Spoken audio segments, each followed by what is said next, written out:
Welcome to Anti-Terror Channel. Be kind and friendly.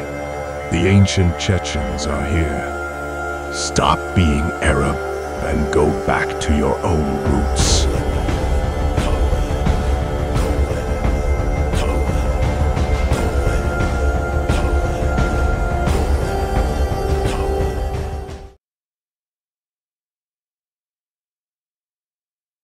Hezi. Çoğu kez parmak marş oğlu. Ya maşallah.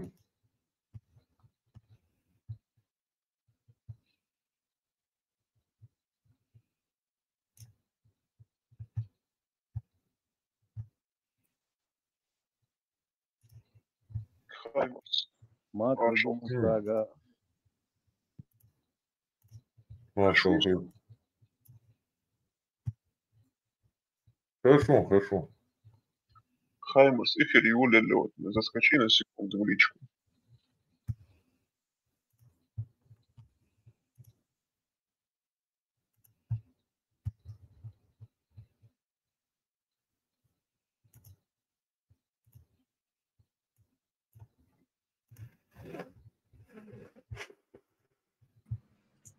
Бежди кылмаса хорошо.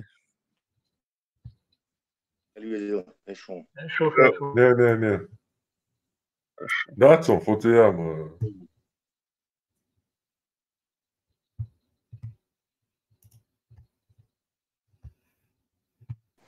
Büyüsteki ölmese ya. Наконец-таки. Dalt ivazil. Айдат имна иманч алуш войла. Амин. А, Прекрасен солнечный лысо. Кичу. Аллаху. Аллаху.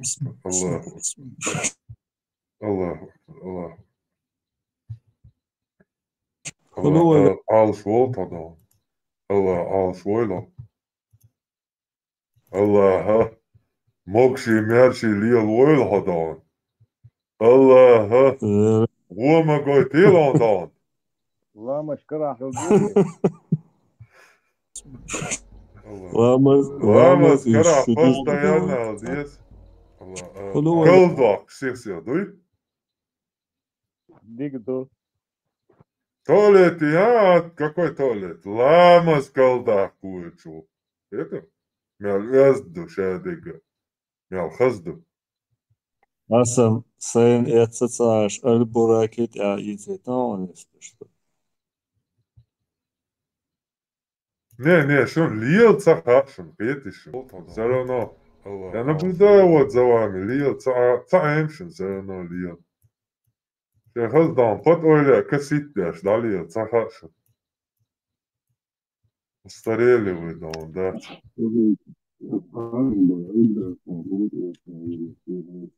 سبحان الملك وديت его. أعوذ بالله. Таран эфире темно нагёвый. Любой ног.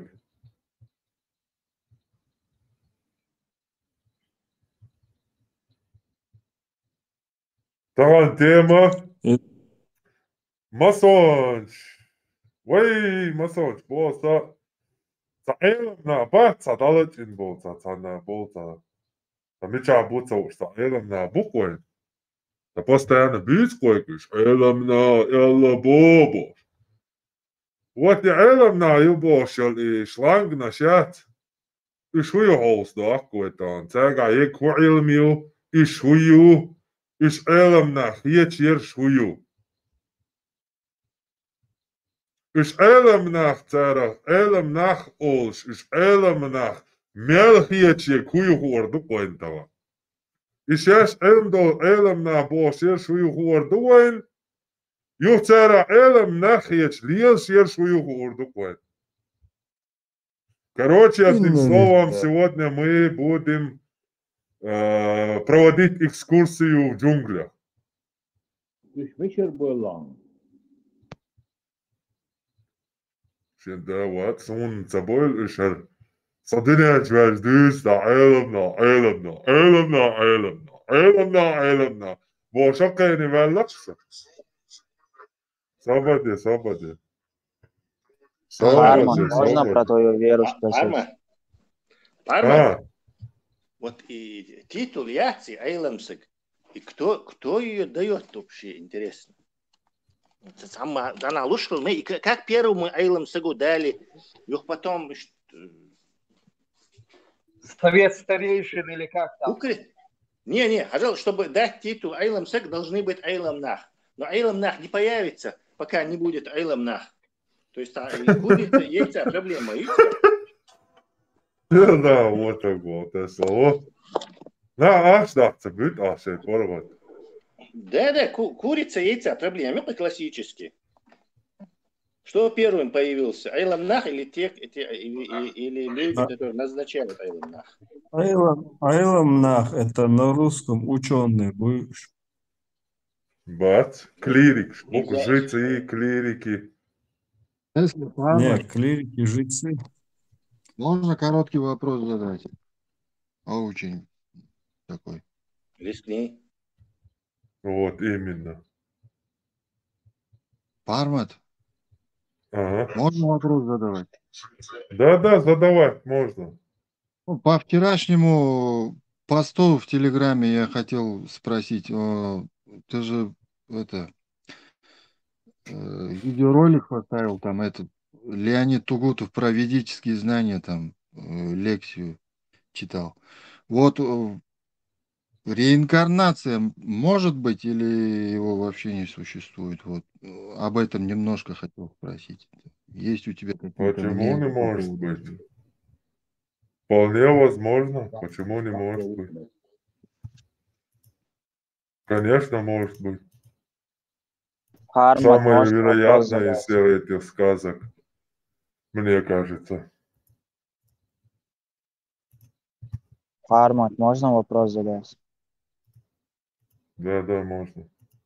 Мне интересно, а у тебя какая вера? То есть во что ты веришь?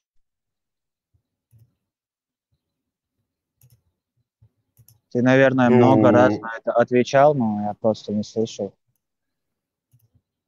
Как и все буддисты. Не, я просто YouTube чат, стрим чат, и там сидел, и я плакать с Вальхаллой и скандинавской мифологией что. Просто поэтому спросил. совера. Что, просто вера. Просто вера во Вера в Всевышнего, то, что без религии. эволюцию кто-то запустил. И все. На горду.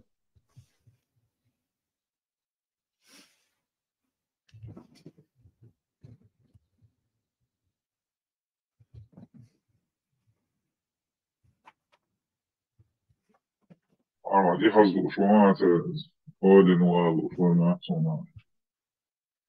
Один, бусал бош, один. Новчи брат твой.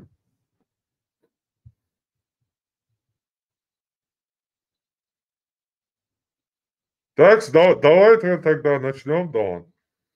Сегодня мы будем изучать про великих алимов, которых нам с детства вдалбливали, постоянно про каких-то масонов говорили.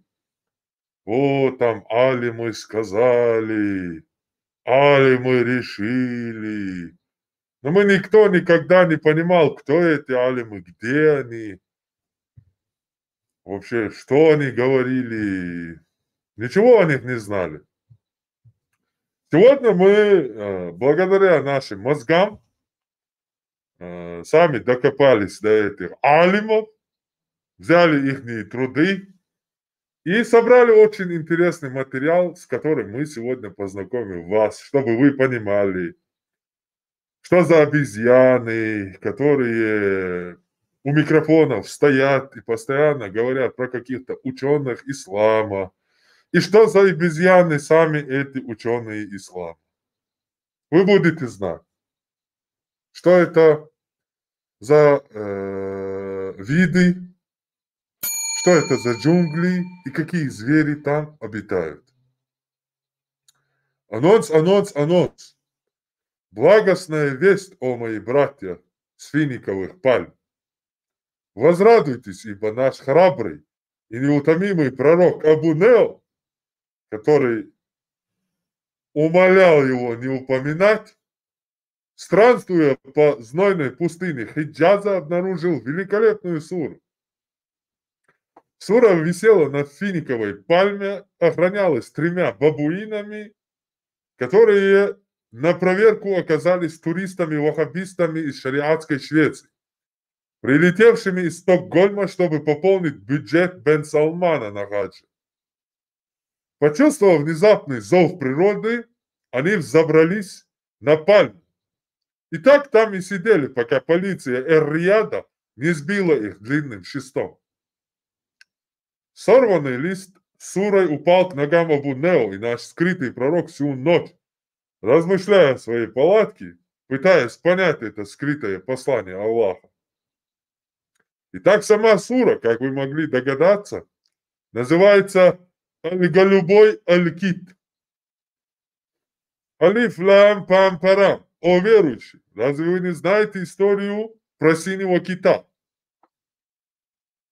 Скажите, что вы не знаете историю про синего кита. Или, может, это был голубой кит? В чем разница, спросите вы? И отвечу я вам. Я Аллах, всемилостивый и милосердный, способный на всякую вещь, способен и на сотворение голубого кита. Да-да, вы не ошиблись. Речь про ориентацию кита. Или вы думали, что все киты гетеросексуалы? О, несчастные! Как вы можете сомневаться? Конечно, вы в своем 7 веке не знаете, что такое гетеросексуал. Пришлось заменить на синего кита и рыбу нун. Но знаете, что Аллах способен создать любого кита? И транса, и бисексуала. Даже культ кита Аллах может сотворить в мгновение ока. Среди моих рабов есть самый продажный голубой кит, что зовется Макалом Ибн Макакой. Задумайтесь, насколько велика мощь Аллаха, если он способен создать нечто такое, как Макал Ибн Макака и океан его жадности. Прочитав суру Абу Нео, будучи мусульманином, тут же автоматически перекрестился, покрывшись потом от благоговейного страха. Поистине мощь Аллаха безгранична, подумал он, раз Аллах способен сотворить бездонный океан жадности этого создания, свят он и велик.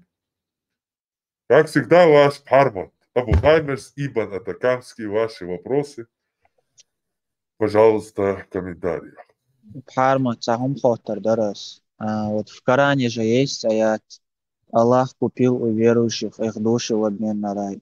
Почему ты буквально это воспринимаешь? Ты говорил то, что только дьявол может покупать души, но там же это не буквально, ты сам это прекрасно понимаешь. В смысле буквально, типа на базаре Аллах приходит, деньги дает буквально, и те деньги буквально душу из себя взимают вот так и отдают это не его в прямом Аллаху смысле буквально. написано. Не, Нет, Аллах буквально я не буквально покупает понимаю души. это как. Вот Аллах приходит с деньгами на базар, и на базаре ему мусульманин продает душу. Я так это буквально понимаю. Но это, если ты так это понимаешь, то это у Нет, тебя уже ты думаешь, твои ты проблемы. сказал уже, как будто понимаешь и знаешь. Твое мнение, типа я это так понимаю? Ну, ты это буквально воспринял и себе Нет, канал я закинул. это так воспринимаю, да, буквально? Да. С чего ты взял? Так ты написал, только дьявол Что может я покупать написал? души. Я написал, приходит Аллах и покупает за деньги души у мусульман. Нет, ты так не написал. Нет, ишта я Нет, так вот, я написал, Аллах купил души у верующих. Как Аллах может купить то, что ему и так принадлежит? Но это не в буквальном смысле. Да мне без разницы, в каком у тебя этом смысле. Тогда Аллах в чем смысл твоего покупает канала? души, Аллах покупает души у верующих. Это факт? Это не факт, это в В другом смысле не факт? смысле. Это не факт, правильно? Аллах. Аят Погоди, Корана это не факт, правильно? Ну, Ну, мне с тобой Арман, тогда не о чем говорить. Arvad, allegorija vālē šoiti. метаморфоз, Арашем, метаморфоз. Да, метаморфоза. Да мне без разницы. Метаморфоза, метафора, аллегория, переносный Allegorija смысл. Вообще по vālē. барабану. Прям черным по белому написано. Аллах покупает души у верующих. Как нахрен Аллах может что-то у кого-то это не в купить, прямом если смысле. он сам их создал? Это не в прямом смысле. Хельхейм, Да Хельхейм, ты какая Ахль Сунна Валь разница, Джамаа. как в переносном смысле он может их купить? Это он не покупает ничего, в том-то и смысл. То В есть смысле один не протяган покупает? Он ислам. говорит, Все, что ты он уже в выигрыше, покупает. ты в рай получишь, и Богу дуцу. Что? То, что ты Он сам заключил говорит, договор что со он Всевышним, и покупает, Богу а дуцу, ты, да, они... дебил, говоришь, что не покупает. Да, Аллах меллифон. Подожди, Вот Его ты. там. Нет, Аллах Хельхейм, говорит, что он покупает, а ты говоришь, что он не покупает. Это не в прямом смысле он Да покупает. какая разница? Переносно, не в прямом. Аллах говорит, что он покупает, Не а ты говоришь, связанные. что он не Не покупает. связанные вещи ты говоришь. Да, Хельхейм, да. в Коране нет Типа, метафор, аллегории. В Коране нет ни метафор, ни аллегории. Сома цогдоис. Асай цогдоис латма. Аллегории щец, а метафор щец. Поэтому есть такое правило, буквальное понимание текстов Корана, которое Ахлю Сунна Валь Джамаа, салафиты пользуются этим правилом. Судья, Да ясно, не, он ясно, он унизил нас. Он полностью уничтожил нас. Ну, то как он тогда другой аят прокомментирует? Вот те, которые уверовали, указать ли вам на торговлю, которая спасет вас от мучительных страданий? Что Да там, нет, это не торговля? торговля, нет, это ты буквально понимаешь, Аллах же с банковской карточки не переводит там деньги, когда у тебя покупает душу. Все, ты унижен, ты не дал мне ответа, я унизил тебя, все, иди испарись теперь, исчезни, Фудзияма.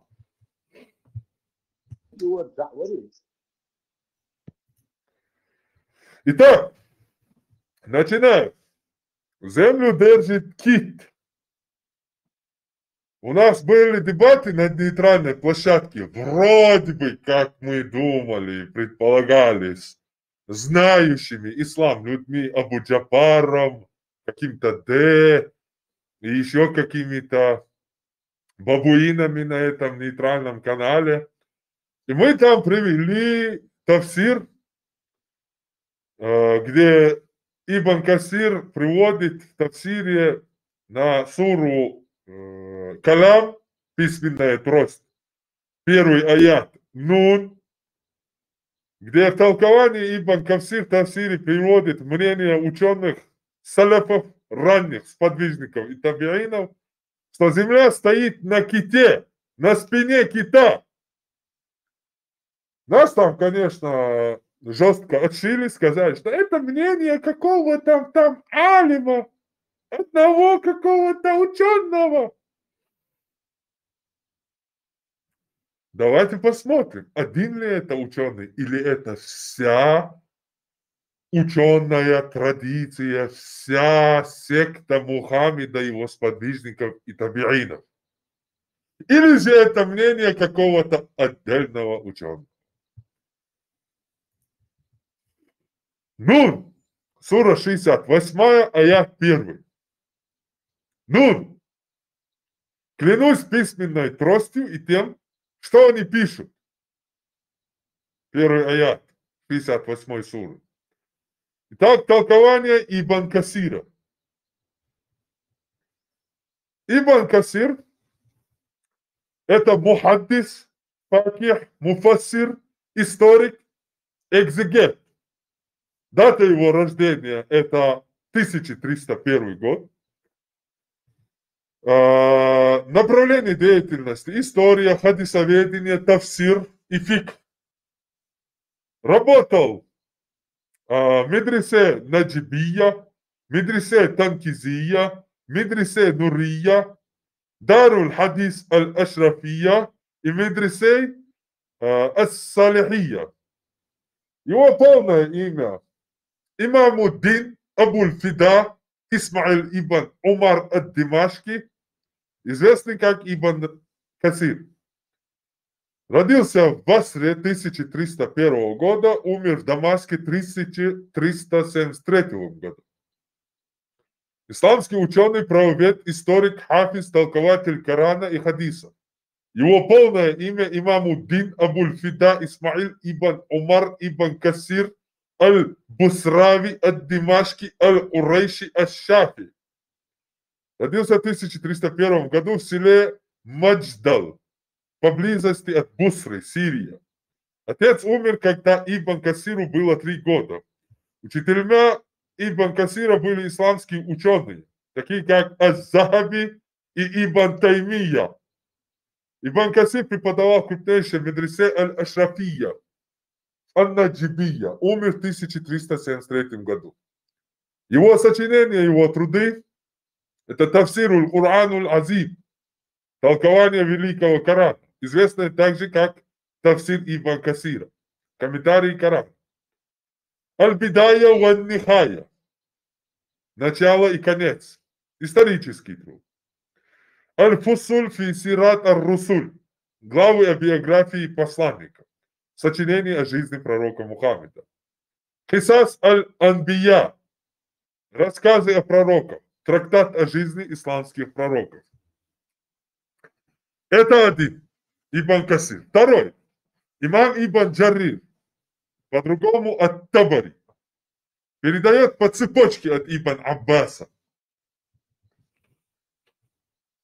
От Табари это он родился в 838 году. Амоль, аббасидский халифат, умер в 923 году. Багдад.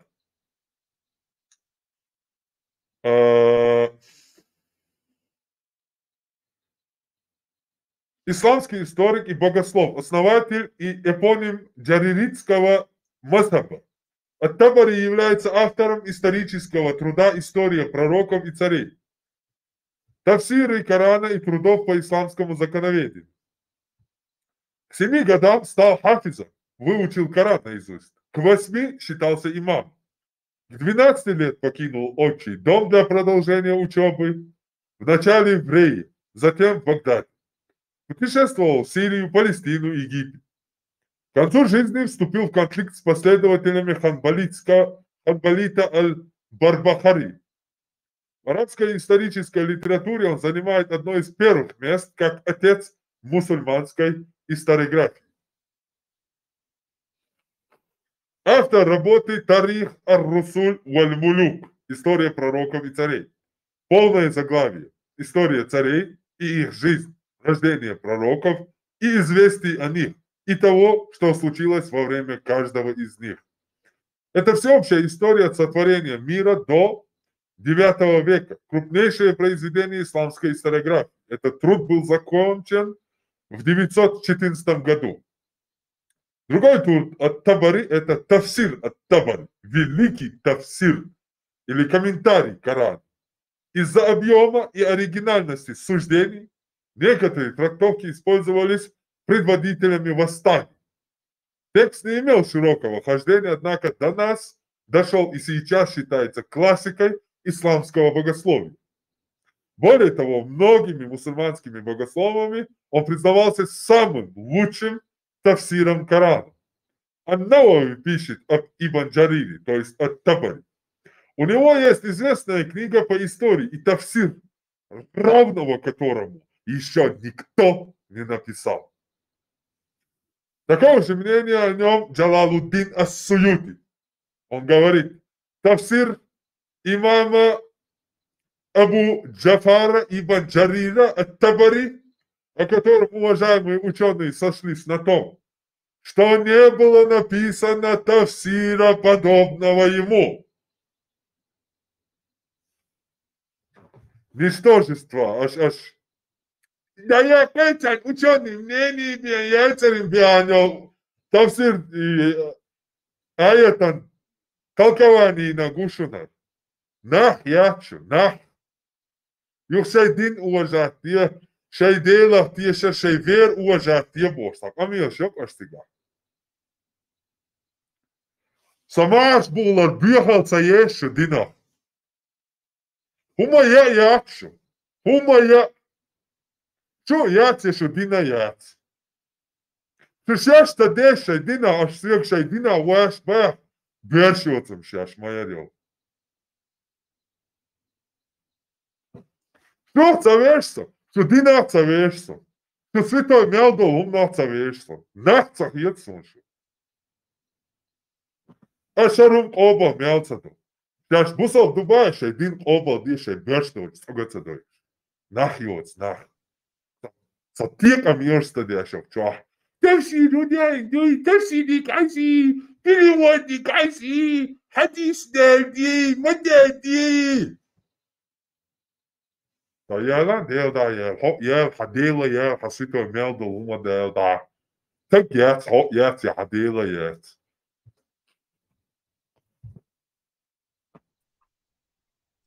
Я извиняюсь, а вопрос можно задать? Табари, его тафсир, это тафсир по мнению всех почти что ученых, самых видных ученых ислама, тафсира, которому равному нет тафсира больше. Это тафсир от Табари, которого уважали и считали самым лучшим тафсиром все ранние мусульмане. Нахуй. В общем, Ибн Касир приводит от Табари толкование к этому аяту, который от Табари приводит от Ибн Аббаса. Ибн Аббас – это двоюродный брат пророка Мухаммеда. Короче, гордыня китти бук ялдол, аят дуй нун ялдол. Тафсир цена тиешкалар паймари прямо шичи. Sunt явош угар вумош сунгари хаятол. Тафсир Корани тафсир дяшаги. Ат-Табари. Сагар Ибн Касир аяш мнение юки. Паймари шичигар. Паймар гакуш, что нюха ааш. От первых хилел и аэлов на ислам дин юки. Прям непосредственно круги сагуй. شو حباري قيتها بقي هالدنيا كيتي بقي عدويا شو هيج عشتي قاع يا ناحي وصنا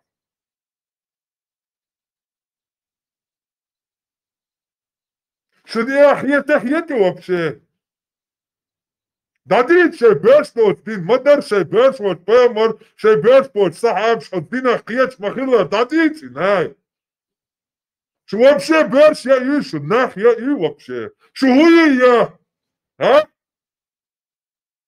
شو هو دينيو؟ شو هو ناحتيو؟ شو حناحتيشو يا؟ داديت برشوتم ждин шамада дадит. Дадит первый элем на сахаб табиич оздина мухиец барцекретам дадит на. Дадит един мадар. Бершастие ячу. Шухи наш, шуами наш. Нах ячу. И даришу. شكوت أينهم شرون طونينز مو واحد ويسي مو غول ويسي دي تيسنق كي بيرشتوش ميش جدا غيتان راكا غيتان صوت جاه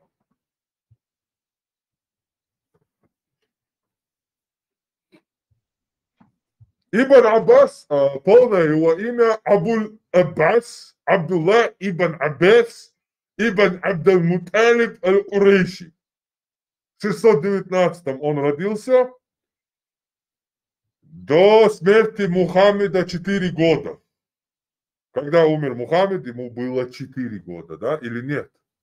20. Не, ему было 14 лет. Да. Амиятский халифат. Исламский богослов и толкователь Корана. Сподвижник и двоюродный брат пророка Мухаммеда. Сын Аббаса ибн Абдул-Мутталиба. Основатель Мекканской школы толкования, священного Корана, За его необыкновенные познания мусульмане дали ему прозвище Хабар аль-Умма, ученый муж общины. Так вот, имам Ибн Джарир, то есть ат-Табари, передает по цепочке от Ибн Аббаса, что он сказал. Двоюродный брат Мухаммеда сказал. Передает это самый лучший тафсир, по мнению, толкователь, муфассир, по мнению Ахлу-Сунна валь-Джамаа. Ат-Табари передает от Ибн Аббаса. Нун – это огромная рыба, на спине которой находится земля. Первое, что сотворил Аллах, это аль-калям, перо или письменная трость. И оно, перо, записало все, что будет происходить до самого дня воскресения. Затем Аллах сотворил нун над водой и уложил на ее спину землю. В результате сотрясения нуна начала колебаться земля. Аллах остановил ее колебания посредством гор. С тех пор горы похваляются этим перед землей.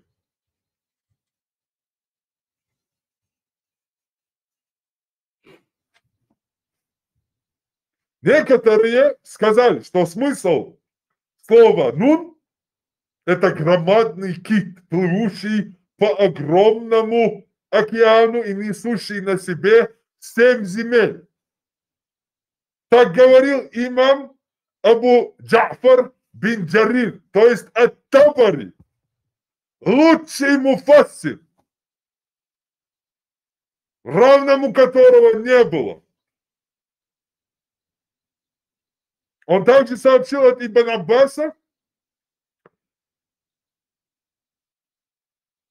поистине первой вещью, которую создал мой Господь, велик он и могуч, было перо.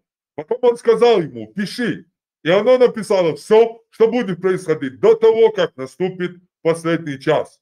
Потом он сотворил нуна на воде и придавил ее землей.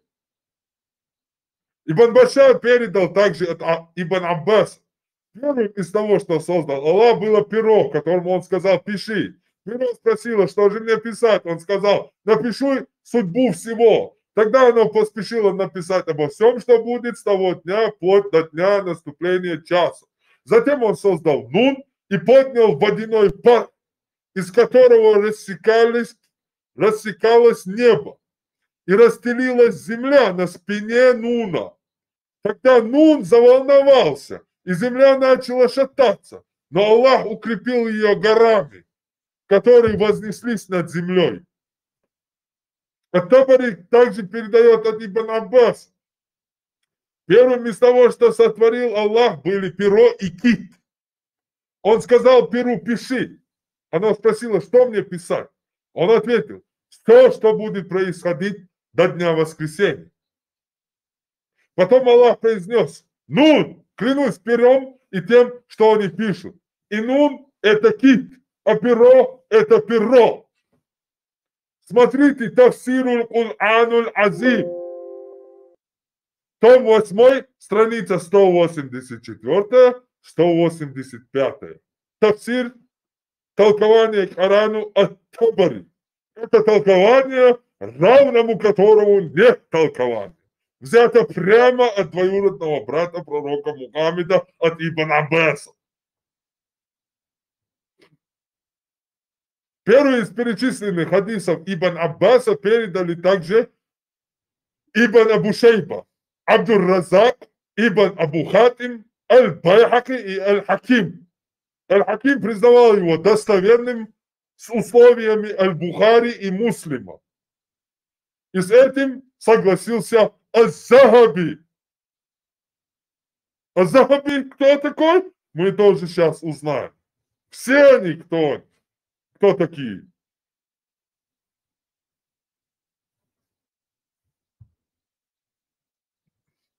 Так вот, этот хадис от Ибн Аббаса, что первым творением Аллаха была письменная трость. Он сказал ей: пиши. Она спросила: что писать, о Господь? Он ответил: пиши то, что произойдет и сбудется вплоть до судного дня. После этого книга была свернута, а перья поднято. От воды поднялся пар, и оторвались небеса. Затем был создан Нун, кит, и распростерта земля на его спине. Нун двигался, и земля колебалась вместе с ним. Аллах создал горы и зафиксировал ими ее, то есть землю. Этот хадис передается в следующих источниках. Читаем. Мустадрак Хаким, хадис 3840. Сахих, согласно с условиями, Сахих Бухари и Сахих Муслим. Байхаки, 17703 хадис. Азама Абу Шейх Асбахани, 4 том, 1380. 1403. Мухтар Дия Макдиси, 10 том, 18 страница. Хадис 2265. Тарих Хатиб Багдади, 10 том, 82 страница. Кадар Фирьяби, страница 79. Арш Ибн Аби Шейба, страница 304. Шария Джури, 1 том, 517 страница. 182 хадис. 2 том, 769 страница. 349 и 350 хадис. 443 хадис. Ибана Ибн Батта, 1368 хадис. Асмау ва Сифат Байхаки, 803, 804, 807 хадис. Таухид Ибн Хузайма, том 2, 886 страница. Тафсиры, где приводится это. Тафсир Абдар-Разак, том 3, 329. Басит Вахиди, 22 том, 69 страница. Тафсир Аль-Кур'ан Аль-Азим Ибн Аби Хатим, 18936. Любаб фи Улум Ибн Адиль, 19 том, 261. Тафсир Аль-Кур'ан Аль-Азим Ибн Касира, 8 том, 203-204 страницы. Джами Аль-Ахкам Куртуби, 18 том, 223-224. Короче, бесконечно. Я сейчас устану, весь эфир будет только где этот хадис приводится. Все эти тафсиры. Тут 14 разных тафсиров алимов и 11 хадисов сборников разных ученых. От Муджахида, от Суди, Мукатиля, Аль-Кальби и от других также передается, что Нун это кит, несущий земли, 7 земель и находящийся в море, которое под нижней землей. Начнем с первого. Муджахид. Кто это такой? Муджахид ибн Джабар. В 722 году родился. Точнее, умер. Родился в 642 году. Где-то 20 лет после смерти Мухаммеда. В Мекке жил. Абуль Хаджадж Муджахид ибн Джабар аль-Макки. Один из самых известных и уважаемых ученых среди табиинов и имам области тафсира, хадисов, исламского права и чтения Корана, кираат. Муджахид скончался в 723 году в Мекке. Согласно сообщению Абу Нуайма, он испустил дух во время земного поклона в намазе. Это вам еще одно знамение, какой он великий ученый.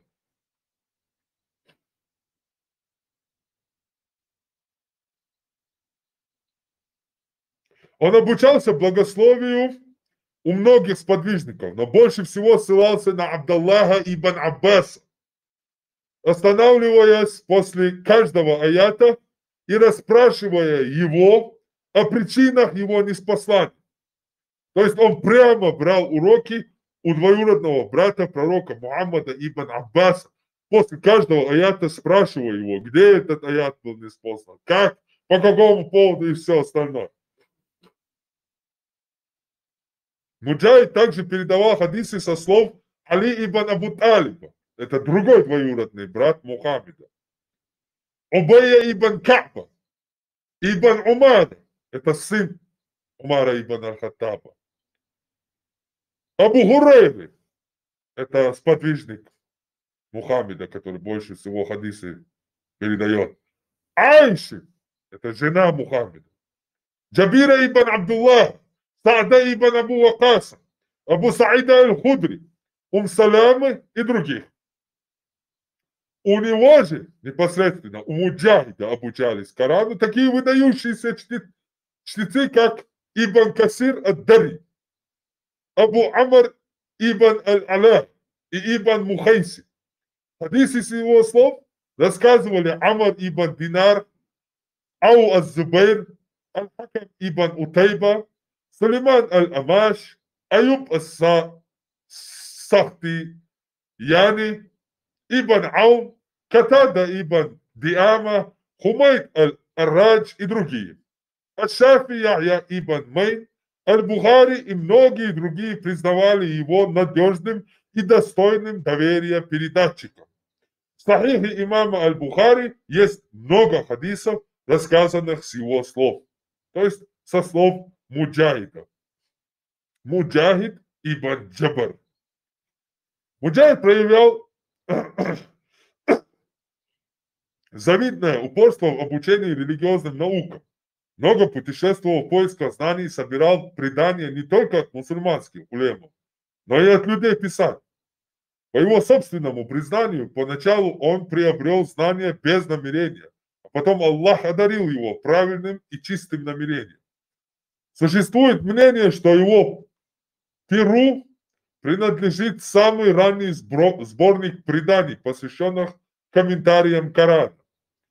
В сочинениях по тафсиру и в исторических трактатах можно встретить немало странных историй, связанных с именем Муджахида.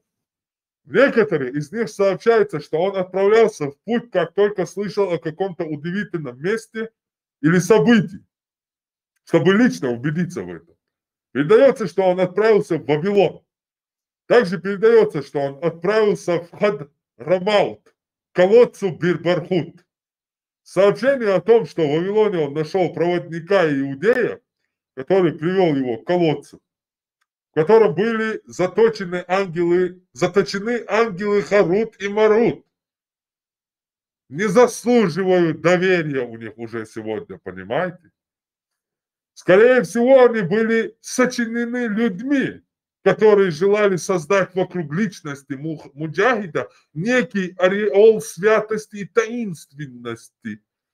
Сегодня это уже умные вот эти клавиатурные алимы пишут сегодняшние. Мусульмане 21 века уже не верят. Оценки исламских богословов Муджахиду. Как они его оценивают? Суфьян ас-Саури говорил, внимательно слушайте. Обучайтесь тафсиру у 4 ученых. Муджахида, Саида ибн Джубайра, Икримы и Ад-Дахака.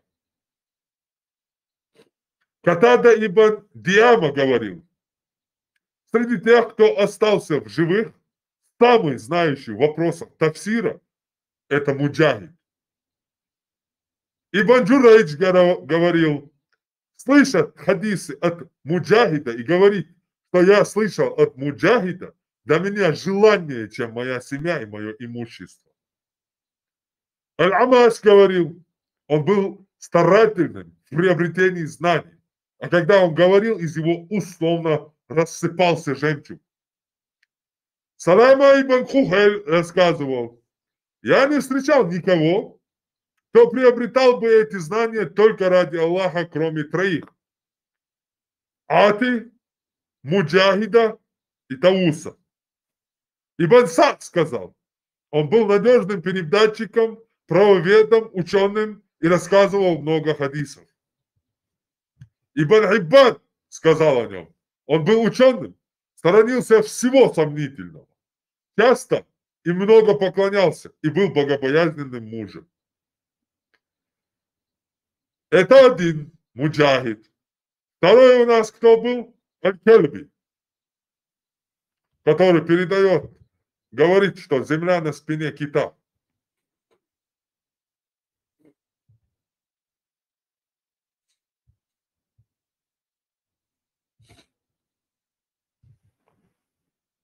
Аль-Кальби. Абу Аль-Касим Мухаммад ибн Ахмад Аль-Кальби, известный как Абу Касим ибн Джузайя. Родился в 1294, умер в 1340.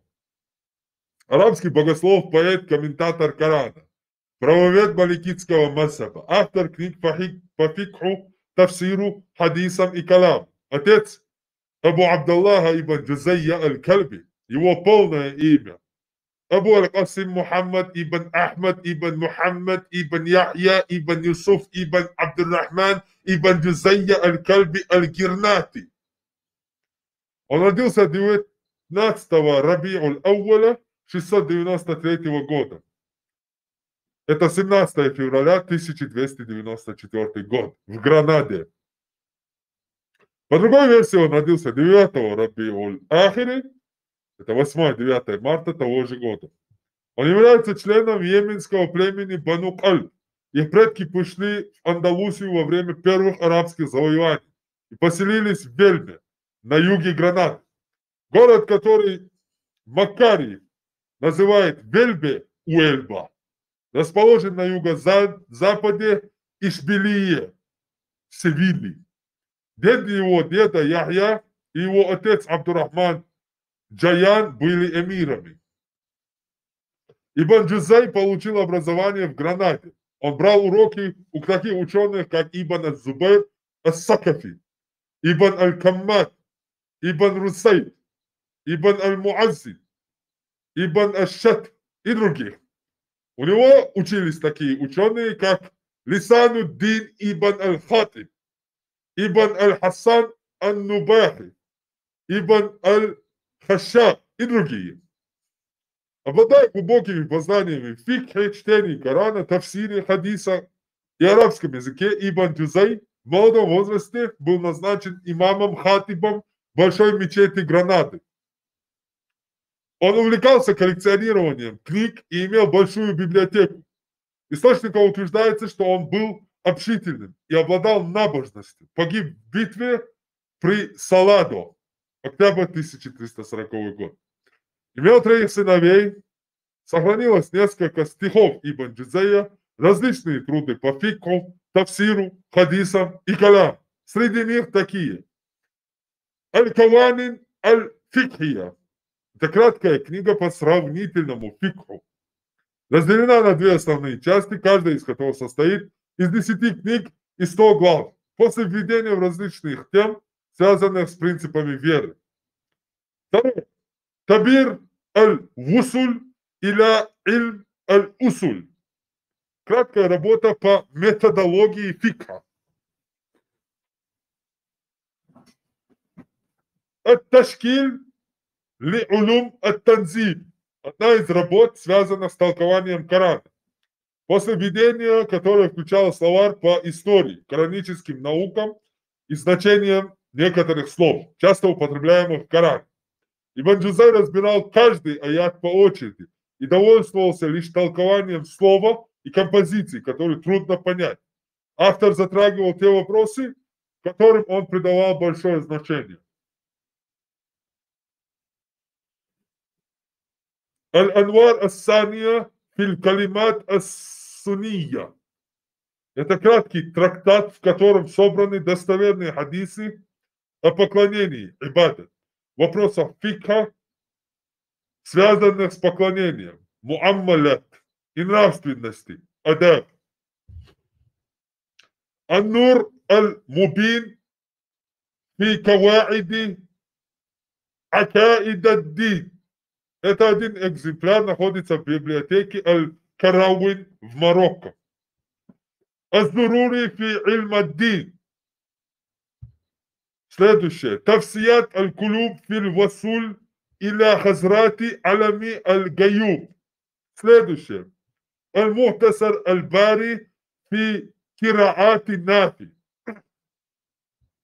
источника также упоминаются следующие его работы.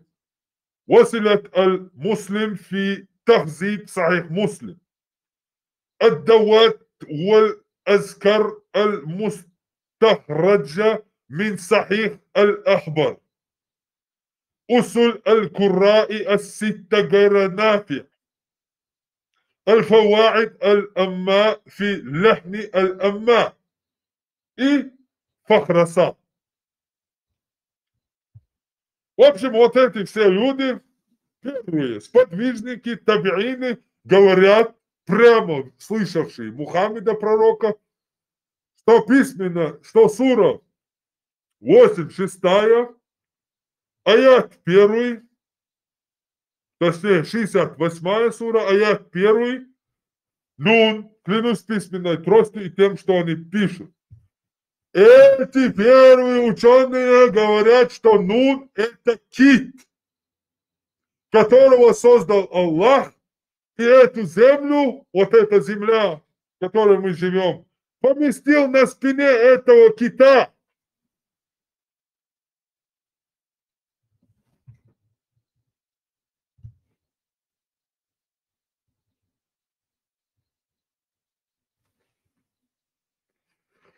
Аллах даже поклялся этим китом. Поклялся Аллах китом, на спине которого земля. Джавиз Вахиди, страница 1120. Смотрите. Сообщаются разные имена этого кита. Ласуса, Лусуса, Лусия, Талхут, Бахмут и другие. Сообщаются эти имена в таких источниках, как Любан фи Улум Ибн Адин, том 19, страница 261. Бустан Ибн Ахнаф Ямани, том 4, страница 7.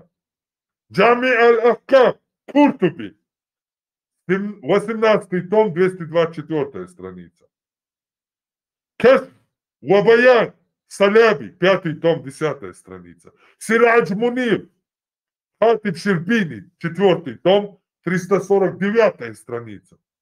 Маалима Танзиль, Багауи, 8 том, 182 страница. Аллах клянется этим китом, на спине которого находится наша земля. А вы на какую-то кефирскую науку там. Солнце плывет, не плывет, короче, предатели вы, муртады и мучники. От Ибн Аббаса передается, у Аллаха есть столб, вершина его у столбов трона, а конец расположен под 7 землей на спине кита.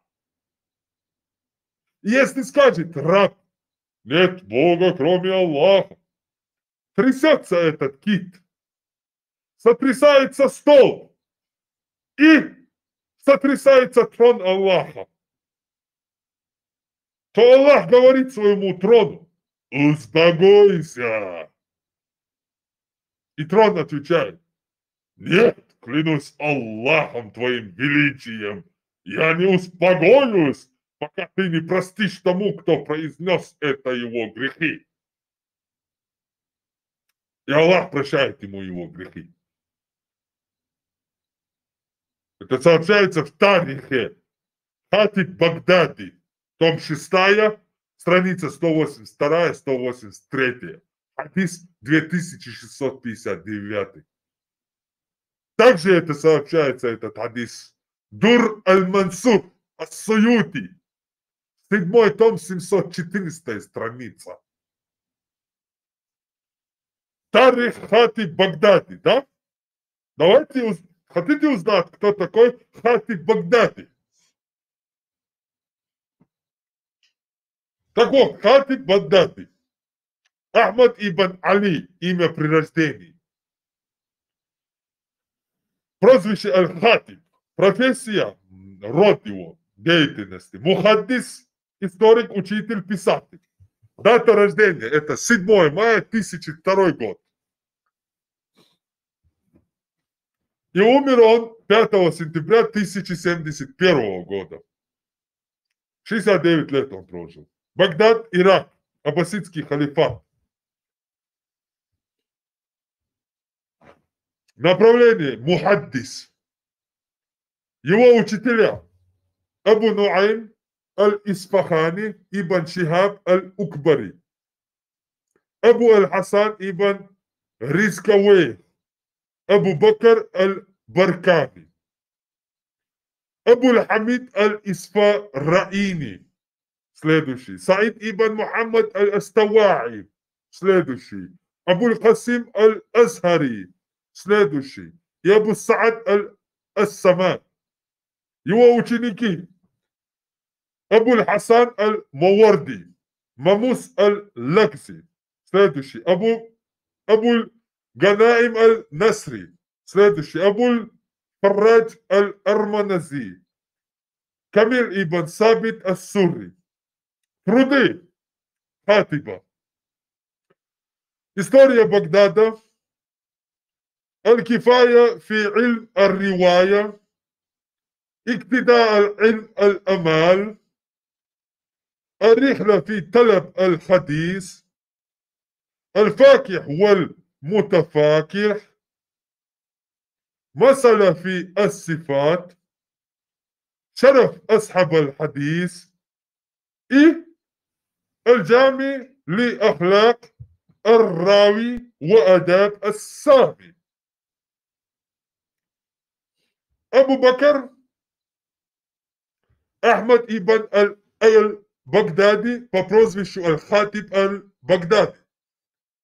Средневековый мусульманский ученый, историк, хафиз, мухаддис. Его полное имя Абу Бакр Ахмад ибн Али ибн Сабит ибн Ахмад ибн Махди аш-Шафи'i. Он родился в городе Газия, который находится на полпути между Куфой и Меккой. Жил и умер в Багдаде. Обучался в Мекке, Басре, Куфе и других центрах мусульманской мысли. По возвращении в Багдад стал приближенным Ибн Муслямы, аббасидского визиря, который его очень ценил. В 1069 году он направляется в Шам, посещает Дамаск, Алеппо, затем Триполи. Вскоре его постигает смертельная болезнь, и он завещает все свое имущество и книги на благотворительность, а также другим мусульманским ученым. Аль-Хатиб аль-Багдади был знатоком литературного арабского языка и поэзии. Он оставил после себя около 56 различных трудов, среди которых Тарих Багдад, история Багдада, 24-томный сборник биографий и жизнеописаний мусульманских ученых Багдада.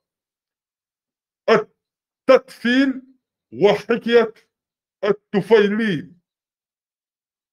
Насиха Ахль аль-Хадис. Назидание приверженцев хадиса. Аджами ли Ахляк ар-Рави ва Адаб ас-Сами'. Сборник нравов передатчика хадисов и этикета слушателя. Ар-Рихля фи Талаб аль-Хадис. Путешествие в требовании хадиса.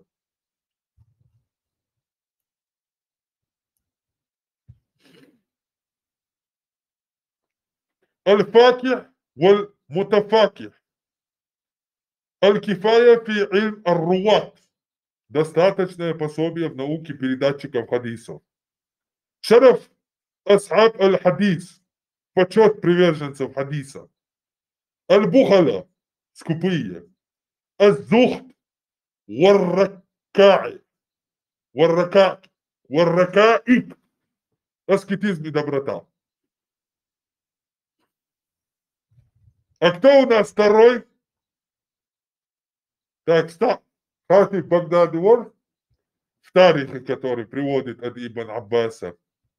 Второй Суюти, приводит в Дур аль-Мансур его.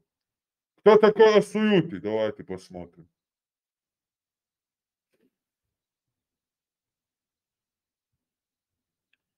Суюти. Джалалуддин Абу Фадль Абдуррахман ибн Абу Бакр ас-Суюти. Известен как Джалалуддин ас-Суюти. Родился в 1445 году в Каире. и умер в 1505 году. Асьют.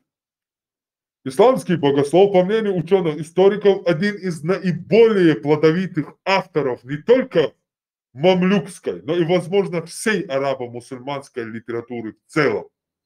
Некоторые авторы, описывающие биографию ас-Суюти, приводят более 600 названий его сочинений.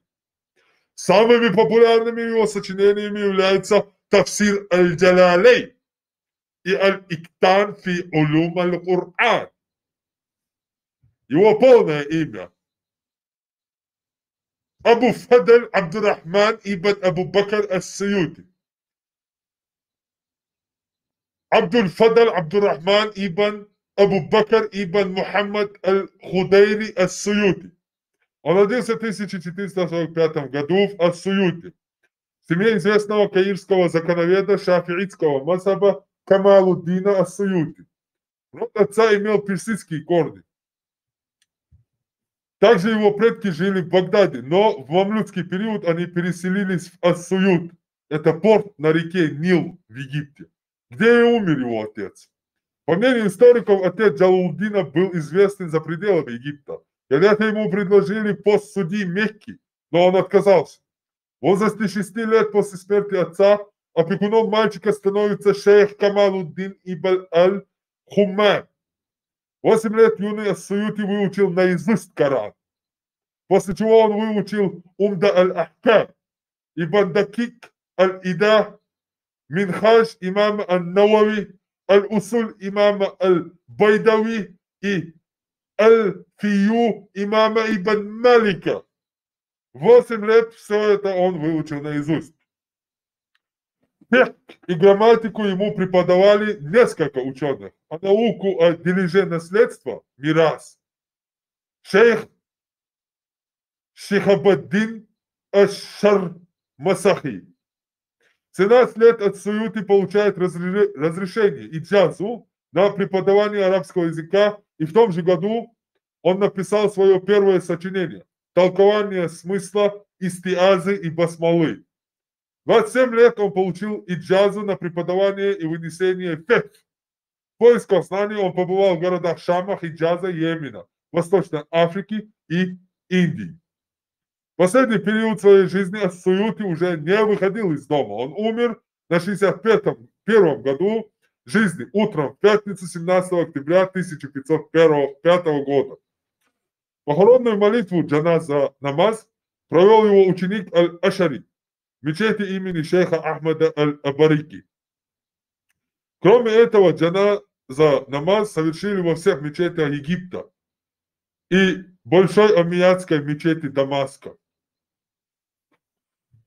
То есть почти что во всем халифате несли по нему траур, короче. Его труды. В 866 году ас-Суюти начинает писать собственные сочинения, и в течение 12 лет он составляет около 300 книг, не считая те из них, которые он уничтожил. Наиболее известные и значимые труды имама ас-Суюти. Даруль Мансур, это из которого этот хадис мы и привели, что земля находится на спине кита. Аль-Иткан фи улум аль-Кур'ан. Следующее. Аль-Фия аль-Хадис. Следующее. Тадриб аль-Рави. Следующее. Джами аль-Сагир. Следующее. Тафсир аль-Джалалей. Следующее. Аснаб аль-Нузуль. Следующее. Аль-Ашбах ва аль-Назаир. Тафсир аль-Джалалейн – это толкование священного Корана, написанное двумя авторами Джалалуддин аль-Махалли и Джалалуддин ас-Суюти. Преподавателем, который не успел написать свое сочинение, его знаменитым учеником ас-Суюти, который, как говорят, закончил написание тафсира за 40 дней. Тафсир включает в себя толкование непонятных слов, причины ниспослания аятов и сур священного Корана, сабабун нузуль. Виды чтения, кираат, и приведены некоторые полезные хадисы. В основном от Абдуллаха ибн Аббаса, двоюродного брата пророка Мухаммада. Ибн аль-Имад. Еще при жизни ас-Суюти большая часть его произведений стала широко известна равным образом на Западе и на Востоке. Величайшим знамением Аллаха была быстрота с которой он писал книги. От Дауди. Я был свидетелем того, как в один из дней шейх составил и отредактировал 3 тетради Курраса. Добавил ко всему, в этот день он диктовал хадисы своим ученикам и великолепно отвечал на вопросы своего оппонента. Он был самым крупным знатоком хадисов и посвященной им науке, фунун аль-хадис, среди своих современников. Не было никого, кто превосходил бы его в знании передатчиков хадисов, а также малопонятных слов и выражений, которые в них встречаются. Он владел самым полным знанием о содержании хадисов, матн и цепи их передатчиков, станад, и лучше всех умел выводить на основе правовые положения. Хука. Однажды он сказал, что знает наизусть 200 тысяч хадисов, добавив: а если бы я обнаружил большее количество хадисов, то он непременно запомнил бы и их. Возможно, не осталось сейчас хадисов, которые были бы мне незнакомы. Наджмуддин аль-Гизи говорит: достигнув возраста 40 лет, имам, то есть ат-Суюти, отвернулся от мирской жизни и, порвав связь со всеми, уединился в поклонении Аллаху и не пускал к себе никого. Также он оставил преподавание и вынесение фетв, ифта. Уединение имам занялся редактированием своих трудов. Богачи и правители приходили к нему, желая посетить его. Они предлагали имаму свое имущество, однако он отвергал его. Он предупредил представителя султана, чтобы ему не приносили подарков, говоря: Всевышний Аллах избавил нас от подобного. Ат-Суюти обходил стороной дворец султана и дома других вельмож. Несколько раз его звали посетить их, однако имам не явился на приглашение. То есть настолько набожный, искренний, великий ученый ислама.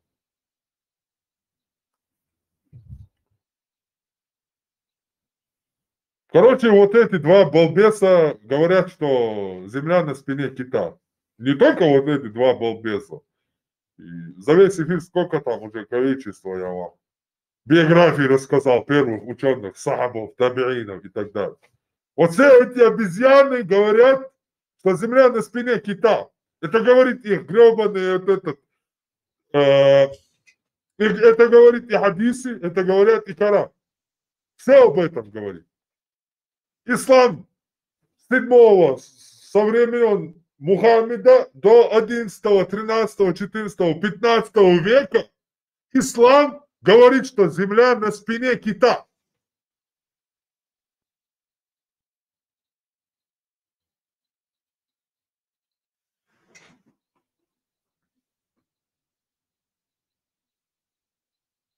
Запомните это, любая религия, все религии мира, со времен своего появления и до конца его полностью, конца этой религии, оно всегда изменяется.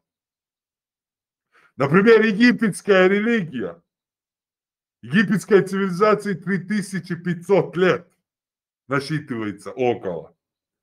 Если взять религию с начала египетской цивилизации и взять ее конец, это вообще, это как небо и земля разница.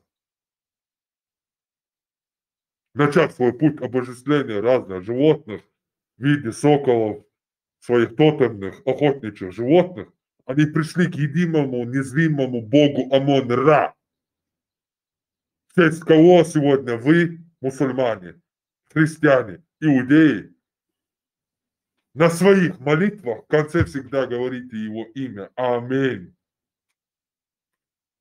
Это имя фараона Амона-Ра, бога точнее, египетского, незримого. К богу, которому они уже в конце своей уже исчезновения своей, распада своей цивилизации пришли к единому богу, Амону-Ра. Оттуда же взяли греки, римляне, в Александрии, в Египте обучались у египетских жрецов. Унесли туда эти мифы сделали Христа, сюда иудеи принесли, сделали какого-то своего. В общем, все это идет оттуда. Но если вы посмотрите начало их веры, в начале, во что они верили, что они изображали, чему они поклонялись, и во что они верили в конце, то же самое возьмите зороастризм, персидскую религию, христианство возьмите, иудаизм возьмите, что первые их ученые, во что первые вот эти иудеи, христиане, мусульмане, во что они первые последователи верили, посмотрите. И посмотрите, во что они верят сегодня. Пока вот этот продукт продается, он продается совсем, все там изменяется, все это подгоняется, никаких проблем. Потому что религия – это бизнес, контроль управления людьми и всего лишь.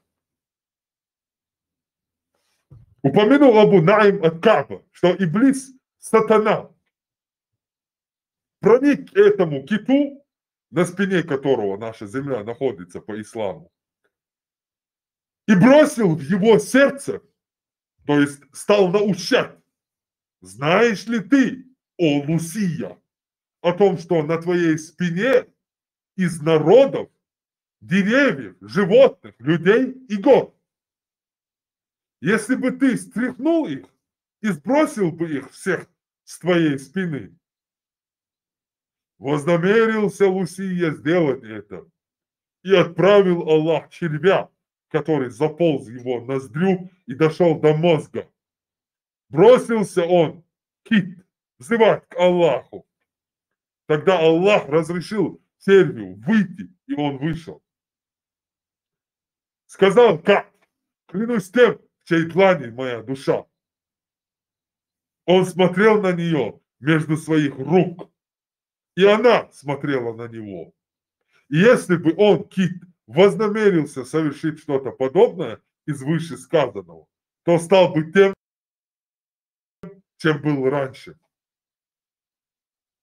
Этот хадис приводится Маалим ан-Танзиль ученого Багауи, 8 том, 186 страница. Также Сирадж Мунир, Хатипа Ширбини, 4 том, 350 страница. Также Кашф ва Баян, Саляби, 10 том, 6 страница.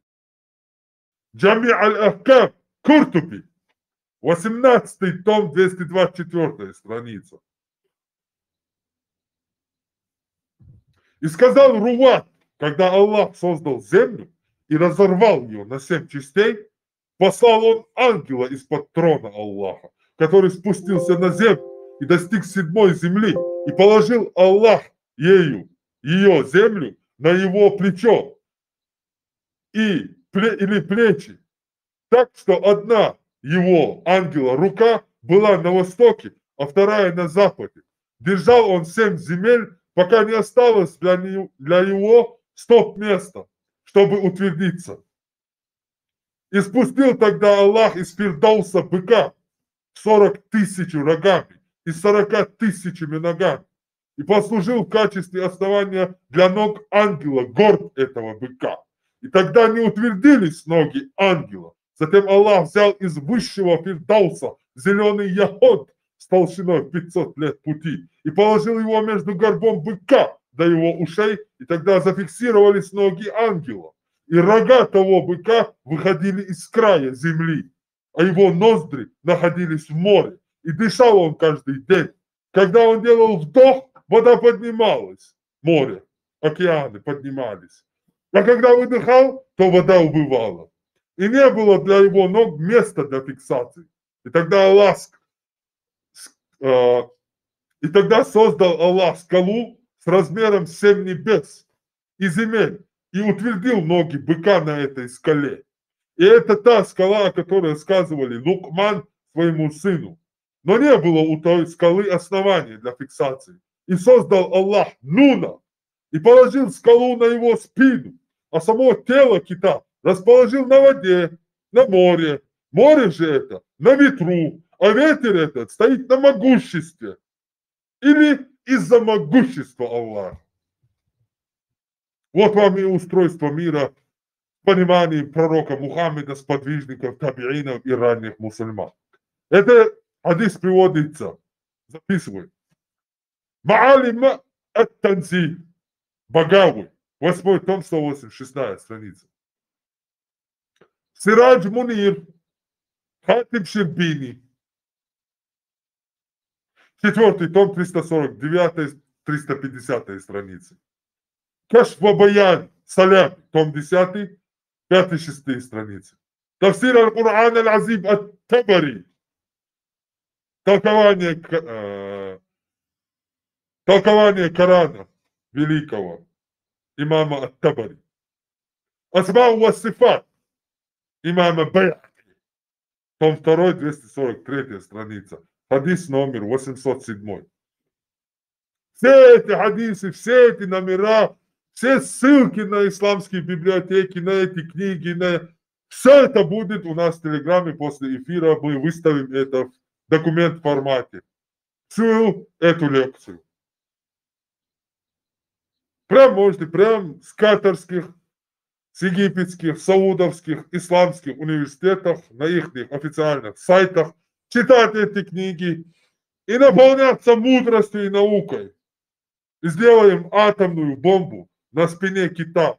И, короче, проедемся по всем врагам Аллаха. Черт побери.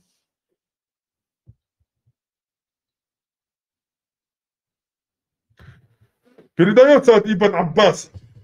Аллах поклялся китом над нижней землей, на спине которого земля. Кит этот в море. Под морем бык. Бык на скале. Под ней влажная земля. И никто не знает, кроме Аллаха, что под этим. Имя кита – Луваш. Имя быка – Бахмут.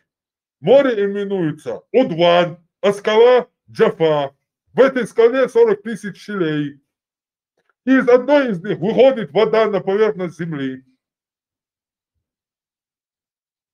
Этот хадис приводится Танвир аль-Микбас, Файрузабади, страница 480. Также Азан Абу Шейха, 4 том, 1395-1399. Передается от Ибн Аббаса, что пророк сказал, первыми творениями были перо и кит. Кабир ат-Табари, 11 том, 432. Даруль Мансур Суюти. Нун это кит, на спине которого земля. Кит этот море, море на спине ветра, а ветер держится на могуществе Аллаха. Это приводится в Бустан. Ибн Ахнаф Ямани. Том 4, страница 7. Было сказано, что Нун это кит, на его спине земля.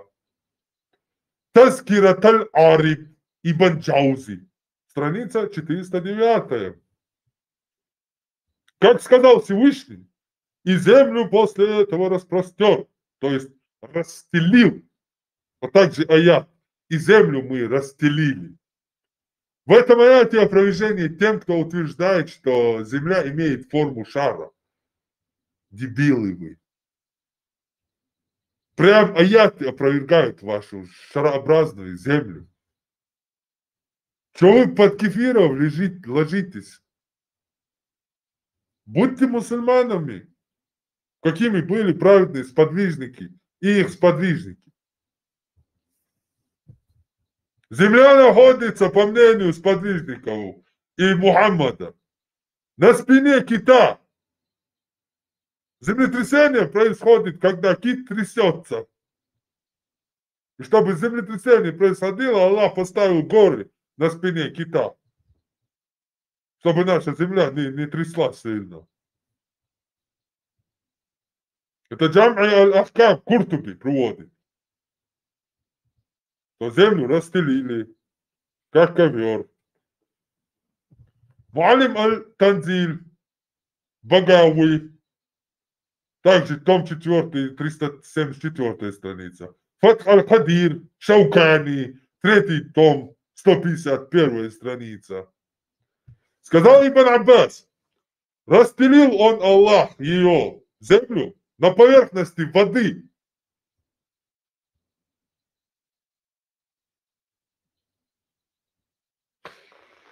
Смотрите, это Джами аль-Ахкам Куртуби, том 10, 12, 13 страницы, 19, том 204, 205 страницы. Маалим ат-Танзиль, Багави, том 4, 374. Фатх аль-Кадир, Шаукани, том 3, 151 страница. Басит Вахиди, 12, том 568. Джавиз Вахиди, страница 590. Любаби Улум Ибн Адиля, 11, том 442 страница. Кашва Баян Саляби, 5, том 335 страница. Танвир аль-Микбас, Файру Забади, страница 217. И землю мы простерли, то есть сделали широкой и расстелили, бросили на нее устойчивые горы, чтобы она, земля, не колебалась, потому что она, земля, удержанно стоит на течении большой воды океана со всех сторон целиком. Тафсируль Курануль Азим, Ибн Касир, том 7, 201 страница. А также том 7, 337 страница. Какой шар, какой плоский. Кит, и на спине кита земля. Вот весь ислам.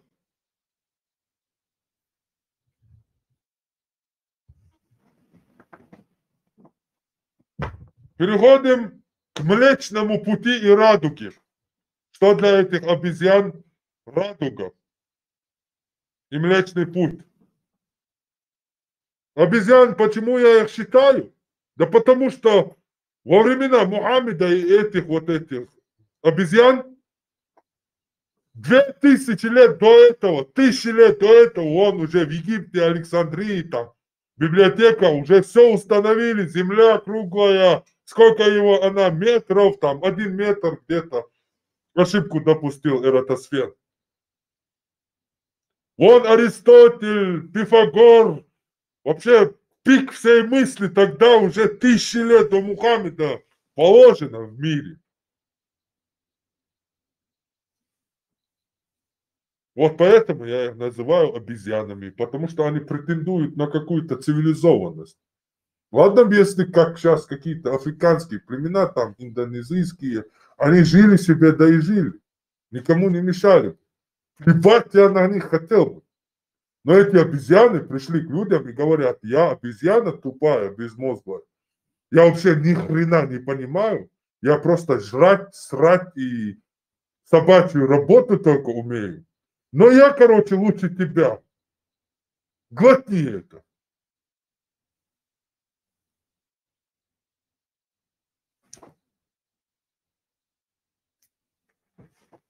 Ничего подобного. Ты обезьяна тупая, ею и останешься.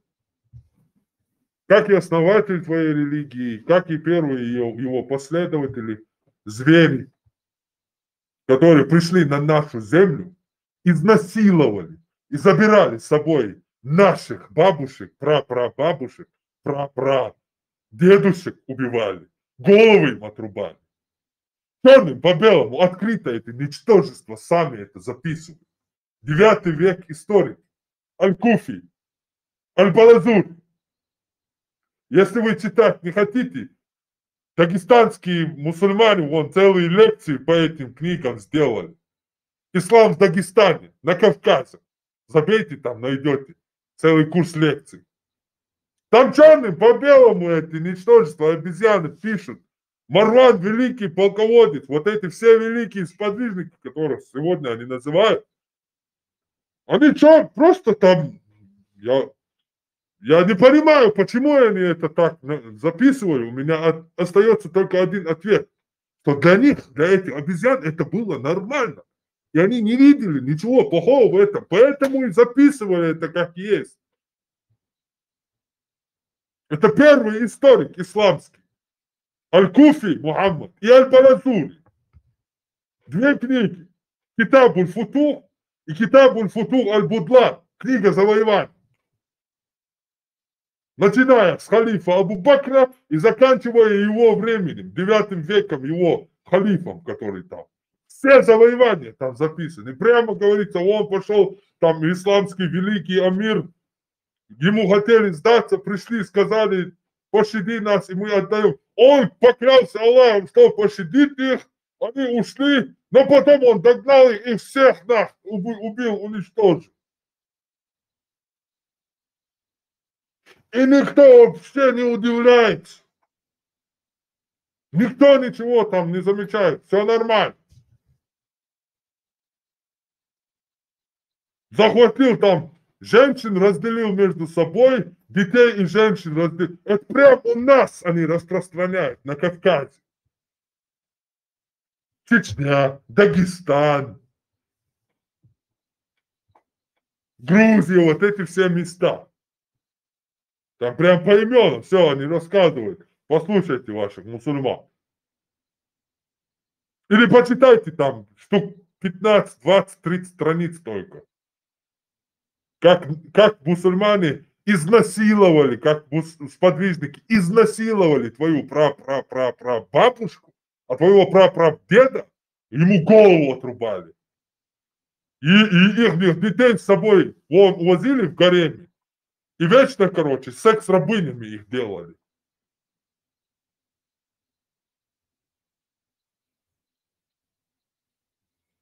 И ты сегодня исповедуешь религию этих обезьян.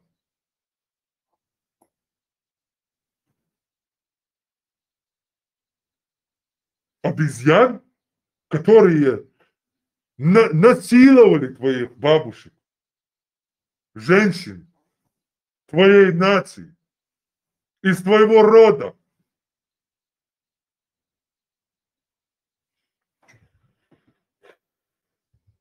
Млечный путь и радуга. Передается, что Ибн Аббас и Али ибн Абу Талиб – это двое двоюродных брата Мухаммеда, пророка. Сказали, радуга – это защитница людей от наводнения, а Млечный путь, наша галактика, то есть, это врата небес, с которых оно раскалывается или расколется.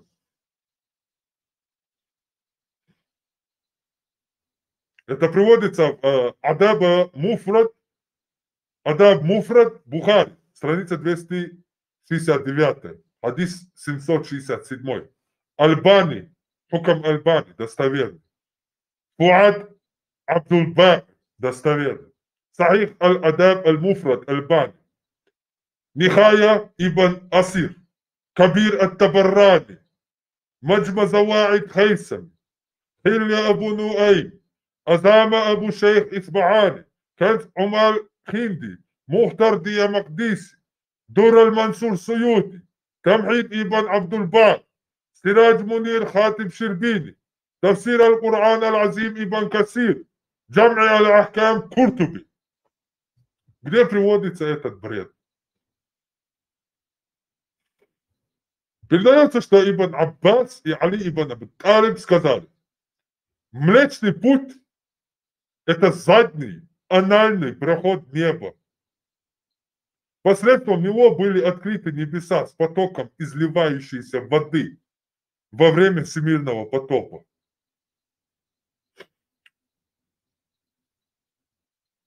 То есть Млечный путь – это анус небес.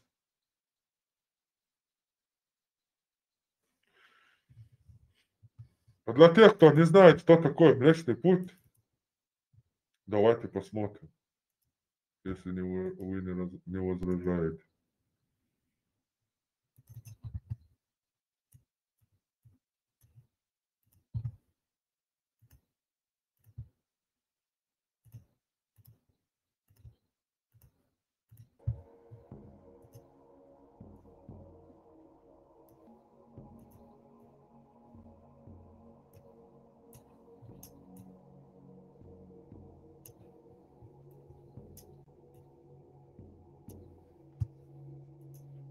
Вот что такое Млечный Путь, смотрите. Напоминающему разлитое по небу молоко. Древнегреческая легенда гласит, что Гера, жена Зевса, Млечный Путь получил свое название благодаря виду, напоминающему разлитое по небу молоко. Древнегреческая легенда гласит, что Гера, жена Зевса, кормила грудью Геракла и, оторвав его, разлила молоко по небу. Греки назвали это Галаксиас, что значит молочный. Римляне адаптировали его в Via Galactica – Млечный Путь. Современный английский термин «молочный» происходит от слова «галактический». Египтяне видели в Млечном Пути богиню Нут. У лакотов он – дорога духов, а для китайцев – Серебряная река. Галактика, образовавшаяся 13,6 миллиардов лет назад, имеет спиральную форму и диаметр 100 тысяч световых лет. В центре находится сверхмассивная черная дыра, чья масса в 4 миллиона раз больше массы Солнца. Еще больше интересного в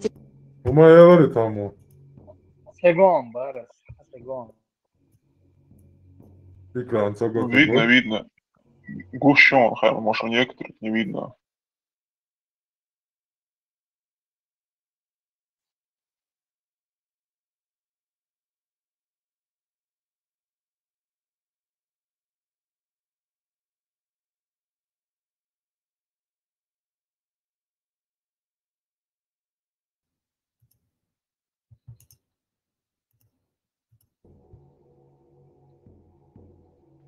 телеграм-канале, ссылка, образовавшаяся 13,6 миллиардов лет назад, имеет спиральную форму и диаметр 100 тысяч световых лет. В центре находится сверхмассивная черная дыра, чья масса в 4 миллиона раз больше массы Солнца. Еще больше интересного в телеграм-канале, ссылка в...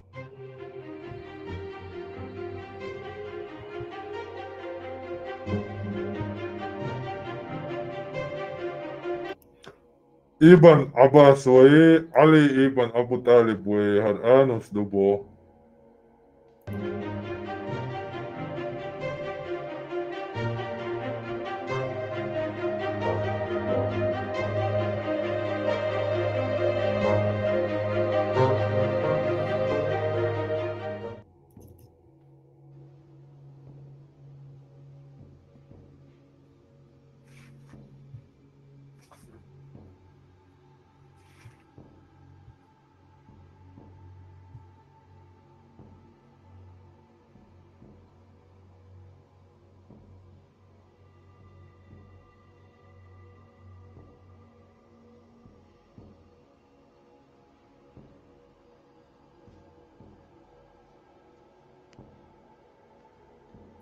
В общем, истинный слоевой Гушхайна. Ученый вывел, что посланник науки.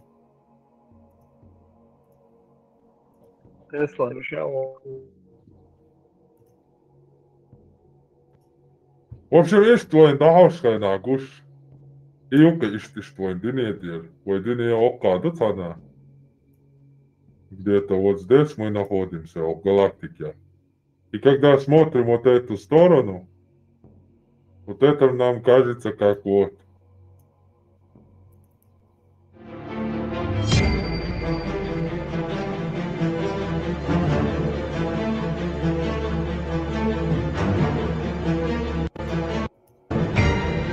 Вот, есть гокойны, короче.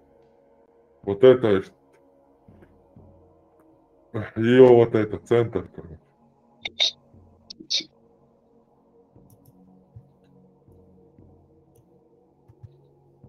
В общем, это они называют пророк Мухаммед, от Мухаммеда. Али и Ибн Аббас это называют анальным отверстием неба, из которого вода попала к нам в всемирный потоп, когда был.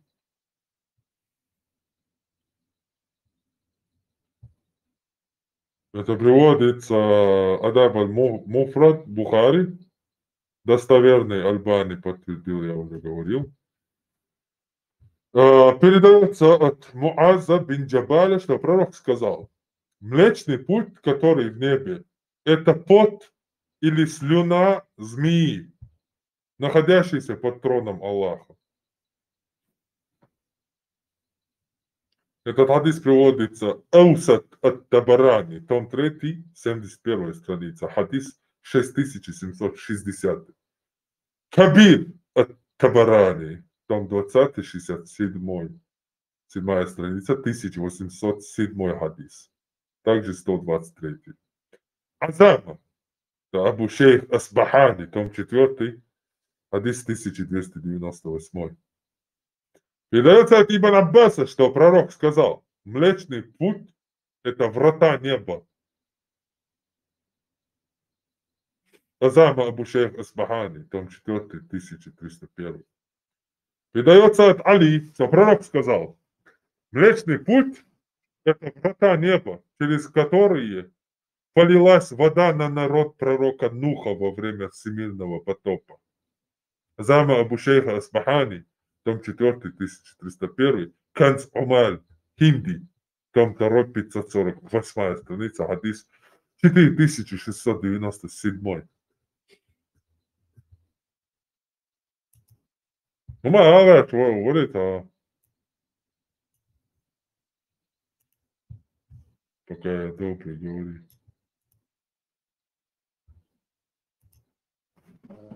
إيش ده يشتاق موخ بشو الدنيا بقدر يشتاق موخ الدنيا Дело, он богатый, да, бусалдин, хую уже сотяхпик шам, а. Я уже нить потерял, короче. سبحان بشر الله إنسان كيف بشر إنسان بشر حدا يضحيون أيمن ها؟ كيف بشر بالبوتان أزمو خيسو ناجم شو بيتس كيف ما أعرف حكم كيف كروتي مشوا يا عبي قناة الله.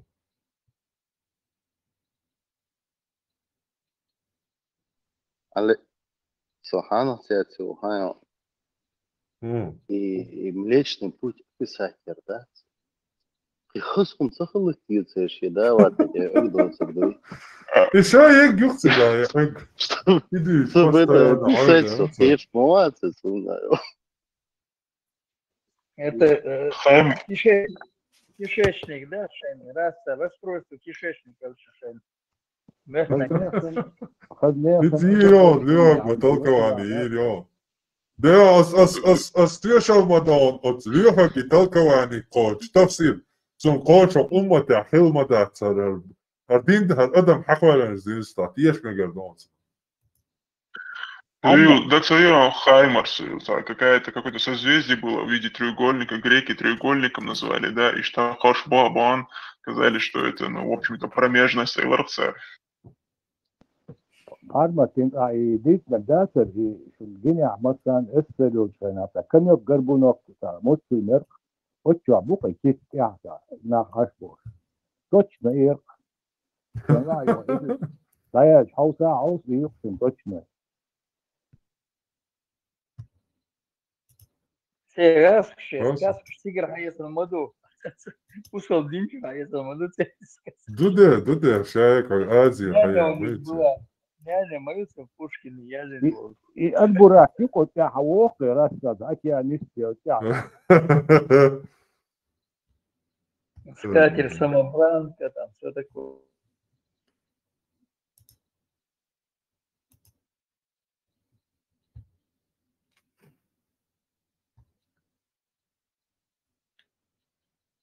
Да, картон чай. Рельеф и хум, хокай. Вот она. Ой, машаллах. Ой, машаллах. Короче. Маша и Алла. Алла, Инна и остальная. Короче, гора, вот это реки Нил и Ефрат. Сейчас будем говорить о них. Хадисы о них. Во что верили ранние мусульмане? Почему Нил и Ефрат? Потому что это довольно-таки очень большие реки, известные еще самым ранним цивилизациям двум. Нил у нас находится вот здесь, это считается самая длинная, по-моему, да, река. Она берет начало своего вот здесь, вот это Африка, видите, все. Вот она. Она вот здесь где-то берет свое начало, отсюда она течет вот по Египту полному. Вот это у нас Египет весь, это уже Судан, он, Южный Судан, отсюда где-то он берет начало. Но тогда, во времена египетской цивилизации, в древности, ее начало не знали, где находится. Говорили, ну, считали ее рекой без начала и так далее, что разные истории придумывали, потому что она, ну, очень длинная река. Если не ошибаюсь, это самая длинная река в мире. Вот она, Нил. Вот здесь она берет начало. И вот здесь,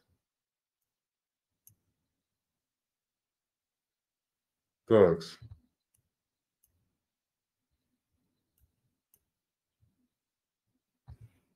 как она. Ildījušiem daronu.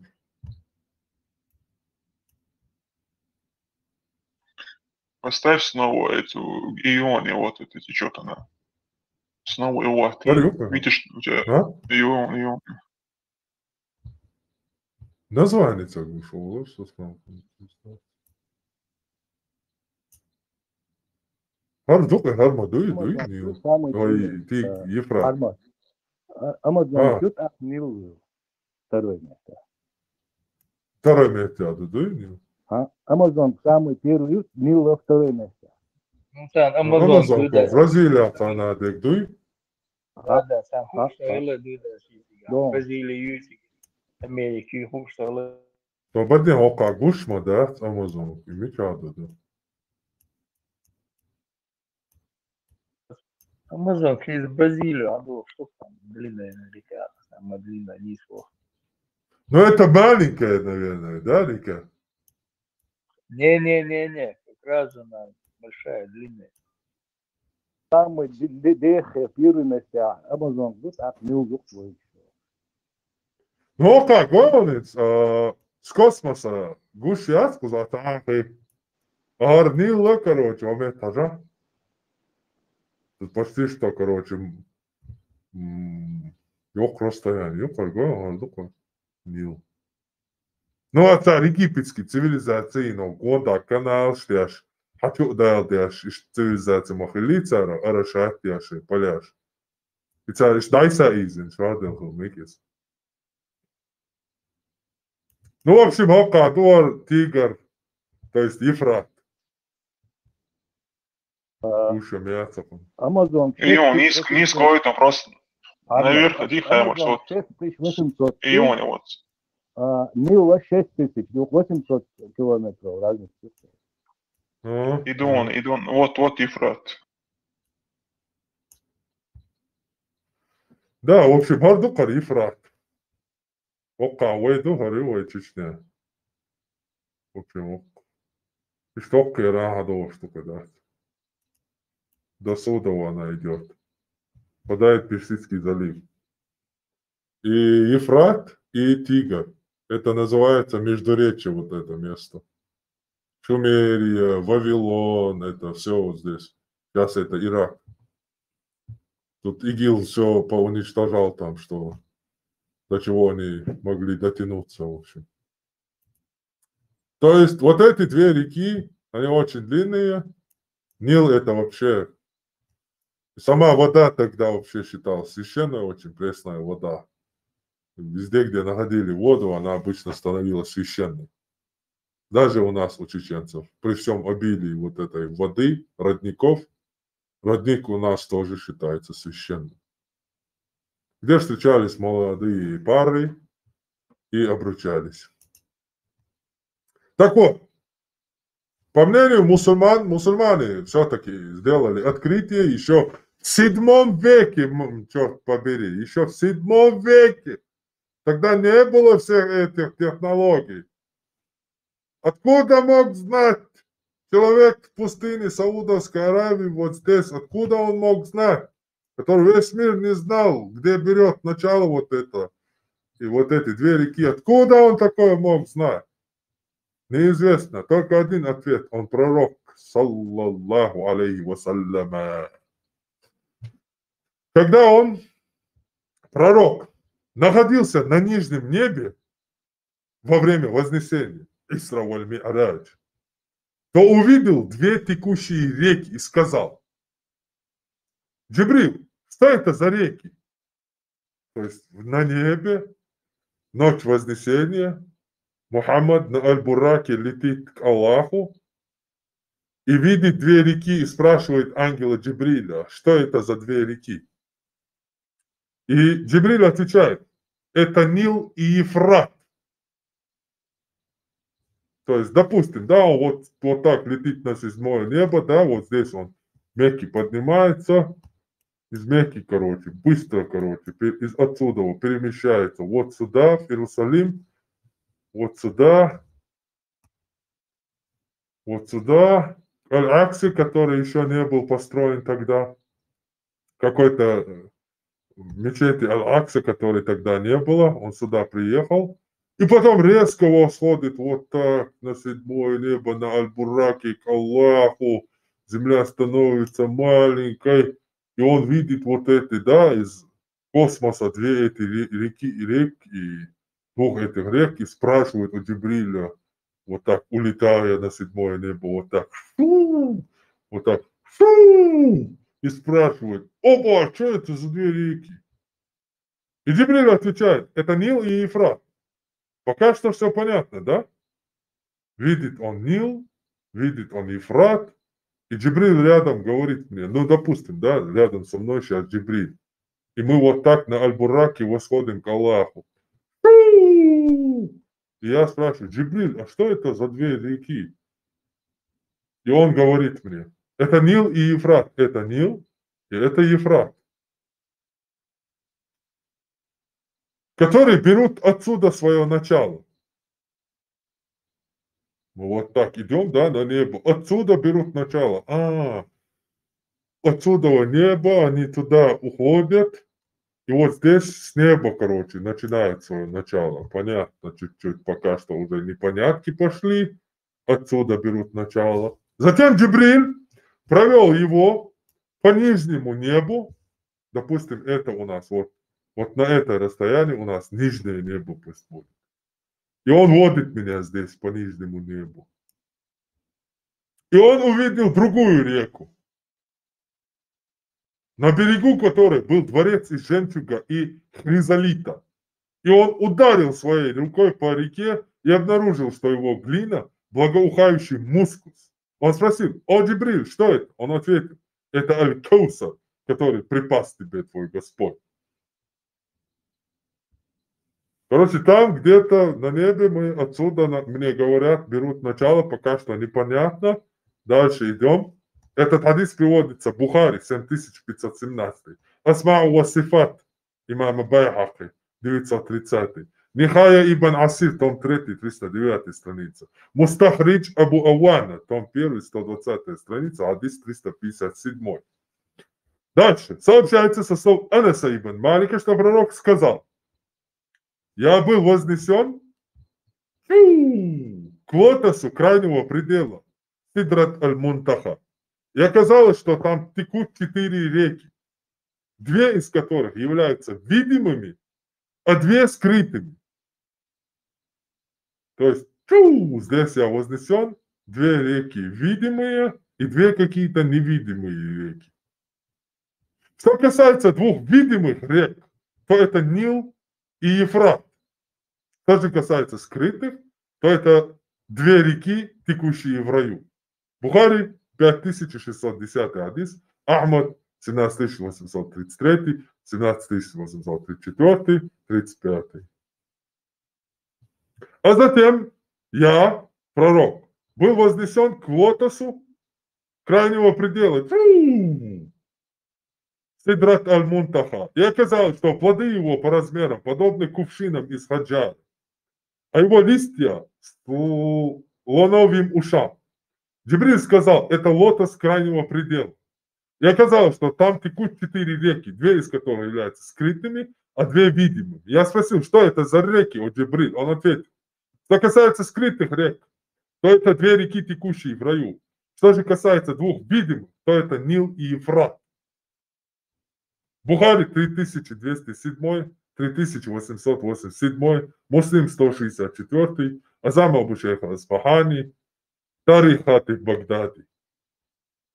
Передается от Абу Хурайры, что пророк сказал: Сайхан и Джайхан, Ефрат и Нил, все эти реки из числа рек рая. Как тебе такое, Илон Маск? А? Как тебе такое, а? Ну? Он, А? оказывается, не очень далеко оказался. Трон Аллаха. Трон Аллаха недалеко оказался, Барас. Хорошо, тогда в другой версии хадиса. Исток этих 4 рек находится в раю. Сардари, Амудари, Нила и Ефрата. Как тебе такое, Илон Маск, а? Вот он. Вот здесь находится рай.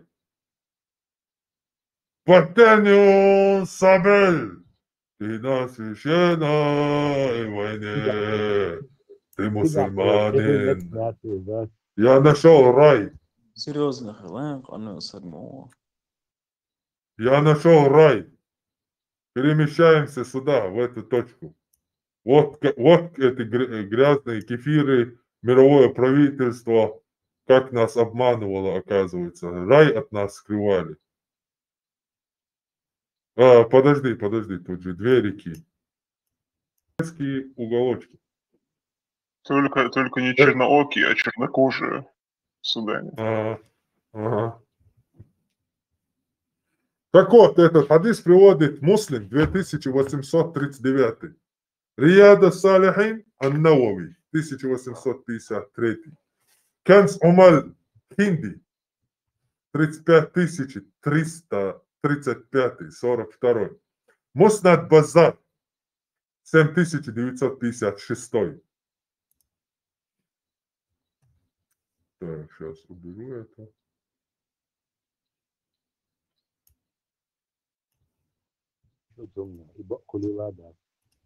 Хулила, да. Это я похулил, да. Полностью согласен.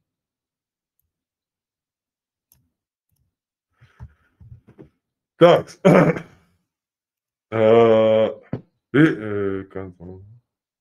Ахмад, Муснад Ахмад, 7544. Сахих Джам'и, Альбани, 6674. Тарих Хатиб Багдади, том 1, 359. Сильсиля Альбани, 110, 111, 112. Азама Абу Шейха, 4 том, 1419. Продолжаем. 2 видимые реки, Нил и Ефрат, берут начало из-под лотоса крайнего предела, к которому был вознесен Мухаммад. Затем они идут путем, каким пожелает Аллах, и выходят на земле, и текут уже на ней. И это не противоречит ни разум, ни шариат. Это ясно из этого хадиса. Это было толкование к этому хадису, а точнее шахр аля сахих Муслим ан-Навави имама. 2 том, 225 страница.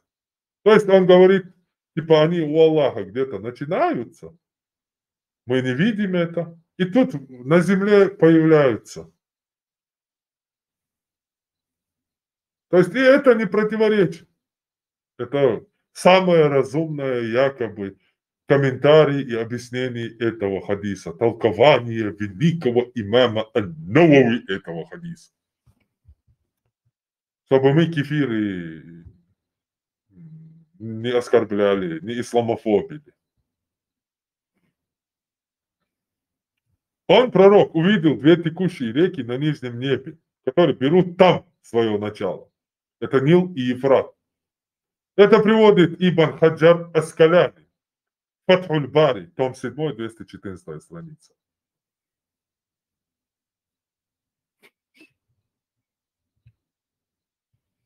Предметы из рая. Передается от Абдуллы бин Амра, что пророк сказал: на земле нет ничего из рая, помимо черного камня из Каабы. Запомнили, да? Ничего из рая, кроме черного камня. Это приводится Сильсиля Альбани, 3355. Сунан Кубра Байхақи 9230. Шаб аль-Иман Байхақи 3753. Сахих аль-Джами аль-Сагир Аль-Бани 5334. Сообщается от Абу Хурайра, что пророк сказал: на земле нет ничего из рая, кроме 3 вещей. Сейчас уже их 3 стало.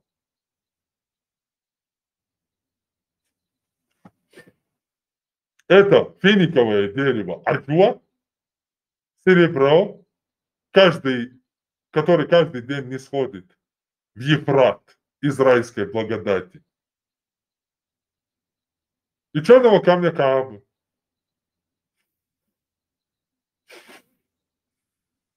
А там лошади в раю, там, исключительно, подождите, удод должен быть в раю, верблюд, а они куда делись?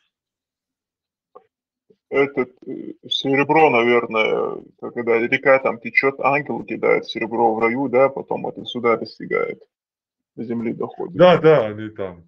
Да, это как, знаешь, видел в программе этот червь, игра такая старая. Вот ты когда в одной границе заворачиваешь этот червь, он в другой границе выходит, видел? Да. Вот прям таким же образом под троном Аллаха там Нил и Ефрат заходят и выходят здесь на земле с этим серебром Израиля. Как тебе такое, Илон Маск, а? Не понял я. Рэй, оказывается, под нами. Недалеко. А мы-то думали... Не. Под Это нами телепортируется так, река просто. Под нами другое. Да, сейчас будет тебе, что под нами. Этот хадис приводит Тарих, Хатиб Багдади, первый том, 360. Сильсиля Аль-Бани, 3111. Муснад Исхак бин Руэхи, 255. Джам'и Кабир Ас-Суюти, 286. Том 7. Передается от Абдуллы бин Амра, что пророк сказал: черный камень Каабы и место стояния Ибрахима, это Маккам Ибрахим, это 2 яхонта из числа яхонта в рае. Аллах скрывает свет, исходящий от них, иначе бы они осветили бы то, что между Востоком и Западом. В другой версии, если бы не грехи сынов Адама, они осветили бы то, что между Востоком и Западом. Этот хадис приводит Тирмизи, Хаким, Ибн Хиббан, Аль-Бани, Ибн Хузайма, Байхақи, Тибризи. Солнце. Передается Ибн Амра, что пророк сказал: поистине солнце восходит. В другой версии восходит из ада между 2 рогов. В других версиях с рогом или в рог шайтана. И закатывается, солнце также заходит между 2 рогов шайтана. Или поистине при восходе солнца сопровождает шайтан. Затем, когда оно поднимается, они расходятся с ним. Потом, когда солнце в зените, его также сопровождает шайтан. После они расходятся с ним. И при закате солнца сопровождает шайтан, а после они расходятся. Или во время восхода солнца зажигается ад. Это приводится Бухари, 3270, 3273, Сахих Муслим, 828, Муснад Ахмад, 4612, 4612, Малик, Ибн Хиббан, 1, 2, 3, 4, 5, 6, 7, 8, 9, 10 хадисов. Кабир ат-Табарани, Аусат Табарани, Абу Дауд, Хаким, Сахих аль-Джами аль-Сагир Аль-Бани, Сахих Аль-Бани, Муснад Аби Шейба, Муснад Абдаразак, Мустахридж Авана, Азама Абу Шейха Асбахани, Муснад Абу Яла, Муснад Таяласи, Канз Умал-Хинди, Муснад Базар, Сунан Даракутни, Мухтар Дия Макдиси, Нихая Ибн Асир, Маталиб Алия Ибн Хаджар, Джами Кабир Суюти, Раз, два, три, 4, 5, 6, 7, 8, 9, 10, 11, 12, 13, 14, 15, 16, 17, 18, 19 раз. Джам'и Кабир ас-Суюти. Этот хадис. Маджма Заваид Хайсами. Раз, два, 3, 4, 5, 6, 7, 8, 9, 10, 11, 12, 13, 14 раз. Мишкат Тибризи. 1, 2, 3, 4 раза. Местоположение ада. От Ибн Амра передается, что пророк сказал: не плавайте на кораблях по морю без нужды, ибо поистине под ним находится, как вы думаете, что находится под морем, по мнению Мухаммеда, пророка?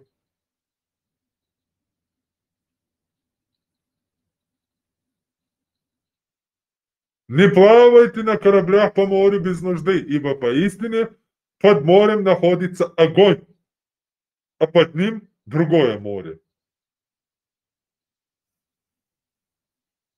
Я просто похлопаю. Этот хадис приводится Кубра Байхаки, 11079, Михая Ибн Асир, том 5, 126, Джам'и Кабир Суюти, 830 и 31. Суюти указал на достоверность хадиса также. Мустадрак Хаким, Захаби также утвердил достоверность хадиса. 8762 хадис. Мустадрак Хакима. Канц Омар Хинди. Раз, два, три, 4 раза. Маалим ат-Танзиль Багауи. Том 7, 386. Кашва Баян Саляби. 9 том 125. Сирадж Мунир Хатиб Шербини. 4 том 111 хадис. Передается от Катады, от Абу Аюба, что Ибн Амр сказал: недозволено брать малое или полное омовение морской водой, ибо поистине под морем огонь, под ним вода, под ней огонь. И так, пока не достигнет их количество 7 морям и 7 огням. Этот хадис приводится. Кубра Байхаки, Арнау подтвердил достоверность хадиса. Мусаннаф Аби Шейба, 1394. Сахих Ибн Хузайма, том 1, 58. Азама Абу Шейх Асбахани, том 4, 407. Джам'и Кабир ас-Суюти, том 4, 308. Кашф аль-Хуфа Аджлуни, 1 том 281. Аусат Ибн Мунзиль, 1 том 249. Михая Ибн Асир, 5 том 126. Тафсируль Курануль Азим Ибн Касир, том 9, 399. От Ибн Амина передается, что пророк сказал: море – это ад, или ад под морем, или море – это крышка ада. Этот хадис приводится Мустадрак Хакима, Аз-Захаби уточнил достоверность хадиса. Маджма Аз-Заваид Хайсами также сказал, передатчики заслуживают доверия. Том 10, 386. 18569 хадис. Лавамия Аль-Анвар Сафарини. Том 2, 238, 239. Сафарини, передатчики надежные, также утвердил. Канц Омаль Хинди. Том 2, 513. И еще 2 раза. Хиляя Абу Нуайм, том 5, 375. Джам'и Кабир Суюти, 2 раза. Азама Абу Шейх Асбахани, Баас ван Нушур Байхаки, 3 раза. Шаб Иман Байхаки, Кашф аль-Хуфа Аджлуни, Джами аль-Баян Табари, Дур аль-Мансур Суюти, Басит Вахиди, Тафсир аль-Куран аль-Азим Ибн Аби Хатим, 18678. Джами аль-Ахкам Куртуби, Тафсир Муджахид, страница 623. Кашфа Баян Саляби, Сирадж Мунир Хатиб Шербини, том 4, страница 111. Передается, что пророк Муджахид, Саид, Каб и другие сказали, что пророк сказал, ад находится под 7 землей. Или в другой версии, Сиджин – это скала ада под 7 землей. Или Сиджин находится на 7 земле. В другой версии с дополнением, под щекой Иблиса. Шааб аль-Иман Байхаки. Байхаки, хукам, вердикт Байхаки, хадис достоверный. Сахих Джам Сагир Альбани, 1676, Альбани, хадис достоверный. Джам Сагир Суюти, хадис достоверный. Мишкат Тибризи, хадис достоверный. Муснад Ахмад, хадис достоверный, Арнаут. Сахих Тариб Ва Тархиб Альбани, Мустаф Абишейб. Короче, итак, 25 источников и в конце и другие, которых я ссылки сюда добавил, 25 тафсиров, точнее сборников, 25 и еще несколько штук 15-20. Все ссылки я добавил сюда. Сиджин Бара или Сиджин Бара? Сиджин, Сиджин. Сиджин. Сиджин – это узкое место в аду. Оно находится в самой нижней земле, 7 земле. И это местоположение огня ада. Тафсир Джуз Амма. Салих Усаймин. Страница 98. Шейх Усаймин был спрошен о местоположении ада. Он ответил, он находится на земле. Это 20-30 лет назад муфтий Саудовской Аравии. Шейх Усаймин, муфтий Саудовской Аравии. Некоторые ученые сказали, продолжает он дальше, фатва его. Зачитываю фатву шейха Усаймина, великого салафа солиха. Некоторые ученые сказали, что ад – это моря, а другие, что он находится внутри земли. Я считаю, что второе мнение верное. Но мы не знаем, где именно внутри земли он расположен. Но мы верим, что он не в небе, а на земле. И доводом является аят 83 суры, 7 аят. Сиджин – это нижняя земля. Но у некоторых возникли сомнения. Как тогда пророк мог видеть ад в ночь вознесения на небо, если ад на земле, говорили они? Я удивлен от этих сомнений. Ведь когда мы в небе летим в самолете, мы же можем видеть землю. Так почему пророк не мог увидеть ад в то время, как он на небе?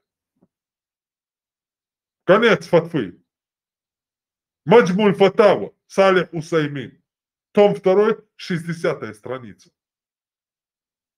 Ссылка также имеется. Имам Аль-Хаким. Ад находится под 7 землей. И поистине некоторые сподвижники, те, кто был после них, свидетельствовали, что видели дым, исходящий из ада. Это хадис приводится Мустадрак Хакима, том 4, 638, страница, хадис 8762.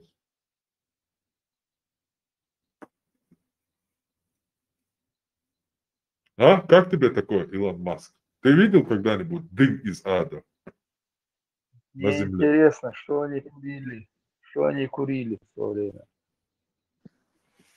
Да ничего они не курили, обезьянами были просто. Видишь, на Худа Биоханс, в Том и Джерри мультикатер, там он какой-то серии проваливался вниз, да, к этому. В ад он проваливался.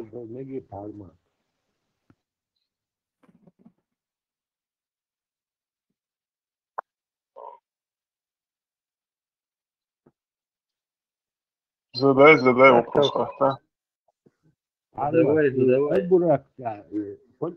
полет печкена, вахаиш, и думаю, город дуй, кисти адоцы гинда. Гуарг дамадат, وعيغف مدنا الله عندكم مخا يقوارك دوتي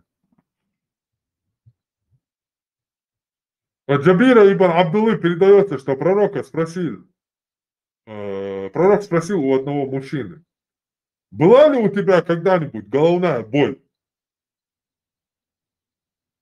Он спросил: а что это? Пророк ответил: это ветер в голове, ударяющий по его жилам. Этот хадис приводится в Адаб аль-Муфрад Бухари, 495. Альбани, Хукам Альбани, Сахих Хасан. Достоверный, хороший хадис. Смотрите Сахих аль-Адаб аль-Муфрад, страница 186. Ибн Хиббан, 4013 хадис. Муснад Ахмад, 8395. Хукам Арнаут, Хасан хадис. Хороший. Смотрите, Тахкик Муснад имам Ахмад, 14 том, 123-124 страница. Хаким, 1283 хадис. Хаким Хукам. Достоверный, соответствует условиям имама Муслима. Достоверность хадиса подтвердили Абу Нуайм и Ибн Сунни. Смотрите Манхал Рави, Шамсуддин ад-Димашки, 1 том, 236 страница. Кубра ан-Насай, 7449. Муснад Базар, Шуайб Байхаки, Кашф аль-Астар, Ан Заваид аль-Базар, Хайсами, 776 хадис. Откуда возникнут тела в день суда? Аллах не спошлет дождь, и от него станут расти тела людей. Муслим, Сахих, 2940. Муснад Ахмад, хадис достоверный. Мустадрак Хаким, Кубра ан-Насай, Ибн Хиббан, Тафсир аль-Кур'ан аль-Азим Ибн Касир. Бустан, Ибн Ахнаф Ямани, Басит Вахиди, Кашф ва Баян Салаби, Джами аль-Ахкам Куртуби, Маалим ан-Танзил Багави, Сирадж Мунир, Хатиба Ширбини. Лихорадка. От Ибн Аббаса, Айши, Ибн Умара и других передается, что пророк сказал: охлаждайте горячку, то есть лихорадку, водой. Да, гордуй температуру. Охлаждайте ее водой. Ибо поистине она возникает от расширения ада. То есть, когда у вас температура поднимается, то знаете, что ад расширился на этот момент. И вот это верили эти обезьяны. И мысли этих обезьян нам предлагают сегодня считать передовой наукой. Еще голову какой-то, грозятся какой-то отрубить. Сначала еще добраться надо бомжам. За всю жизнь надо будет работать, чтобы билет купить до меня, добраться. Обезьяны тупоголовые. Этот хадис приводит Бухари, Сахих, 3261, 62, 63, 64, 5725, 26. Сахих Муслим, 2209, 2210, 2211. Ибн Хиббан, 3 раза. Муатта Малик, Ибн Маджах. Альбани достоверность хадиса подтвердил Сахих. Смотрите, Сахих ва Даиф Сунан Ибн Маджа, том 7, 471-75 страница. Сильсиля Альбани, Кубра Байхаки, Мусаннаф Аби Шейба 6 раз. Хаким 3 раза. Захаби достоверность подтвердил. Смотрите, Талхис. Тирмизи подтвердил достоверность. Тоже привел этот хадис. Шуайб Байхаки. Сахих аль-Джами ас-Сахир Альбани. Ахмад привел это 1 056 раз. Этот хадис. Арнаут. Хукам Арнаута. Хасан хадис. Хороший. Кабир Табарани 1 567 раз тоже привел хадис этот в своем сборнике. Муснад Базар 2 раза. Муснад Абу Яла 2 раза. Даррани. Хукам Даррани достоверный хадис подтвердил. Муснад Дарими, Сахих Таргиб ва Тархиб Альбани, Муснад Хумайди, Мишкат Тебризи, Альбани подтвердил достоверность. Шарх Мушкиль Аль-Асар Тахави, Амаль Аль-Йоум ва Аль-Лейла Ибн Сунни, страница 516-519. Рияд Салихин Ан-Навави, страница 513, хадис 1857. Аль-Мард ва Аль-Кафарат Ибн Аби ад-Дунья, тоже 1 600 000 раз привел этот хадис. И другие. От Ибн Умара передается, что пророк сказал: если усилилась жара днем, то откладывайте дневную молитву, ибо поистине она от расширения ада. Жара днем – это от расширения ада. Ох, как я много слов сейчас сказал бы. Подожди, Сабарди Хаймаса, вопрос, когда тогда получается жара летом, почему у всех лихорадки не бывает? Ну ты слишком сейчас уже еврейские вопросы задаешь. Тебе же сказали, что люди до вас задавали эти вопросы, после чего они были уничтожены. Поэтому не задавайте эти лишних кефирских, исламофобских своих вот этих вопросов, да? What the hell? В общем, этот хадис приводит Бухари. Этот хадис приводит Бухари 533, 34, 35, 38, 3258, 3259. 6 раз Бухари в своем Сахихе приводит этот хадис. Также Муслим 2 раза. 615, 616. Ан-Насаи 500, 501. Ибн Маджа 677, 678. Тирмизи 157, 158. Абу Дауд 401, 402. Малик 28, 29. Ахмад 5 раз. Ибн Хиббан 10 раз. Хаким 1 раз. Кабир ат-Табарани 6 раз. Илья Абу Нуайм 3 раза. Кубра Байхаки 5 раз. Мусаннаф 6 раз. Мусаннаф Абдуразак Аби Шейба. Род Абу Бакр Ан-Бари.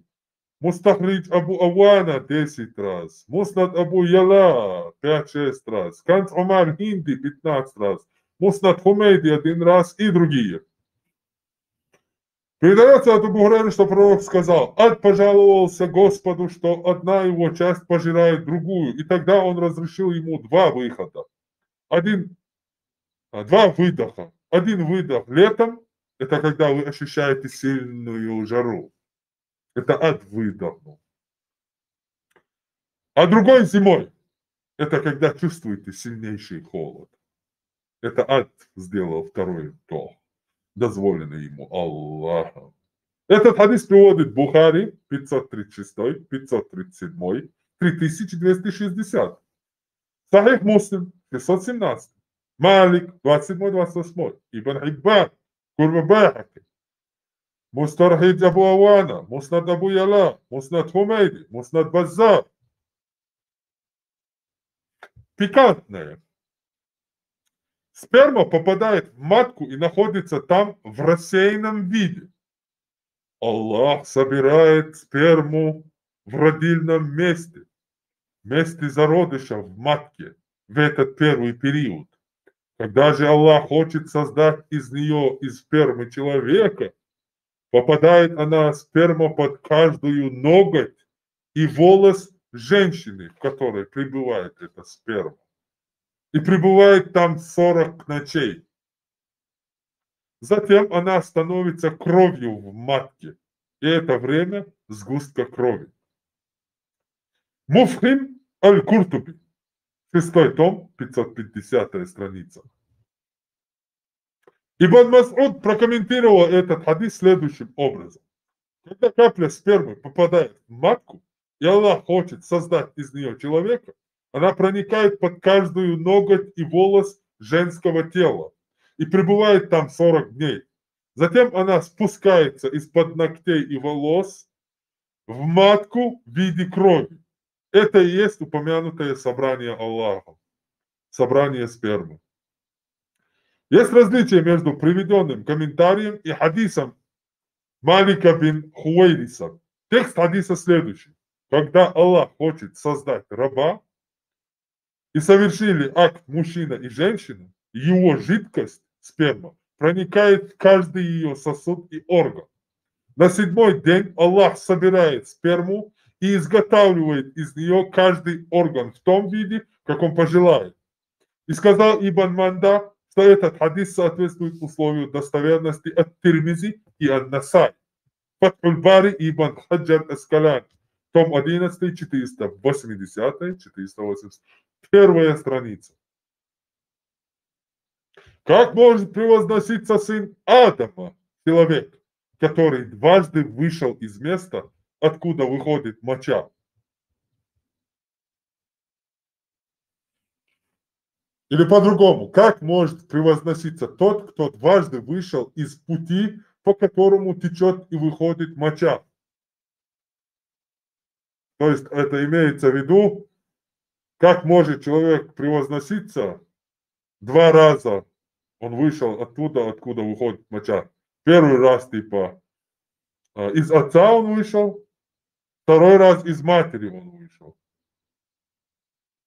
И типа в обеих этих местах, короче, не было никого, чтобы объяснить Аллаху, что моча выходит не оттуда, откуда сперма, и не оттуда, откуда ребенок. Это совсем другие пути. Мочевые пути и вот эти половые пути, они совсем другие, разные.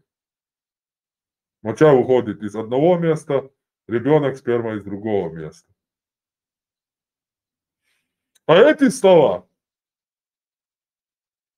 таких представителей ислама, как Ибн Кайс, Хасан аль-Басри, Джафар ас-Сидик, имам Байхаки, имам Газали, имам Захаби, имам Куртуби, Ибн Асим, имам Шаукани. Ибн Кайс, кто это? Абу Шабир Алькама ибн Кайс ан-Нахай, известный как Алькама ибн Кайс, умер в 681 году. Исламский богослов, толкователь Корана, хадисовед, факих. Принадлежит поколению табиинов. Его полное имя Абу Шабир Алькама ибн Кайс ибн Абдулла ибн Малик ан-Нахай аль-Куфи. Родился при жизни пророка Мухаммада, но не видел его, мухадрам. Встречался со многими сподвижниками пророка, в числе которых были праведные халифы Абу Бакр, Умар, Усман и Али. В битве при Нахавенде сражался против хариджитов. Исламское право, фикх и толкование Корана, тафсир, изучал под руководством Ибн Мас'уда, который говорил про него. Он читает все, что читаю я, и знает все, что знаю я. Продолжение его школы по чтению Корана, Кираат, были Яхья ибн Вассаб, Убайд ибн Надля, Абу Исак аш-Шабли и другие. Среди его учеников по фикху были Хаммад ибн Абу Сулейман, Абу Вали Шарик ибн Салама, Амир аш-Ша'би, Мухаммад ибн Сирин, Абдуррахман ибн Аль-Асвад, Мусайиб ибн Рафи, Ибрахим ан-Нахай, Умар ибн Алькама и другие. Хасан аль-Басри, следующий. Абу Саид аль-Хасан ибн Яссар аль-Басри, в 642 родился в Медине, в 728 умер в Басре. Исламский богослов и знаток хадиса. Один из первых исламских аскетов, Захид, предшественник суфизма. Родился в 642 году в Медине. В разных сообщениях информация об имени его отца разнится. Упоминаются имена Фарруз, Ясад или Джафар, то есть ублюдок. Имя матери его Хайра. Сообщается, что она была служанкой у жены Мухаммеда Саляма бинт Абу Умайя. В 657 году жил в Басре. В 663-65 годах участвовал в военном походе на территории нынешнего Афганистана. Хасан участвовал в войне против Персии. Был секретарем наместника Харасана Раби ибн Заяда. Когда правителем Ирака стал Хаджрадж ибн Юсуф, 694 год, принял участие в организованном последнем работе по снабжению букв в тексте Корана диакритическими знаками. При халифе Умаре ибн Абдул-Азизе Аль-Хасан стал кадием Басры. То есть это один из первых, кто придумал точки в Коране, без которых сегодня эти обезьяны не могли бы его читать. Вообще никак. Хаймарс, Кричер Тахна спросил у других, у меня голос у тебя прорывается у меня. Все остальные хорошо его слышат. Слышите все остальные? Или прерываюсь?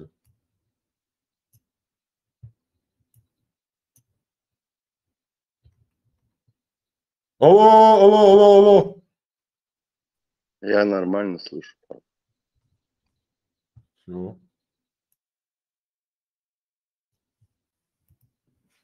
Да. Группировавшийся вокруг Хасана аль-Басри теологический кружок был центром интеллектуальной жизни Басры и всего амиятского государства. А авторитет основателя кружка был настолько велик, что к своим учителям его относили и сунниты, и рационалисты, то есть основатели му'тазилизма. Василь ибн Ата вышел именно из этого кружка. И суфии. То есть это вообще всеми уважаемый человек. Вообще гигант ислама. Джафар ас-Сидик следующий. Абу Абдаллах Джафар ибн Мухаммад аль-Урайчи, более известный как Джафар ас-Садик.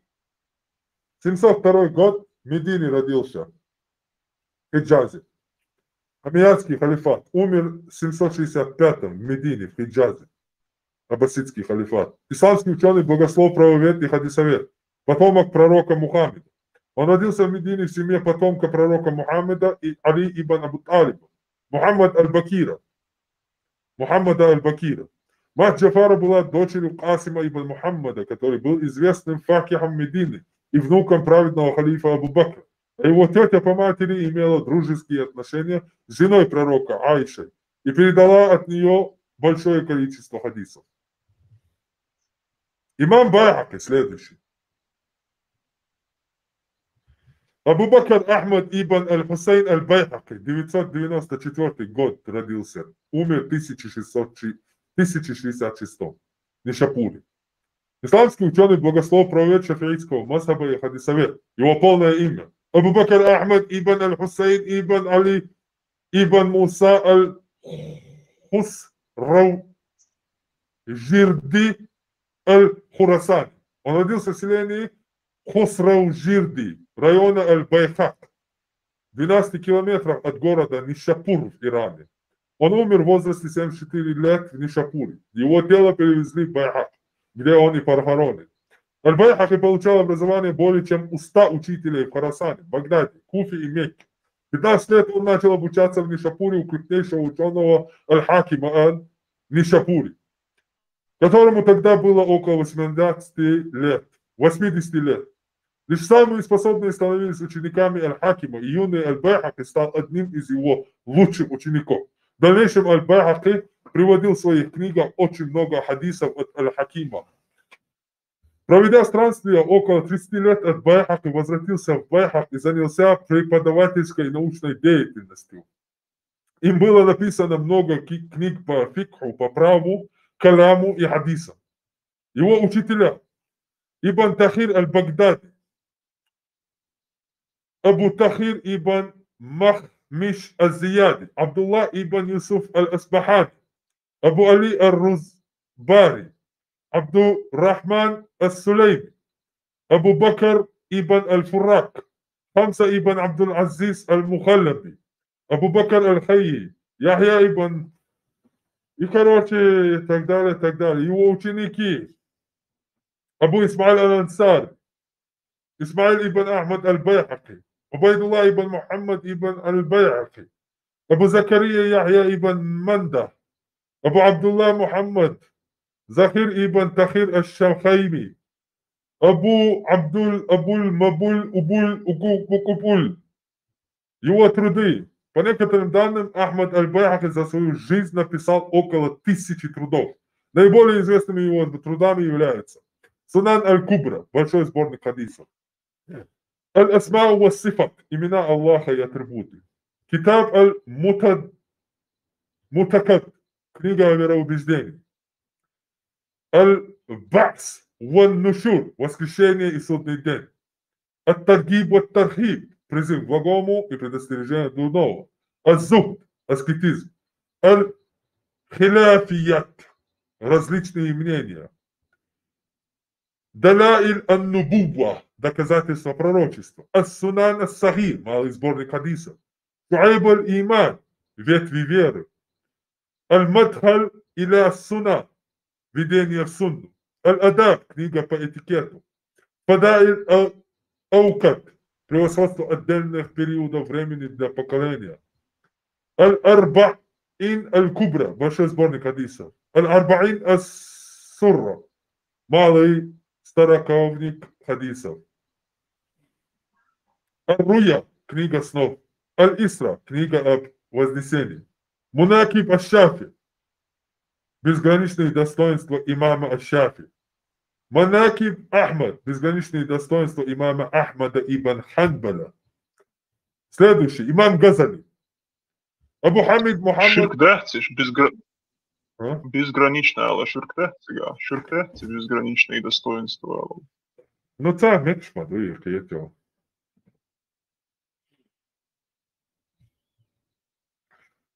Газали. Абу Хамид Мухаммад ибн Мухаммад аль-Газали ат-Туси.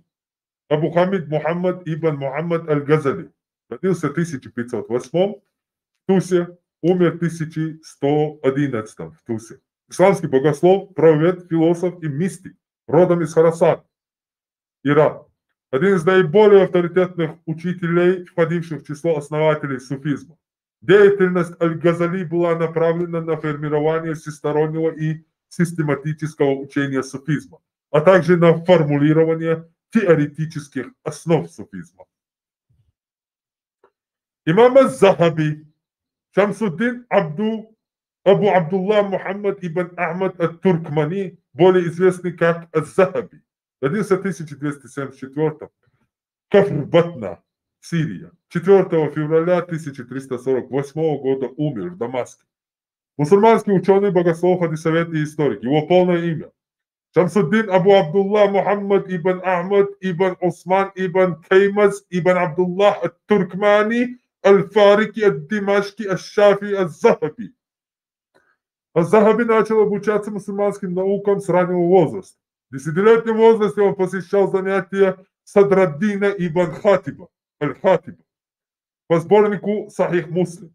Когда ему исполнилось 18 лет, Az-Zahabi всерьез взялся за изучение шариатских дисциплин.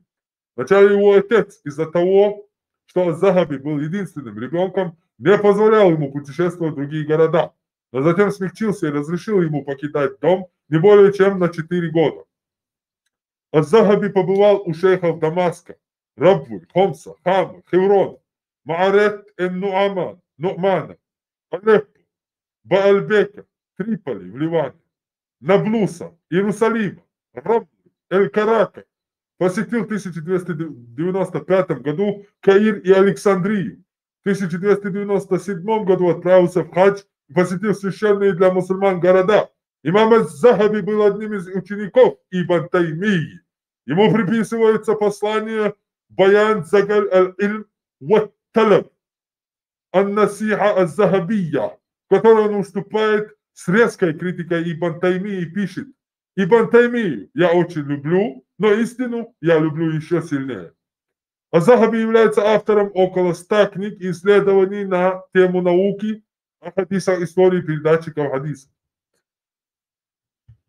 سيار أعلم النبلاء، تاريخ الإسلام ووفية المشاهير والأعلام، تبكت تذكرة الخفز، تبكت الكرة، مختصر تهذيب الكمال، الكشيف، التجريد في أسماء الصحابة، الميزان في الضعفة، المغني في الضعفة، تلخيص المستدرك الحاكم، مختصر سنن البيهقي، الألو للآلي الرحمن، الأربعون في صفاء الله.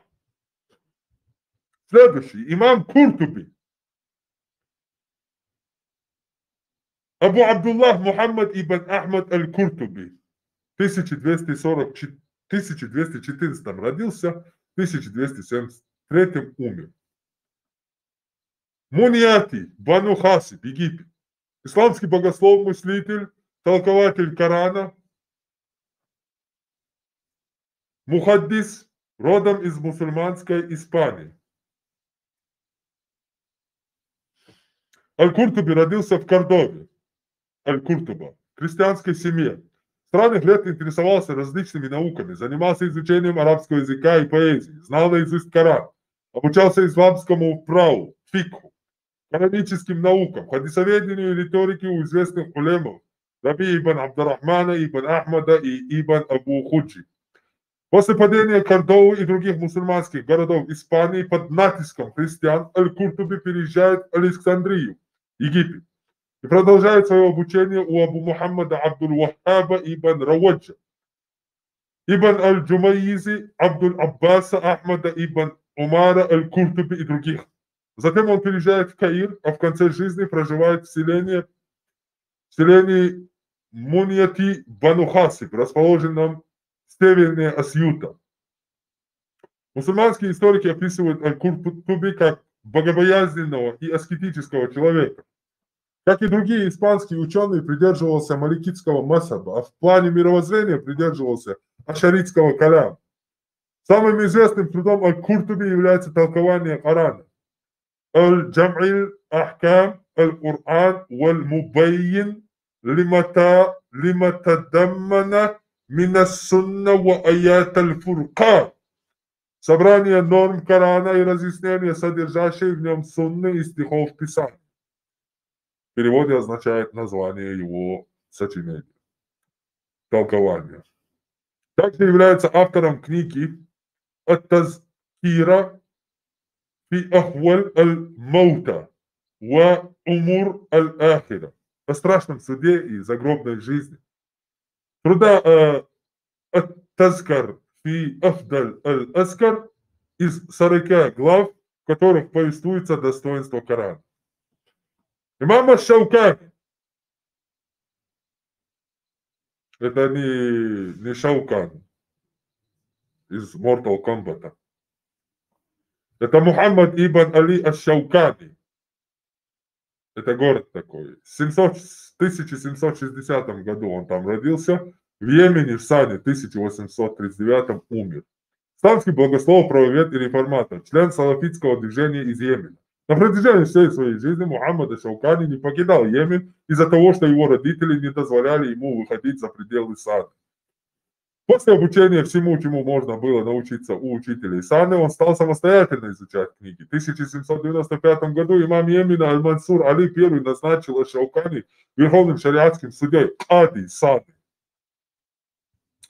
Его идеи и сочинения были предвестниками исламского модернизма первой половины 20 века. Многие из его книг существуют в современных изданиях. Рашид Рида считал его муджаддидом 12 века хиджры, то есть обновителем религии. И это все обезьяны, про которых биографию вам рассказал, которые нас учат жизни, мировоззрению, мироустройству, науке и так далее. И от имени этих людей нам говорят сегодня: «Эламнах, Аллах, алимы сказали». Вот эти обезьяны и есть вот эти их алимы. Мы сегодня с ними познакомились лично, без посредников. Самые настоящие обезьяны. Обезьяны своего времени. Обезьяны прошлого, обезьяны 1000 лет назад, 2000 лет назад по меркам Рима, 3000 лет назад по меркам Египта и 5000 лет назад по меркам Шумерии. Это настоящие интеллектуальные обезьяны по сравнению с этими развитыми людьми. Даже 5000 лет до нашей эры.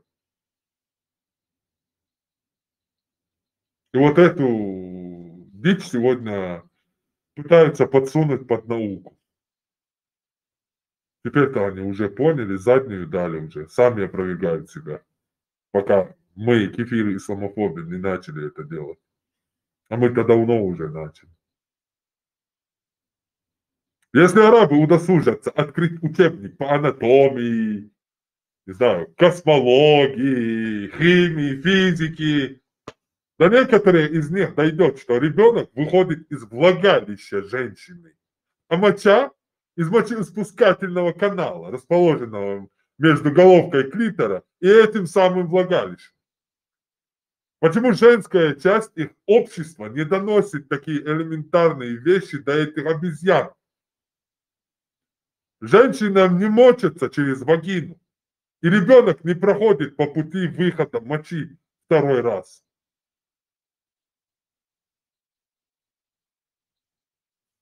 Вот такие вот первые, ранние и до современных почти что 17 века ученых ислама, как они понимали ислам, Коран, устройство мира. Самые лучшие из лучших, по мнению мусульман, верили, что земля находится на спине кита. А кит этот плавает в большом море. Когда сотрясается кит, происходит землетрясение. Вот и все.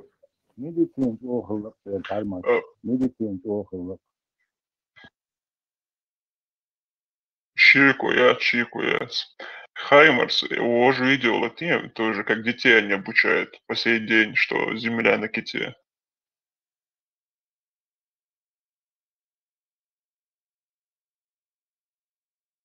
А перевод юрица? Ну, это переводится, есть там просто этот хадис приводится, который этот Ибн Аббас там сказал, там, чтобы земля не колебалась на спине этого кита, положили горы Богш.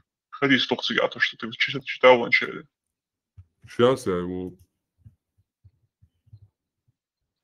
Там заставка очень хорошая, да, кит Тухция на заставке. Ага, во. Так, сейчас.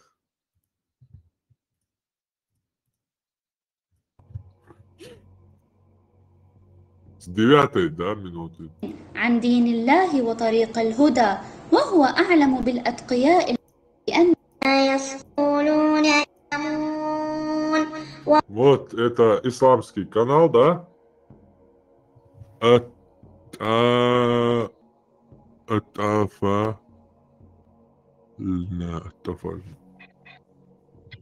Ну, детей, детский канал общий для детей. Да, детский канал, 600 тысяч подписчиков, очень детский канал. Просмотров этого видео 632 тысячи просмотров 4 года назад. Итак, слушаем.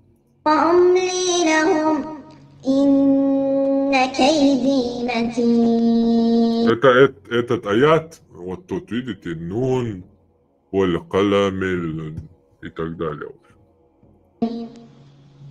أم تسألهم أجرا فهم من مغرم مثقلون أم عندهم الغيب فهم Включи 9-ю минуту.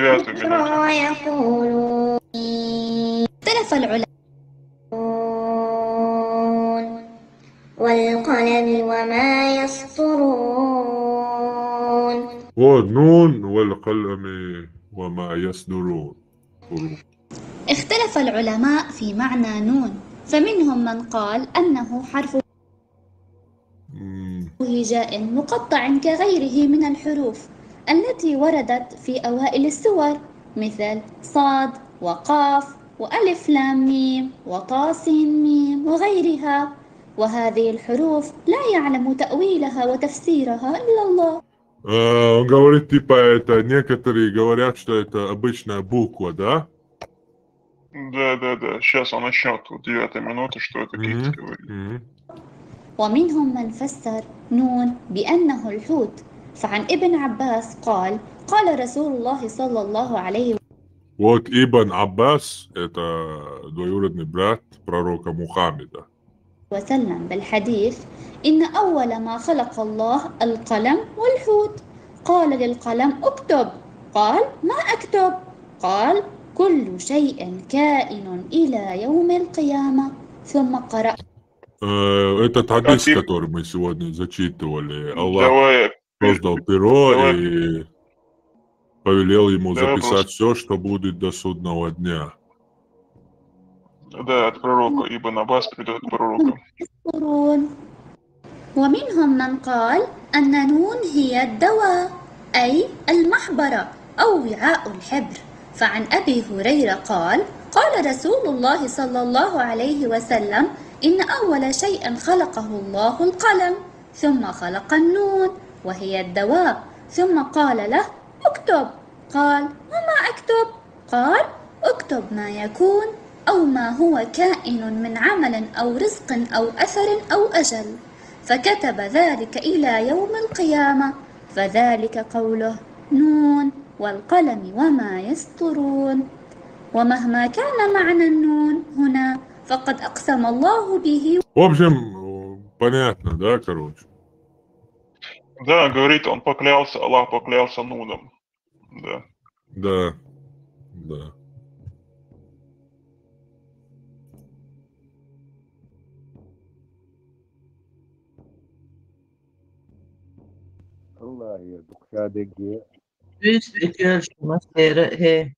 Это что получается, он курс создал раньше, чем курицу, что ли? Такой глупый вопрос. Ника, дикция Хазарон. Эй, Выключи камеру. сейчас выключу. Я говорю, это получается, он создал перо раньше, чем курицу, что ли? У меня такой глупый вопрос возник. Забудьте.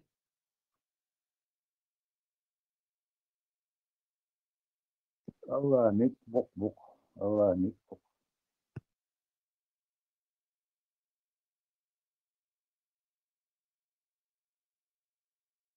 Это он сначала кита создал, а потом...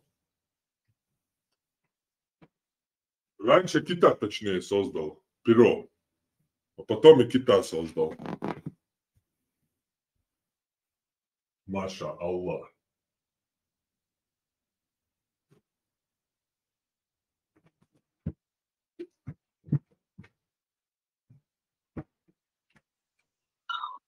Хаймарса, вторая часть этих сказок будет. Есть Конечно будет, конечно будет. Это чтобы мы пока что понимали, что это за ученые, за алимы, за толкователи. Да, это такое введение в курс вот этого закулисного джамаата алимов, которых никто никогда не видел, великих и неприкасаемых, недосягаемых.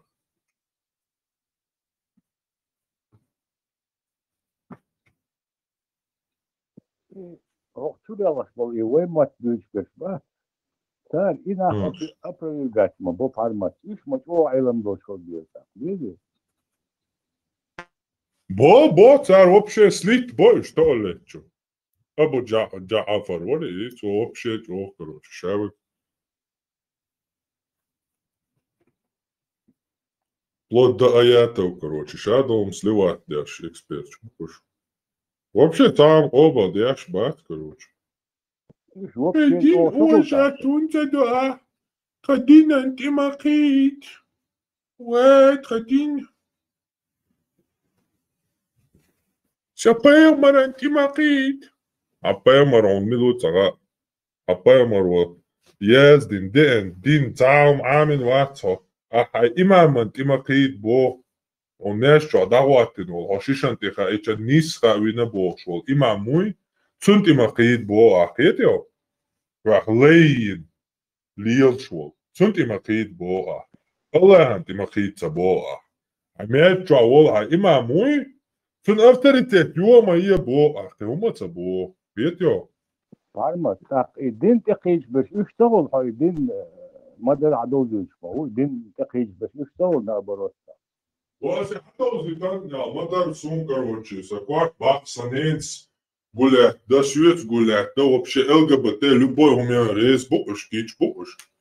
Что он свет ЛГБТ и Люша Оли, Дина, Цан, Ица, гуя, все вообще кич, ват, бусал, ЛГБТ, Цамгар, Кэтта, Я там привык к Чина, я вообще не могу догнать. Sündür, YouTube Timur Kayı düşün. Sigir. YouTube düşün. Колонку düşün. Для начала. Но чтобы понимать молодежное состояние, там послушайте, Вольнов был, шпранки рушим. Вольнов пранки там по 3-4 часа кто-то другой его выкладывает. Аудио в формате, короче, YouTube-чат. Там просто картинка стоит. Он, короче, звонит в Инстаграме разные магазины, там, Нохчичуя, Дагестан, больницы, школы, под комментариями, короче, Аллах оскорбляет, номер потом дает, они ему звонят, и он, короче, мать всех, короче, и Аллаха всех оскорбляет, и те ему как-то отвечают. И из этого какой-то аншлаг превращается, и это продается, вот этот аншлаг. Причем продается это, ну, можно сказать, он живет, он богат на этом, он разбогател, можно сказать, на этом.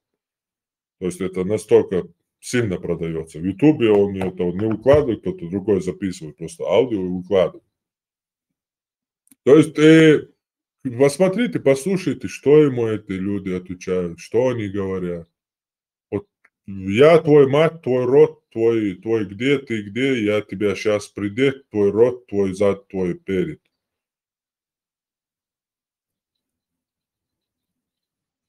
وينه البارع. ها وينه.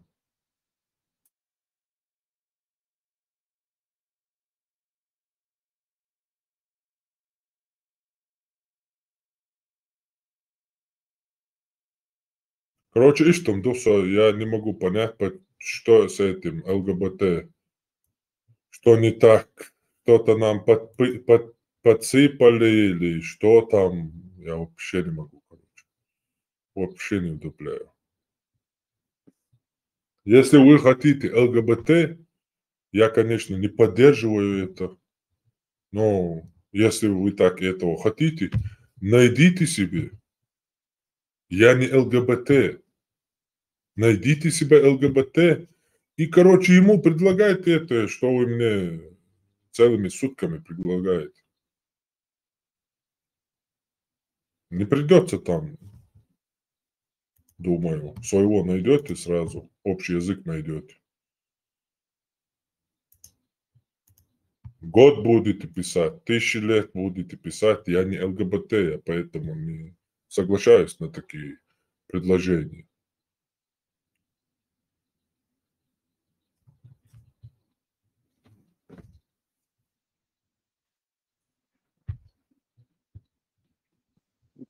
Sen waafii daadka rumsha ishdaad sarba daadka internetka degore. Ihum aprogas de stato volta ish posuda ish medu simsnit da ish mosimeta dostata طبعا انت طبعا خزقسون طبعا انت غالا قيت حيث ما يزداد يشتاس تيش تبصر بشي كاي بيشن فقلونا بشي يأي يا تحكما يحكوا البوش بس يا حتى مش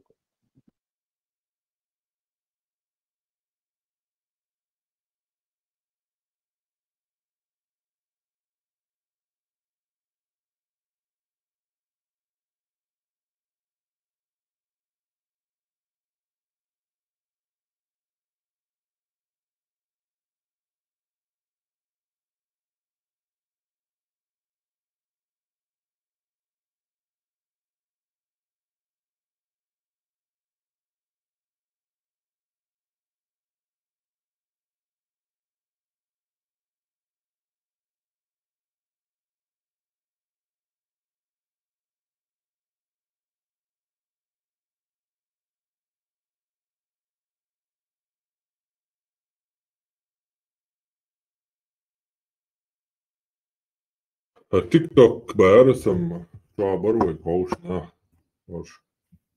Šāvagātnes un vasāra din doizan mācu. Palbina mācu, šādīga zarās karot, jāmadina tā. Tā tad, tā huma jāskaro šāvag un krutovu. Es arbošu surdekose, es arbošu nekit, boi muhu šolati, sekä se moi šahdarmadēts slavu. No öyle değil taşma. Duyce bok çağır ta payamar jüktiş ta. No tűrnaş dama duyce ga şu var. Нет, скопировать немножко. Да, işte çeri, dakika çeri, slonçi, tűrnaş nam khilma hallicik masera.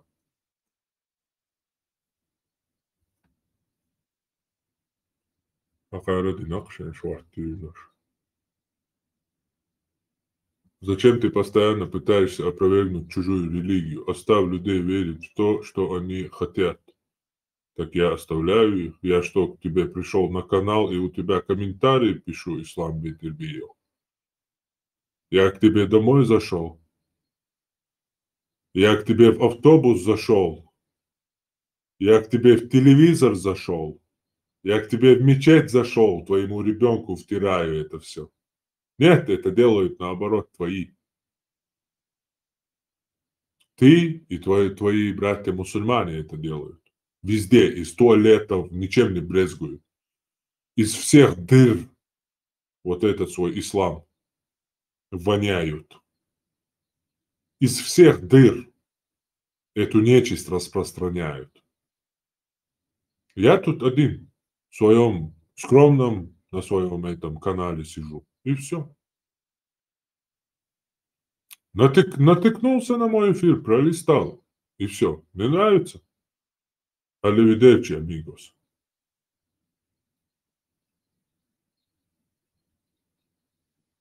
Mürit olmuş, tadı hattası olmuş. Kötüymüş. Müridim, да, Мюрит самый умный у Тунхата, да, вообще.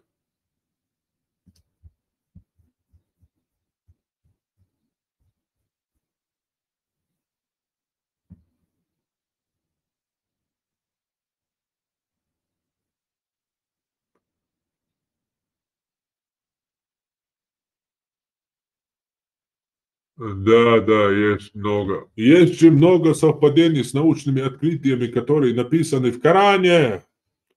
Говорит все еще один обманутый мусульманин после всего этого эфира.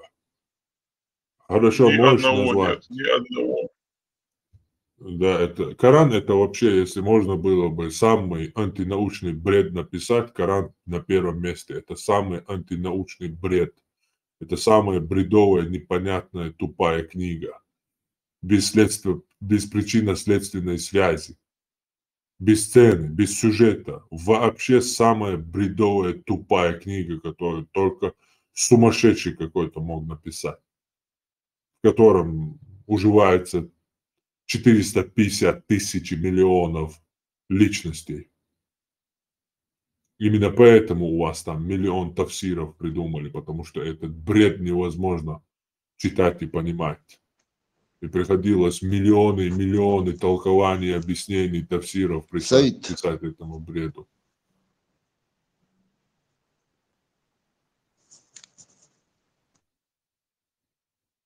Нам того веришь? Her bok bu.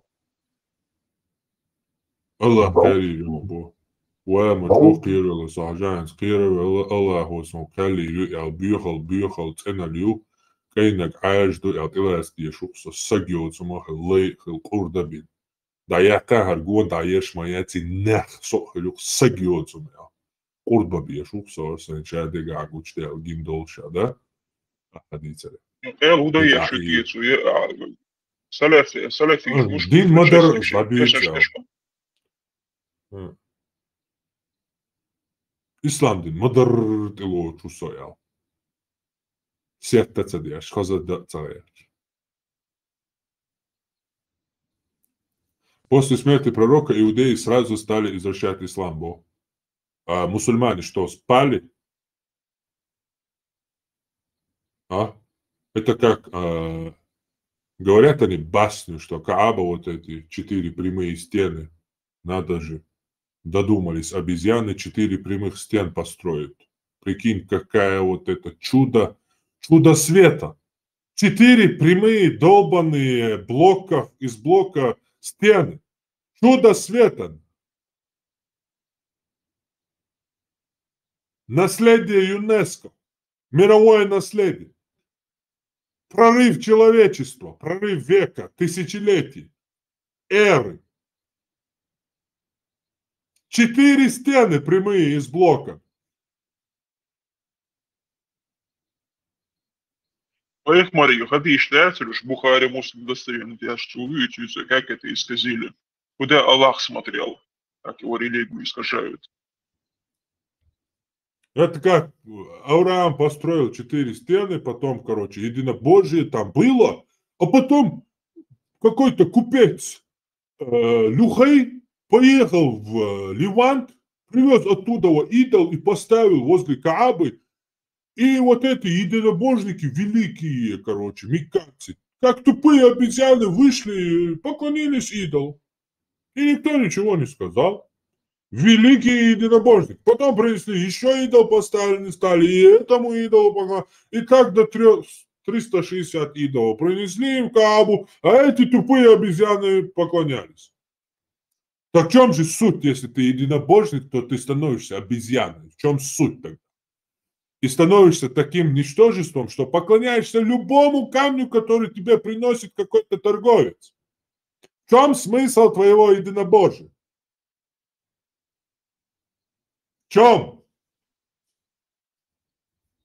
Иудеи насколько хитрые, что сумели всунуть в Коран имена их двух божеств, Яхва и Эля. Последний шанс, данный им, миру, человечеству, Мухаммад, который все очистил. Были искажены другие религии, и вот как спасение, милость для миров Мухаммеда послали, как шанс для человечества. И Аллах сам сказал, что сохраните его религию. А тут как-то какие-то евреи опять сильнее Аллаха оказались и все извратили. Ой, рабы. Хаймаш, а тебе говорили до Ибраима, до Каабы, куда они молились, мусульмане? Все другие пророки. Нет, они не говорят там. Я их спрашивал, какой-нибудь пророк вообще делал хадж. Если хадж установлен Ибрахимом, как обязанность мусульман, а они после Ибрахима, все эти Ильяс, все эти Иисус, Моисей, все они были после Ибрахима. И один из них хотя бы в Мекку поехал, совершил хадж. Нет!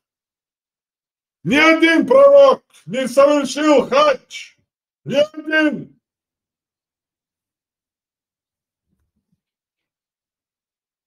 Но ничего, мы обезьяны, что нам говорят, в то мы и верим. И что? И ты что хочешь своими этими словами нас, баранов, сделать людьми? А мы назло тебе не перестанем быть баранами. Чисто тебе назло будем баранами. И что? Альхамдулиллах. И что? Что ты сделаешь?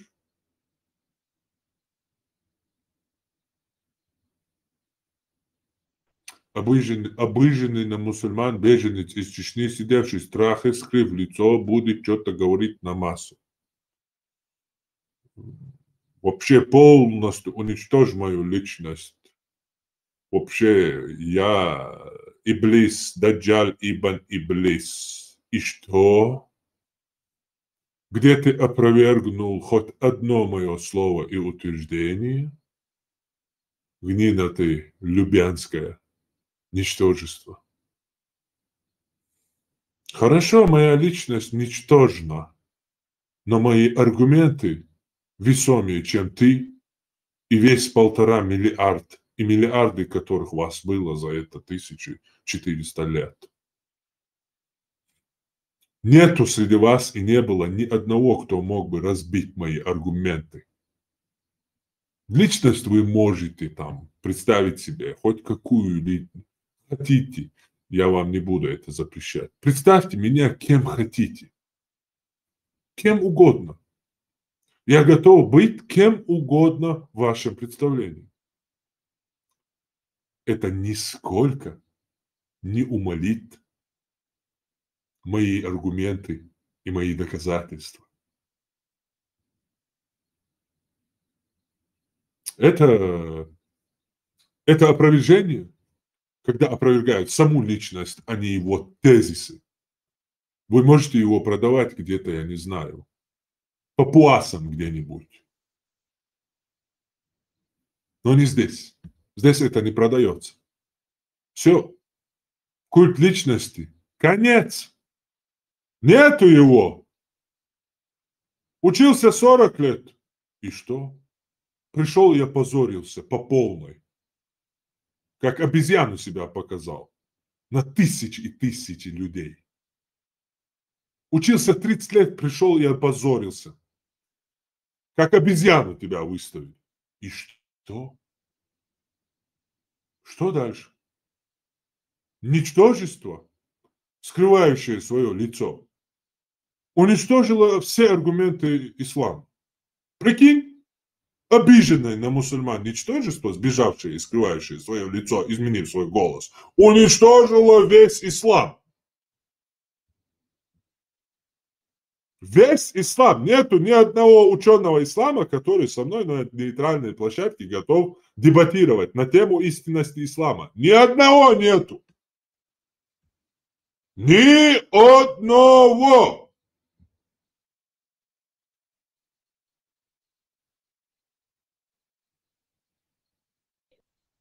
Ни одного. Есть нейтральная площадка. Правда, он мусульманин. Но я принимаю его как нейтрального. Хотя он ваш человек. Но он все-таки там минуту по минутам дает что-то там. Можно дебатировать. Нейтральная площадка. Любой приходите, пожалуйста. Любой. Только без обезьян вот этих. Абу-Джапаров, Абу-Мапаров, вот этих всех. Коранитов всяких. Вот этих, как их называют? Либеральные, да, либеральные. Не либеральные, а... Ну, вот это маргинальная кучка. А мусульмане? Ахлю сунна, валь джамаа, салафия, мазхаб имама Шафи. Можно желательно. Вот во что чеченцы верят? Ислам. Вот придите один этот ислам, защитите, пожалуйста. Ахлю сунна, валь джамаа в понимании салафов, праведных предшественников. Вот придите и защитите этот ислам. Его полностью уничтожил я. Полностью. Выставил полными обезьянами на весь русскоязычное, на все русскоязычное пространство. Полными обезьянами вас сделал. Я, ничтожество, скрывающее свое лицо и голос, обиженное на мусульман, сделал вас полным ничтожеством. Где дать вам пинка под зад, уже каждый нормальный человек считает себе за честью.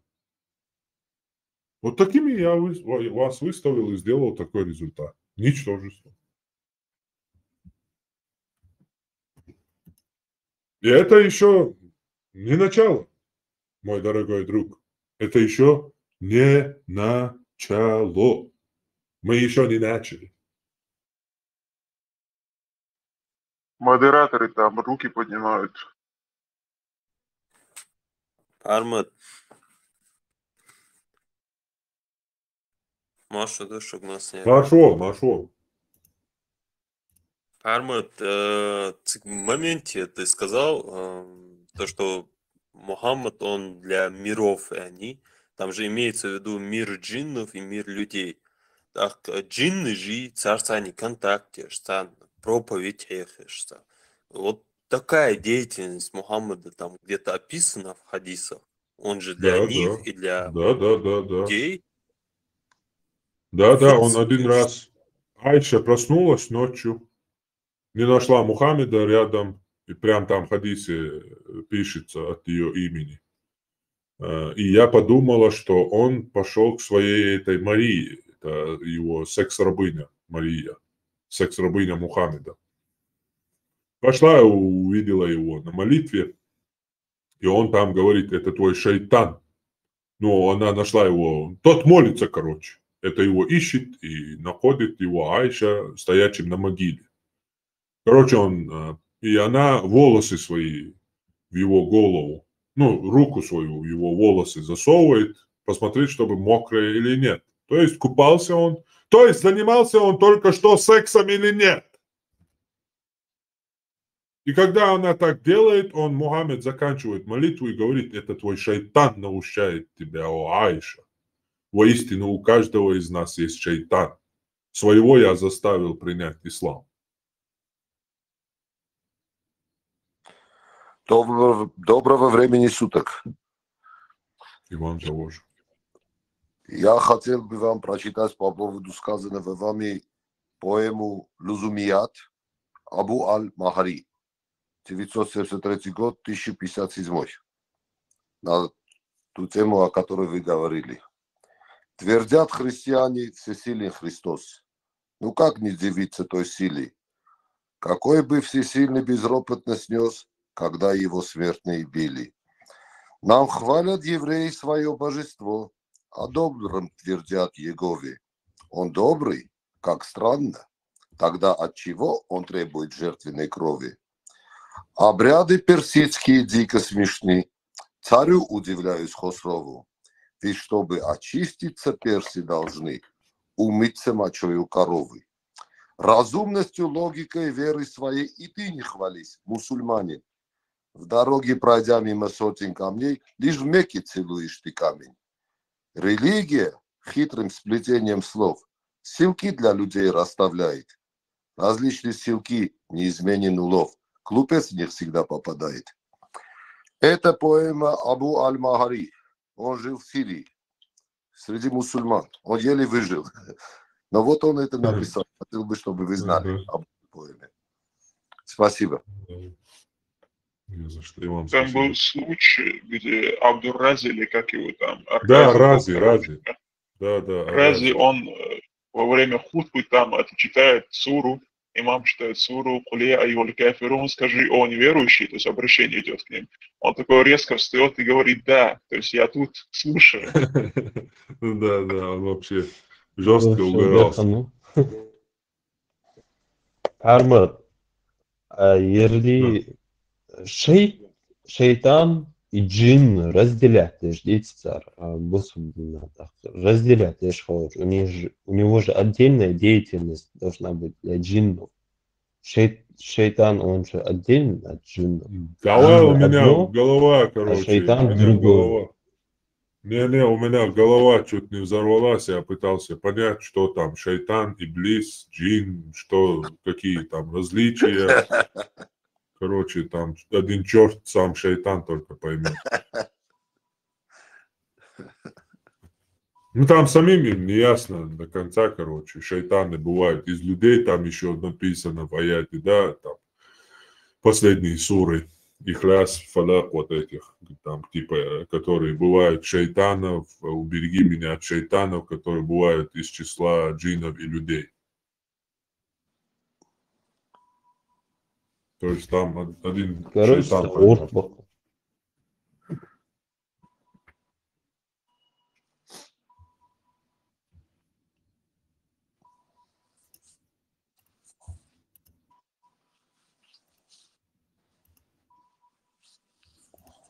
Этот микрофон выключите, когда не говорите. Сәлик Халшон,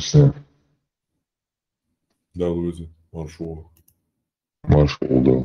Вот по поводу шайтанов, демонов, вот я как-то изучал эту демонологию.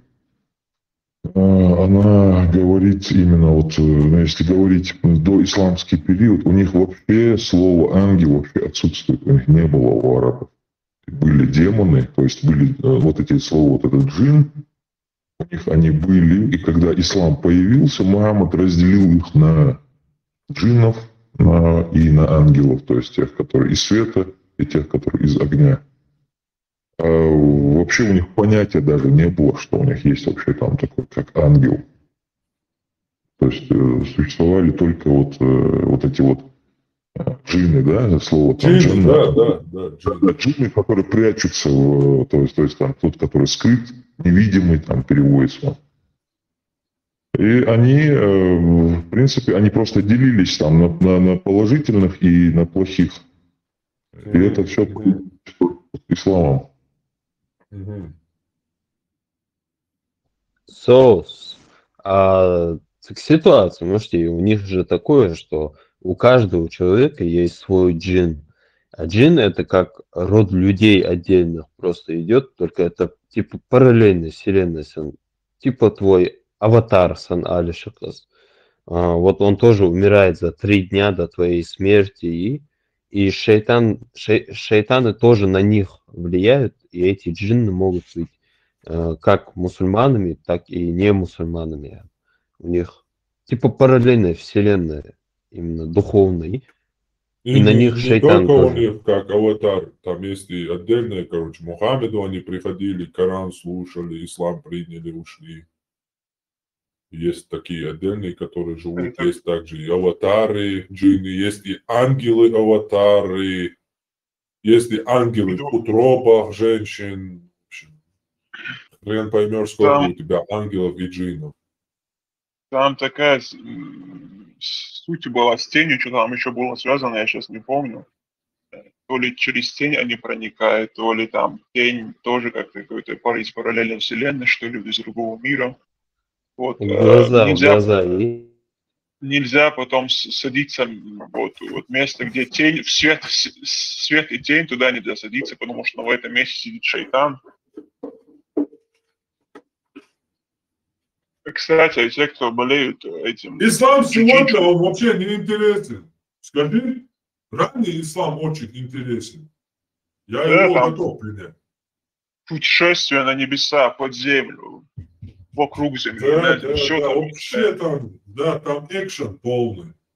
Я, короче, принимаю ислам Мухаммеда из подвижников. Хочу принять.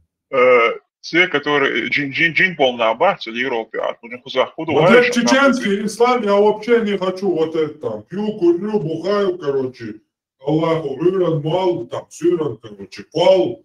Я этот ислам не хочу, я ранний ислам хочу. Так вот, я говорю, те, которые джин был на аббат в Европе, и мало чего ты читаешь, в Европе еще христиане изгоняют джинов, и то, что он даже у кого-то да, христиане, вы священник шбы, в церковь тоже подойдите, может, там вам поможет. Тоже. Лично совет тоже у нас. Да. А это же еще с древних времен там обряды идут, изгонять бесов и там язычников, и халх.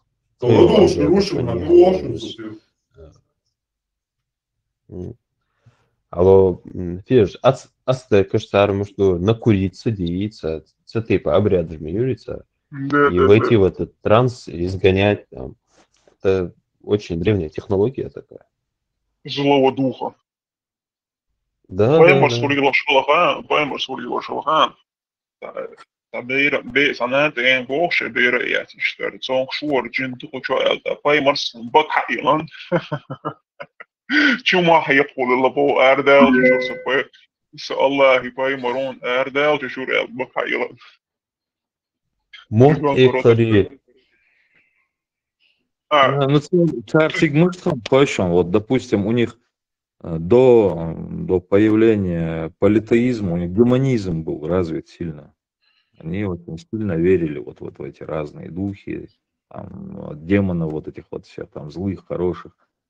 Вот, до этого вот у них там идет этот демонизм, потом политеизм, потом только вот это единобожие пришло взамен на это. И я на секунду услышал гуманизм, хозяйственный сестра аллерция гуманизм. Да, Вы что-нибудь слышали о митраизме?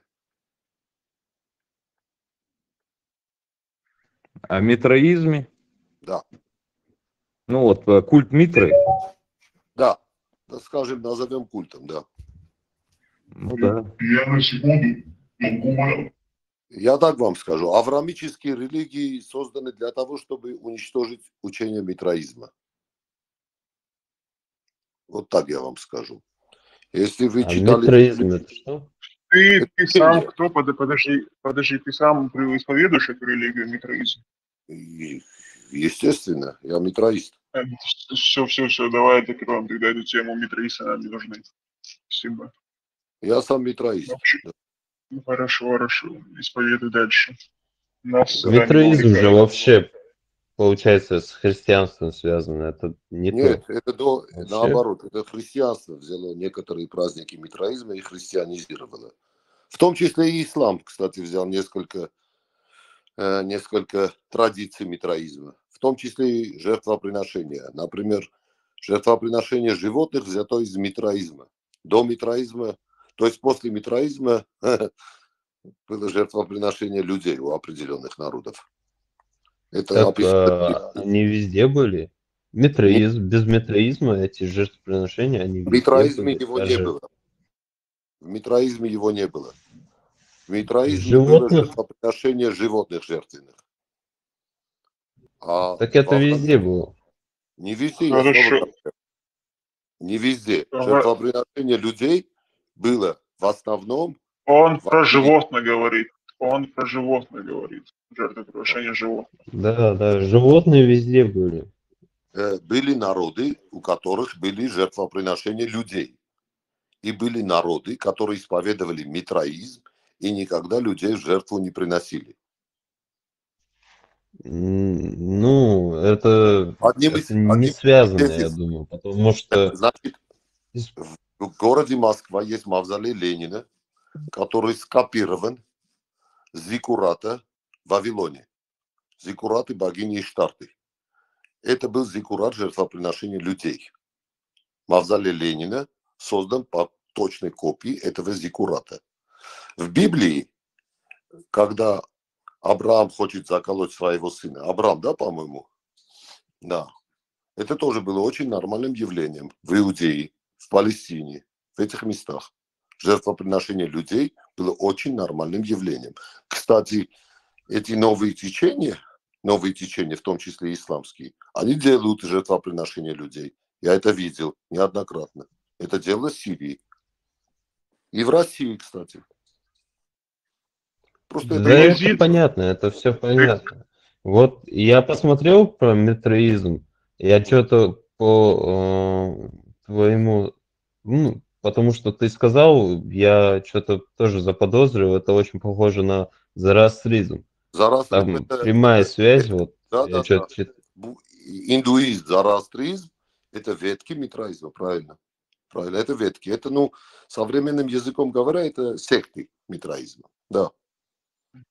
Да, вы правы. Ну, от этого, от зороастризма вообще очень много и в исламе, и в других авраамических религиях. Правильно. Вот митраизм, прародитель, да. В митраизме, например, Рождество 25 декабря – это как раз день рождения Бога Митры, а не Христа. Это день рождения Бога Солнца. А ты веришь в него? Я, естественно. Как можно не верить в законы Вселенной? Что? Какие законы Вселенной? 9,8 метров в секунду в квадрате, например. Причем тут Митра, который родился 25 декабря? Ладно, давайте так. Митраизм – это всего лишь естествопочитание. Почитание?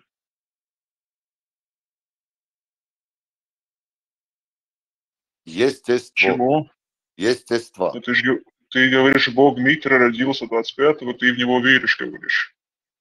Естественно, но Бог это не то понятие, которое твердят авраамические религии. Бог это система ценностей.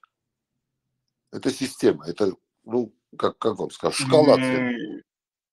Он родился, что это означает тогда? С этого момента человек начал его понимать. Понятно. Дебил, школу, буду дебил, хайоху, митраизм, olsun, христианство и Да, с одного курятника на другой курятник. Ола, чувак, шаруй, кто их сюда приглашает? Зороастризм по сути, зороастризм, его вообще тысячелетиями, Правильно. тоже наоборот, и не из ухутар хаян, а и ухтар сдаеха советки. Поэтому это вообще очень сложная тема. Там еще и, насколько я вижу, тут даже данных очень мало сохранилось. Там додумывать можно всякое. Естественно. Это как вот наше навское язычество. Типа солнцепочитание, оно было вообще всегда. Оно уже тысячелетия в Египте, несколько тысяч лет до нашей эры было. Это обсуждать, это Вы вообще правы. бессмысленно. Вы правы. Вы правы. Я вам так скажу.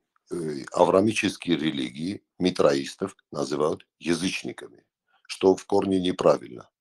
Язычники – это русское слово язычник от слова языца. Люди, молящиеся на родных языках, то есть этнорелигии. Язычество – это этнорелигия.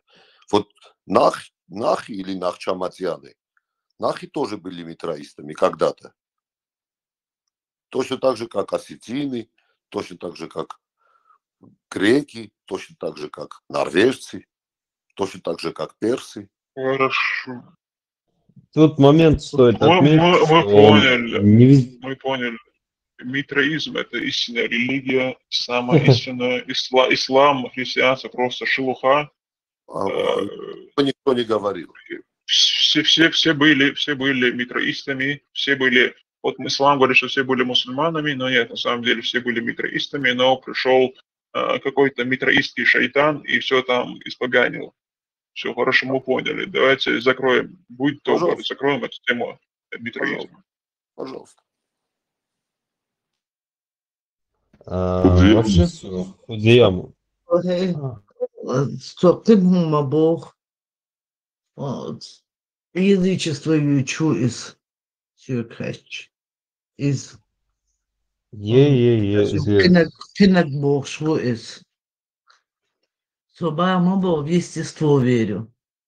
Он Сюркач, он верит. Ну, если верит в естество, при чем тут жертвоприношение тогда? Это, я не знаю, это тот же самый курятник. Арийский Митра Бог, ахибреды просто. Сейчас они как мусульмане по-другому сейчас их истолковывают и все. Молодец. Выше бред. Ери Худияму, части в Египте религиозно реформируют они. Там же централизация, они же по итогу пришли к единому Богу. Сначала было много божеств, а потом централизованного уже. Чтобы власть фараона там усилить, изложить период феодальной раздробленности. Такой же момент и тут прослеживается, просто вот централизацию, усилить вот эту власть, там, единый Бог, единый правитель. Это вполне естественно цивилизационный момент и отойти от этих многополитеизма к монотеизму. Это естественный порядок вещей, я думаю. Поэтому. А если рассматривать там азиатский метод развития, это уже другое, там, по сути, и развитие не такое было. Там европейцы по большей части принесли развитие. Нет, смотри, это единому Богу, это семитское развитие, но не развитие, скажем так, уже какая-то там деградация потом началась. А вот, например, Римская империя, она спокойно куда больше и греки, то, что не смогли, вот, и никогда не смогут сделать ни семиты, ни азиаты, они сделали, будучи язычниками, будучи многобожниками. И наследие Римской империи, то, что они оставили, эти учения, наука, все, вообще основ всего по сей день, только вот это то, что они оставили, приносит пользу человечеству.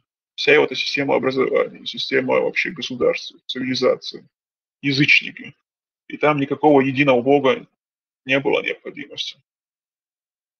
Это понятно. Просто я имею в виду, что в какой-то момент естественно столкнутся людей жерка с цивилизацией, и развивается оно. Вот если так подумать, единый целый они, такой момент должен был быть в любом случае. Не, Кризис смотри. цивилизации, нет? Вот, например, христиане, да, откуда вышло христианство? Из иудеев ведь вышло. В римляне, то есть они переняли просто, ну, те хорошо, кстати, обманывали, вешали лапшу на уши очень хорошо, по-мастерски. Эти поддались. Но это же пришло извне, и внутри никакого развития, то есть этого не было. Если бы это они пришли бы там, к какому-то единому Юпитеру, я бы понял бы, но там они не нуждались ни в каком едином боге. Пришел какой-то там человек, и какие-то апостоли начали проповедовать эту чепуху собачью и так далее. И там вот родился человек там без отца, ходил по воде, вино в кровь, и то воду в вино превращал и так далее. Потом воскрес, поднялся на небеса и так далее. Это чепуха собачья.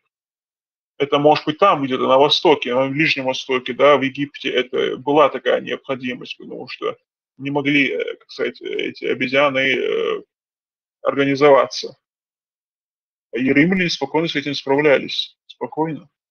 Греки справлялись, и римляне справлялись.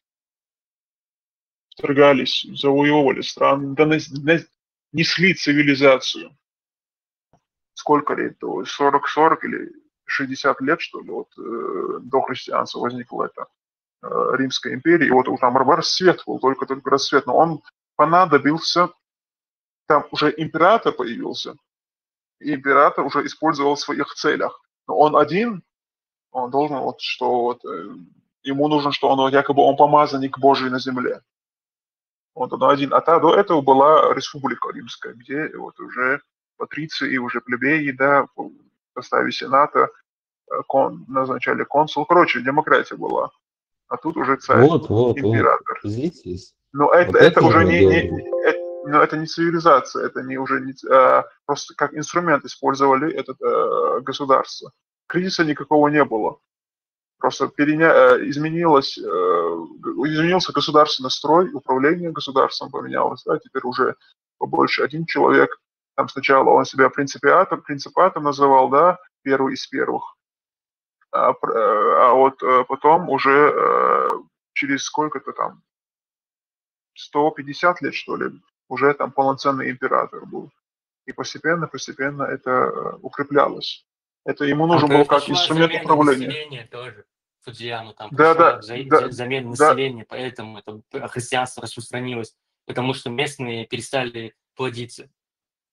Да, не замена, скажем так, не полноценная, конечно, замена, но завезли очень много, вот Цезарь завез, да, кельтов, галлов и германцев и так далее. А те были на тот момент дикарями. Там и семиты были, потому что у Ближнего Востока был допуск. Но скорее семиты развалили Римскую империю, а не кельты и прочие. Ну да, конечно, именно семиты постарались изнутри. Вы слышали хадис про печень кита? Слышали. Да.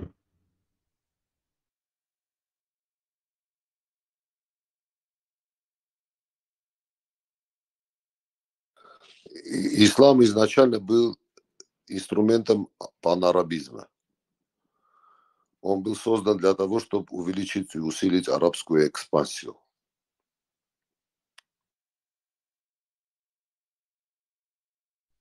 Его использовали. С тем, что использовали, согласен, но изначально он, я думаю, не просто вот в больших, огромных масштабах он вот так не зарождался таким. Изначально это был мелкий культ, я думаю. А потом как-то даже культа какого-то не было, скажем так, просто какие-то разбойники, да, как его там, Али Баба и 40 разбойников, а уже после того, как они начали уже завоевывать страны и так далее, но это же быдло накопилось, да, размножилось, надо что-то завоевывать, а ничего производить не умеют, да, ничего делать не умеют, не строить, не учить, да, Ну, единственное, что им оставалось, захватывать чужие территории и пользоваться чужим трудом, чужими достижениями, чужими технологиями. Поэтому уже надо потом какую-то государственную религию придумывать. И вот взяли из иудаизма, из христианства, из зороастризма. Вот 5 молитв взято из зороастризма. Много чего из зороастризма взято, потому что вот захватили Персию, захватили Византию. Часть Византии, точнее.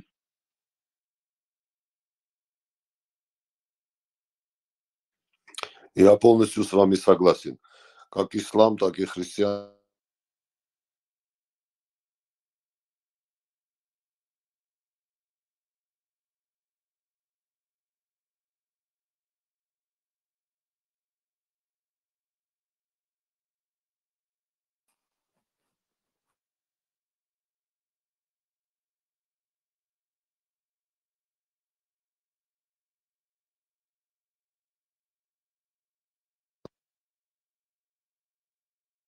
Все 3 религии используют слово простите, слово ОМОН. Все 3 религии. Да. Но они ненавидят их. Ненавидят язычников, языческих богов. Да там очень много от египетских верований. Очень много. Даже тоже создание человека я скидывал. Создание человека из глины — это все из египетских верований, из египетского язычества. Поэтому прямая связь так и устанавливается.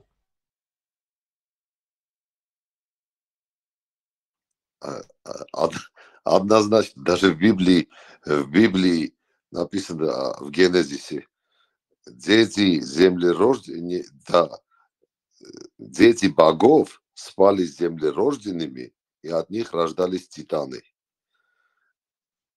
Кто знает про манихеев что-нибудь? Расскажите лучше про манихеев. Я не знаю. Есть антитеррор, он знает что-нибудь про манихеев? У них интересная религия была.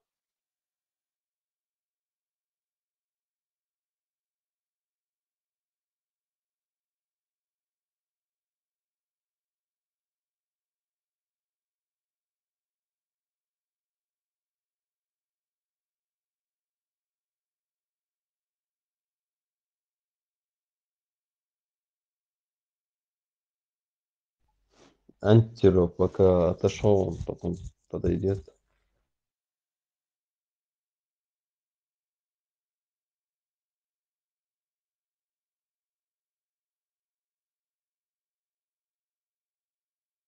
Факт остается фактом, что понятие Бог до появления авраамических религий и после совершенно разные имеют восприятие и отождествление.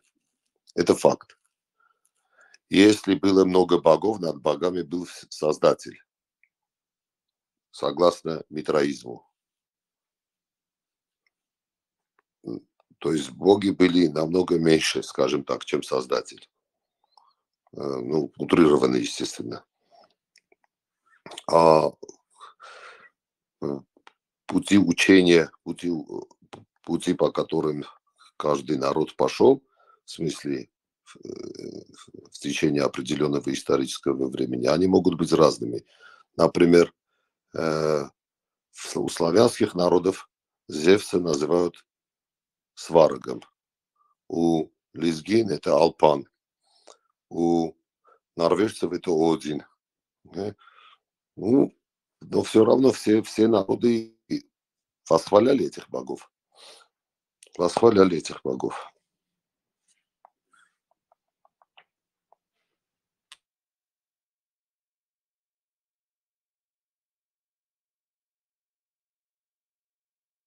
Вообще нужно изучать историю. Историю, если учить, многое открывается. Вообще сегодня вообще легко ее изучать. Я не знаю, почему люди так упираются, не хотят познавать.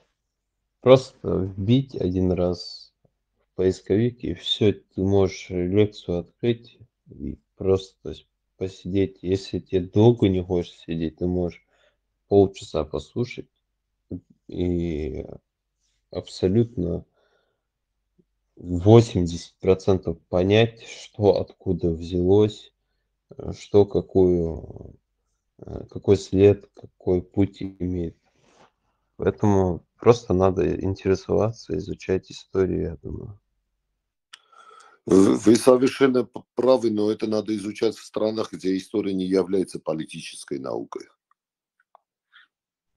Ну, сегодня я имею в виду, вот YouTube, допустим, это же не политическая площадка. Каждый может просто залить свой контент и может из-за этого коммерческую выгоду получить, может не получить. Тут все-таки есть свобода слова. Я не говорю про государственное образование, государственные учебники, а именно конкретно вот зашел, допустим, в интернет, там точка зрения 100 тысяч людей с аргументами просто выделяешь, кто с аргументами говорит, и познаешь первичные какие-то логические техники, применяешь методы. И все, практически все ты можешь понять. Вы совершенно правы, вы совершенно правы. Просто эфир тоже заполнен YouTube-каналами, которые спонсируются правительствами определенных стран. Ну, не будем показывать пальцем. Ну, это да, есть такое. Но, по правде говоря, я насквозь это вижу. Когда вот такие каналы смотрю, я просто дольше несколько минут я не могу смотреть, потому что у них методичка есть своя. Они по методичке своей работают, отчет дают. И это видно, это можно увидеть вообще. Я с вами полностью согласен, но сегодня в регионе, особенно в нашем регионе, в Турции построено за 5 лет около 50-60 тысяч мечетей. В Республике Армения построены церквей на 250 миллионов долларов. Тогда как даже на 5 миллионов долларов не построены новых школ. Нужны хорошие школы, где дети будут вырастать с любовью к науке и знаниям. Они все делают, ну я не знаю, какая это группа, как их назвать, они все делают, что вместо школ были мечети, церкви. Им церковь или мечеть больше нужна, чем школа. А если дети будут ходить в плохие школы, то с этими детьми легко можно манипулировать. Можно пачками их отправлять по Сириям всяким, джихады всякие устраивать на непонятных им землях и уничтожать генофонд населения. Это намного легче, когда дети не имеют возможности получить образование. Элементарное, хорошее, качественное. Вот основная проблема, я думаю, наших народов и нашего региона в целом. Согласен. Одна из ключевых проблем. Подияма. Перебил? Они из человека делают биоробота, который сам себя кормит, сам себя обувает, сам себя одевает, но служит их интересам. Это биоробот. Самый настоящий. Абсолютно согласна, вот то, что вы сейчас говорите. И вообще я сейчас пришла так вот, послушав вас, когда вы сказали про церкви в Армении, да, я почему-то думала, что это только, ну, что христианство уже как бы немного отошло от этого. Ну вот видите, вы говорите, вот пока мы все сидели, думали, что нас убивают этим коронавирусом, да, они решили нас религией добить. Все, я имею в виду сейчас повсеместно. Я сейчас не имею в виду ислам, христианство. Вот сегодня вот в нашем 21 веке, да, строить такое количество церквей, мечетей, когда людям нужно образование, ну, это о многом говорит. Смотрите, в Армении есть около 6 тысяч церквей с 5 по 9 век. в лесах, в горах. Их никто не реставрирует, их никто не ремонтирует. Строят новые церкви в центрах городов, на перекрестках, в людных местах. То же самое творится с исламской, скажем так, умой. Ее увеличивают. Люди не знают Коран, люди не знают арабов, люди не знают арабский язык. Но все равно они, чтобы показать, что он типа мусульманин или христианин, кто-то вешает крест, а кто-то через каждое второе слово говорит какие-то арабские, ему самому непонятные слова. То есть они программируют людей на животное бытие, понимаете? На чисто животное. Это плачевно. У нас очень много талантливых людей в наших народах. Очень много художников наши народы дали, композиторов. И вдруг вот вам такое. Мне так то, что арабский учат, мне на это наплевать. Но главное, чтобы его не смешивали с нашим языком и культурой. Они не учат, именно они не знают арабского. Я имею в виду немножко другое. Я имею в виду, что таким образом они народы дебилизируют. Да. Превращают в массу. Просто сплошную какую-то массу. Вот. Это, скажем так, да, биороботы. Какая-то масса бесцветная причем. Да, И управляют как хотят. Да. Вы знаете, есть письмо царя Хосрова персидского, который проиграл Мухаммеду, когда хотели они исламизировать Персию. Да. Мухаммед ему там обещает, что если он покорится, все будет хорошо. И вот царь Хосров... Абу Бакр, извините. И вот царь Хосров... Умар, халиф Умар. Умар Орес.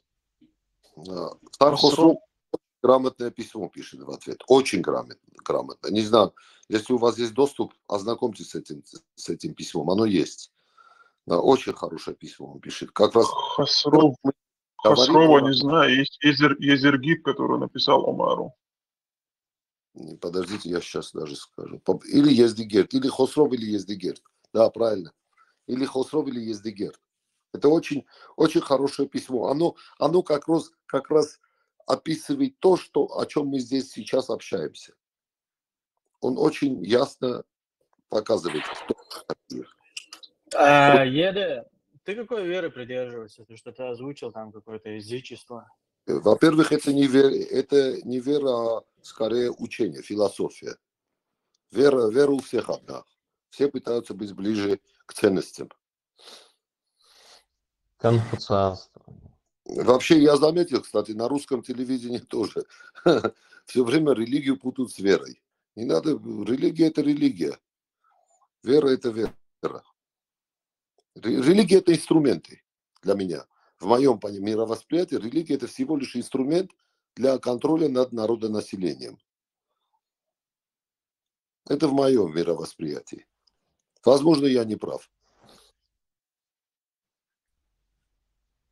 Фудзем, я тут в одном эфире слышу запрет запрет музыки, запрет картин, запрет рисовать, запрет скульптуру что-то делать. Он, я так полагаю, просто он же больше исходит из хадисов, в Коране же ничего нет про это. Я так полагаю, когда начали ислам именно навязывать людям, люди больше и больше не хотели принимать и делали себе идолов, там, рисовали кого-то для поклона все. Сохраняли свои языческие традиции, свои обряды там. И вот как раз-таки против таких установок запретили и скульптуру их лепить, рисовать, и музыку, которая используется в обрядах языческих. Она же очень, очень распространена в язычестве. Я так полагаю, это как раз-таки, чтобы исламизировать запрет в телесных не просто. Да, не слёг, потому что в других местах, например, музыка в военном походе или там нашиды, это не запрещено. Например, на распев там на арабском. Именно запрещены что-то чужое и народное.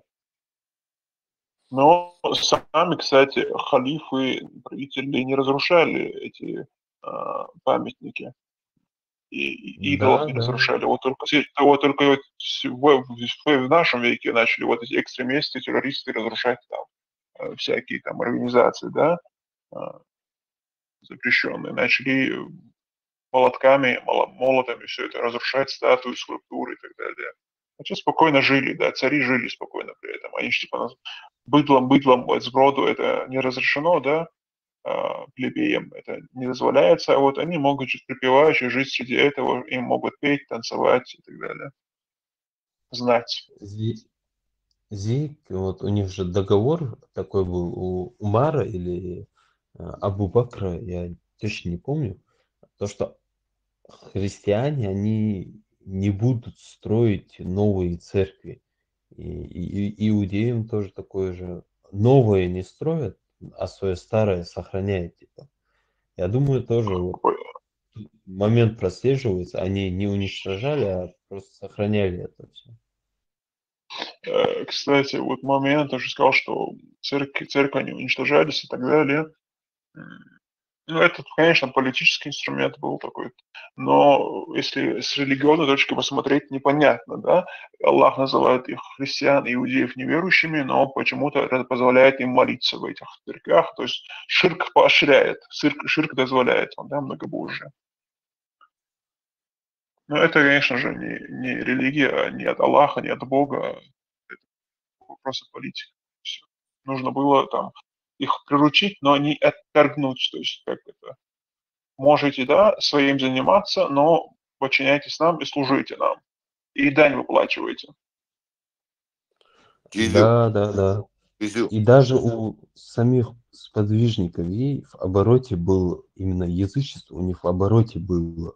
У них же хадисы есть. У Аллат, короче, какое-то место от Сосицамёрцу. Ну, Джаузи, который приводил вот этот хадис. Да. Бухари или Муслим хадис, который Абу Бакр сказал там матершину произнес. Да. Значит, они в обороте были у них, эти язычества. Просто это потом доработалось, что свою форму приняло, что нельзя. Но если он применял это, значит, было. И мы понимаем, что просто так вот Хавинули, они Мухаммад там резко ничего не могло измениться. Даже если бы он был пророком, если берем, просто так ничего с нуля эту революцию невозможно построить.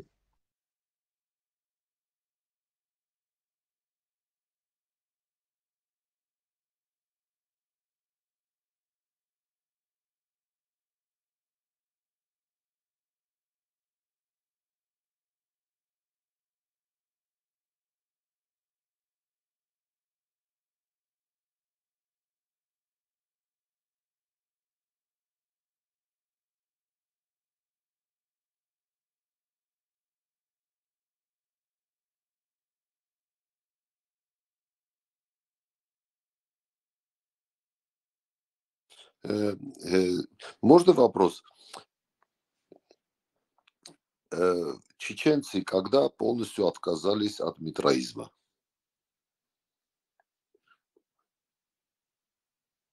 Мы не исповедовали митраизм. Солнцепочитание в стране Нахчаматян было, об этом пишут средневековые священники Армении. Ну, солнцепочитание, какие-то были божества разные, да, Дела, главный бог. Богом солнца был Гела. Но главным каким-то божеством у кого-то был Дела, у кого-то Стела, бог грома или Села. Бог солнца есть Митра, согласно, скажем так, науке. Фамилия. Хорошо, понял. Мы же закрыли тему митраизма. Ну, окей. Окей, благодарю. Пожалуйста, пожалуйста.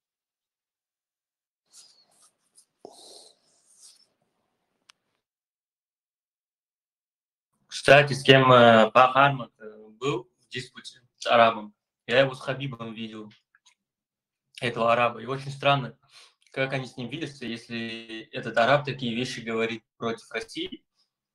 Вот. Я не понимаю, как он путешествует тогда по СНГ, если у него нету крыши. Скорее всего, она у него есть.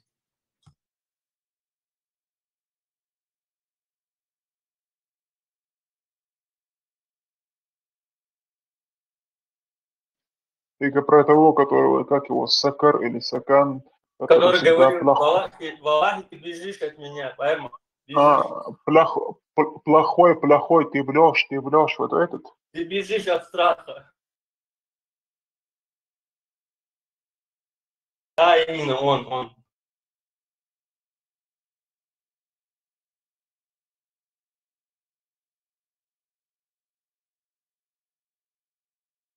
Сакар, Сакар, который верблюжий, какашки там, халяля называют его. Сакар. Вообще заметили, как резко они раскручивают такие фигуры? Ты его знать не знал, раз, и он появился в публичном поле.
Фудзияма.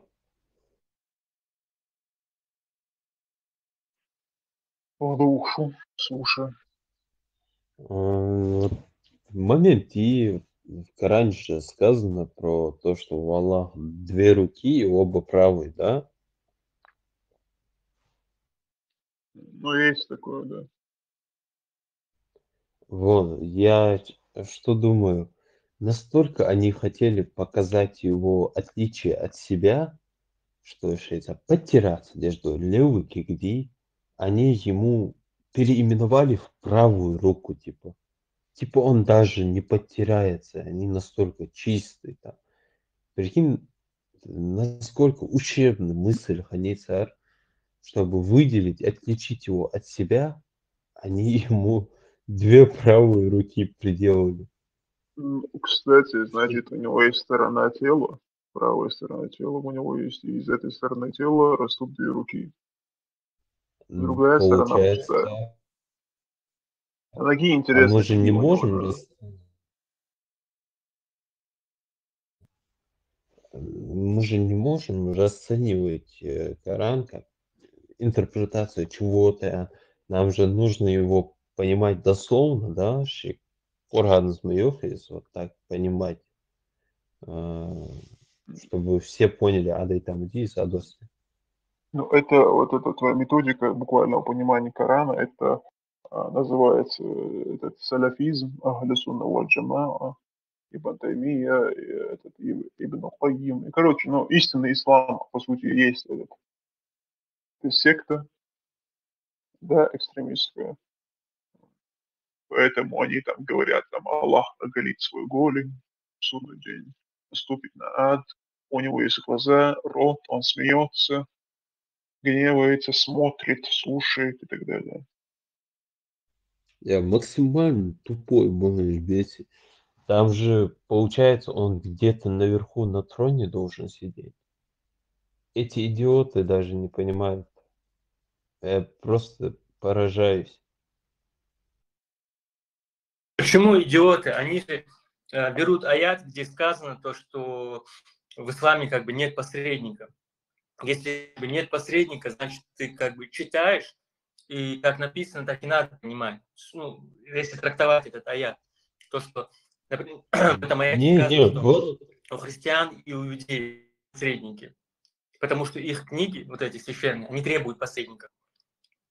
Как бы в самой религии нужно посредничество.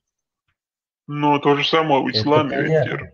Устоящий устоящий айлам на ахи, то такое муфассир, мухаддис, шабешмавиш, толкование на толкование, на толкование, по сей день толкование на толкование, а то ашпасиш, ты не можешь сам что-то понять, что-то принять, хайгардите счастье, как есть ты не можешь понять, но ты должен вот послушать какого-то там старичка, шейха, он тебе все объяснит, все расскажет, это и есть посредник.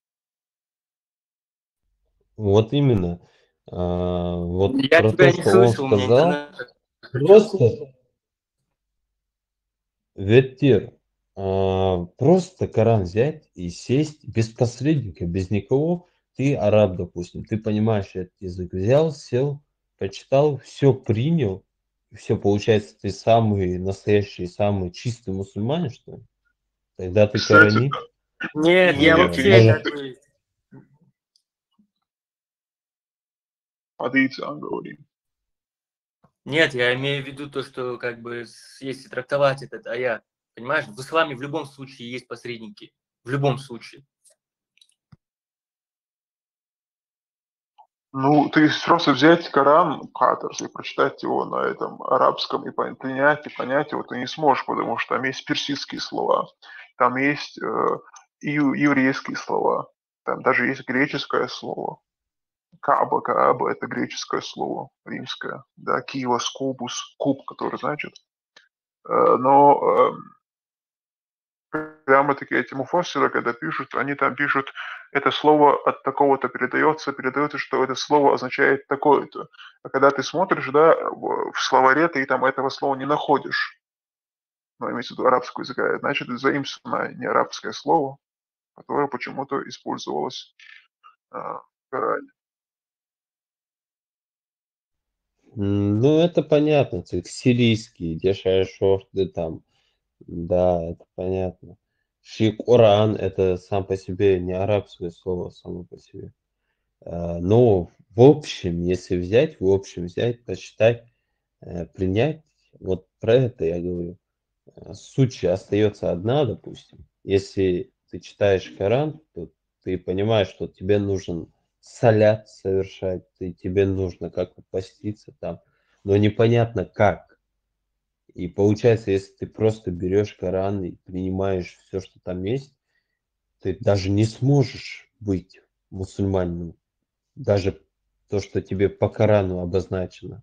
Потому что тебе неизвестно, как это структурировано, как это функционирует, как это осуществляет. Там же все не расписано. Слушай, Получается, там... я читал, например, Коран в разных переводах, Кулиева, там, и других.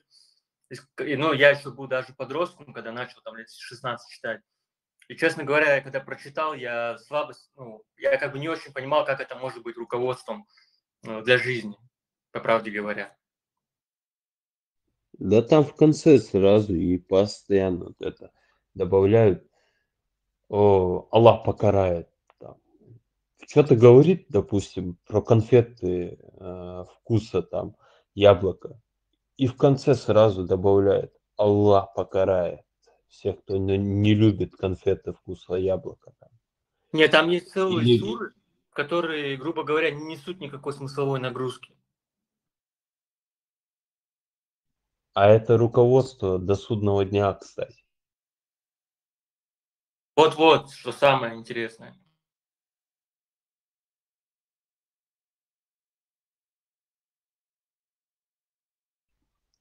Фудзияма, у Чаш Пиамбас, Пиамби, там 2 человек вроде мусульман были в группе, писали, когда эфир.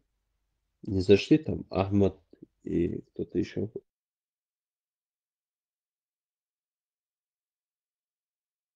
Я не в курсе, я не слежу за этим модератором.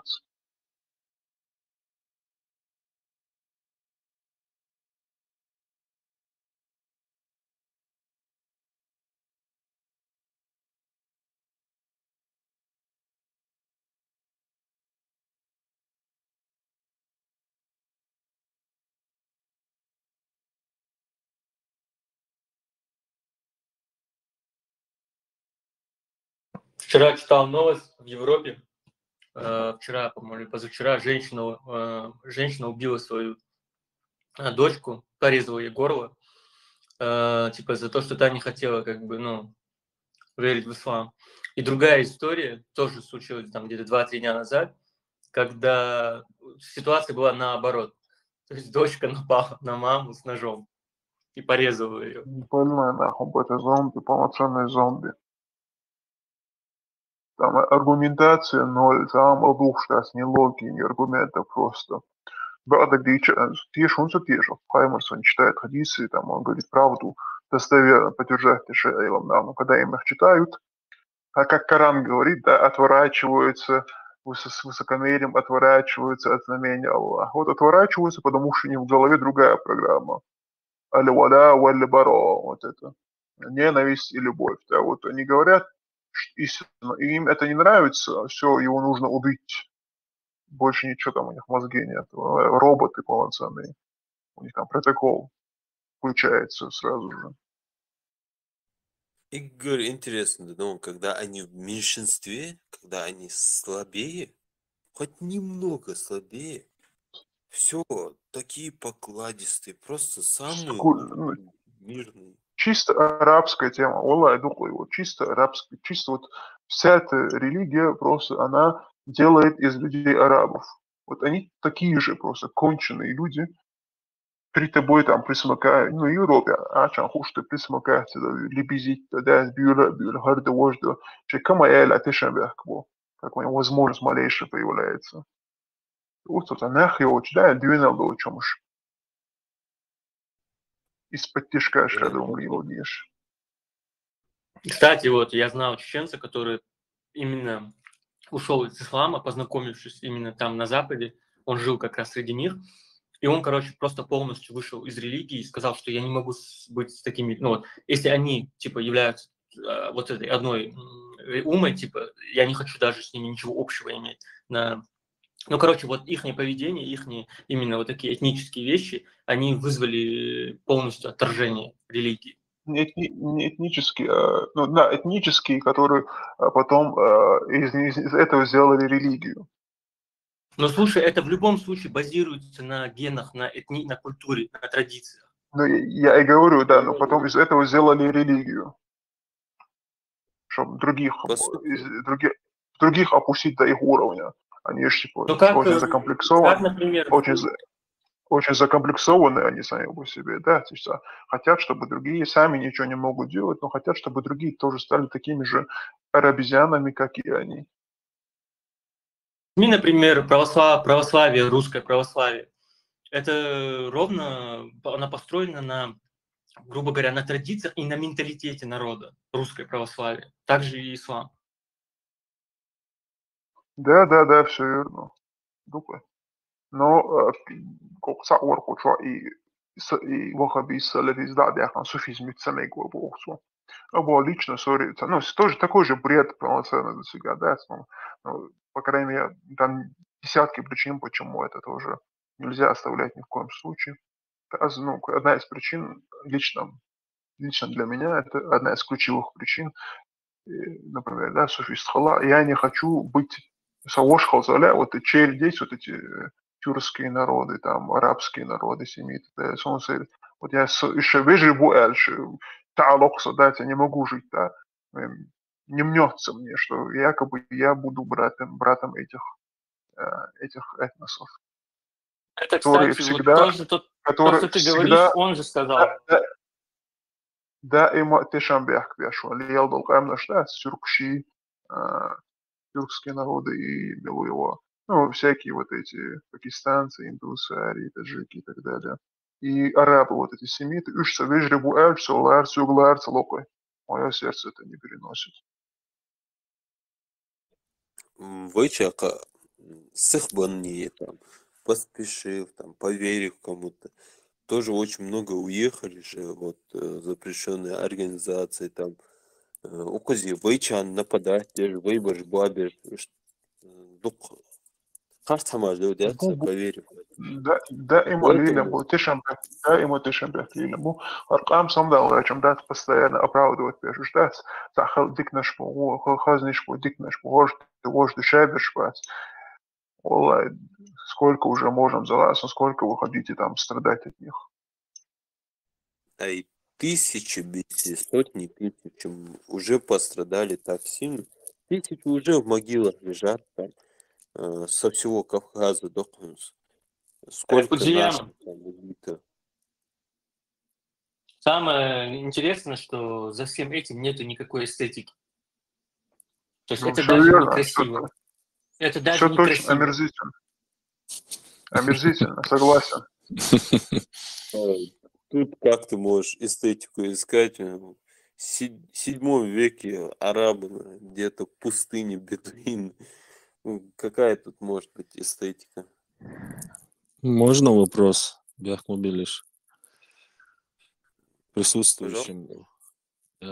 Хотелось бы, чтобы порассуждали вот о том, что вот ислам, да, это очень тупая религия, но вот как он спроектирован грамотно, чтобы максимально отключить самостоятельное мышление человека. Вот ощущение, что вот те, кто его проектировал, были не совсем тупые, то есть они создали систему, чтобы создавать идеальных рабов. Вот как вы думаете, кто стоял за этим Мухаммедом? Потому что я не думаю, что это из его, как сказать, неграмотной головы все родилось. То есть это как искусственная модель реальности. Если ты в нее вовлекаешься, вот ты превращаешься вот в этого дебила. И 95% вот массы, да, этих мусульман, они не знают даже 5% этой религии, но они готовы как бы умереть за нее. Вот как вы думаете, кто стоял за созданием этой системы? Нет, ты знаешь, проблема в том, что ты хочешь сущить множество. Возьми, например, советский период, когда они создали вот эти воров в законе и прочие. Вот эти законы потом пошли в народ, и люди друг друга убивали из-за этих законов. Здесь то же самое. Я не думаю, что тут какая-то там какие-то, не знаю, анунаки или рептилоиды это создавали. Ветер, тут еще стоит упомянуть, допустим, возьмем чистый ислам. Кто бы во всем мире его принял бы, кроме самих вот этих, самого народа Востока, такой. Допустим, если бы нам отдали бы чистый ислам, мы бы никогда его не приняли бы. Поэтому есть течение в исламе. Есть даже Паттерс, даже нечистый мы не принимали до конца. Вот. Муалла Шпац, который суфисты, вот это нечистый ислам, даже над ними у нас есть, да, анекдоты, шутки, да, Муалла Сюран, боже, ну, чисто издевались над ними наш народ. И вот СССР вел Шхайна, когда уже полноценная свобода была, когда царская Россия этих имамов уже не ставила, да, во главе чего-то, и когда коммунисты пришли, да, атеисты и так далее, они тоже по полной издевались над исламом. Оршбор, Вахойшан, Шудай, да, има Бусуп Халдас, Шуюц Шудай ислама, приходчачли Аллах. Ну, это уже отходим от вопроса, я думаю. Но ложь там в чем суть? Просто главный аргумент вот возьмем ислама.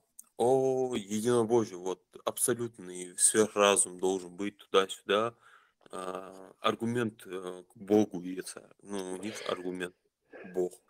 Получается, вот для обычного народа, который не просвещен по большей части, для них это, ну, выглядит логично.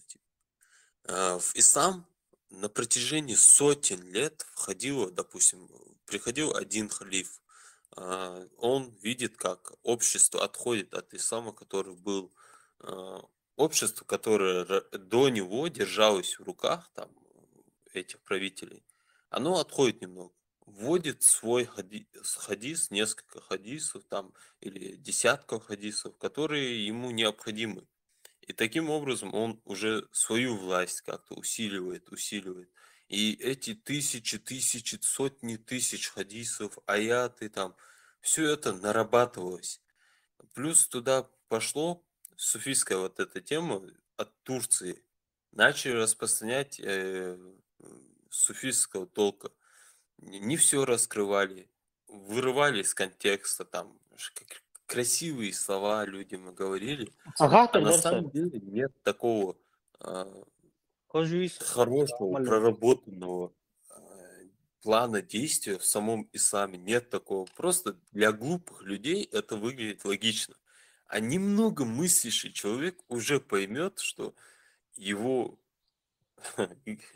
Не буду выражаться, но его обманывают, короче. Это легко понять. Ага.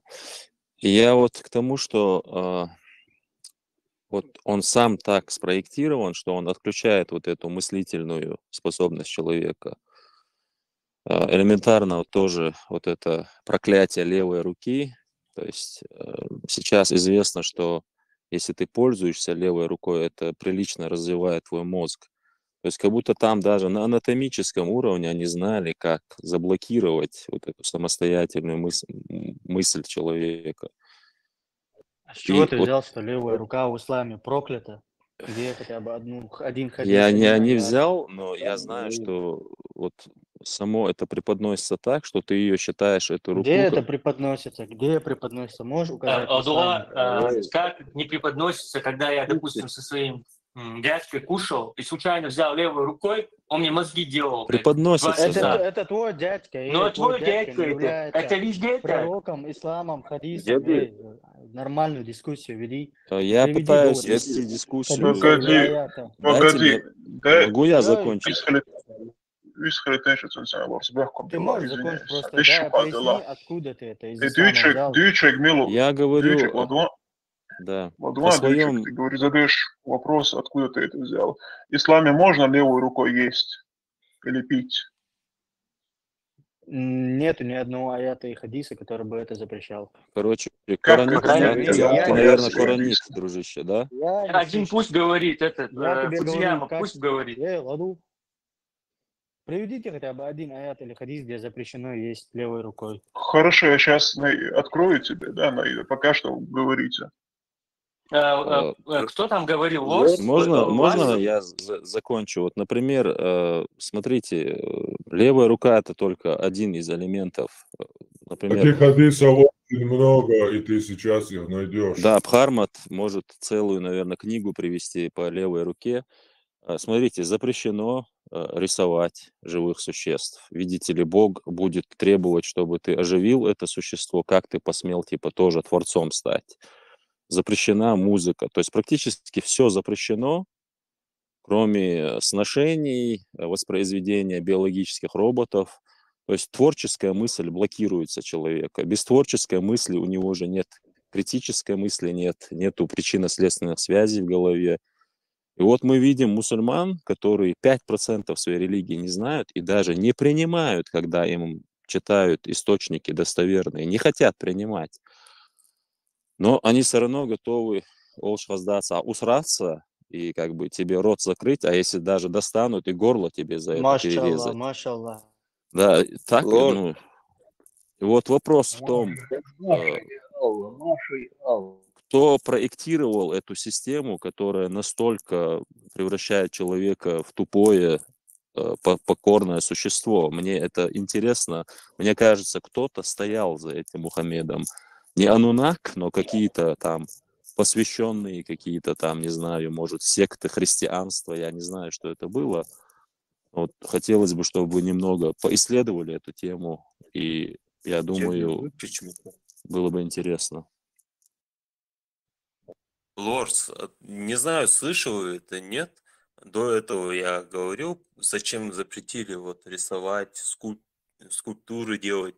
Это все не проработано, не обработано там Мухаммедом или кем-то. Это со временем все так просто, в принципе, совпало, что вот язычестве разрешено вот это рисование, там, это наоборот хорошо вот эти скульптуры делать.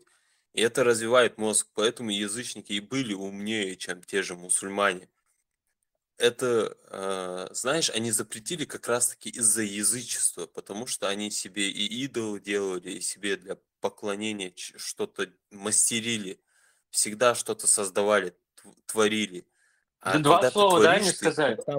То, что они просто на противопоставлении выехали. Они видели, что там через Средиземное море есть цивилизации, которые строят такие вещи. И просто на противопоставлении этого они выезжали, как в России.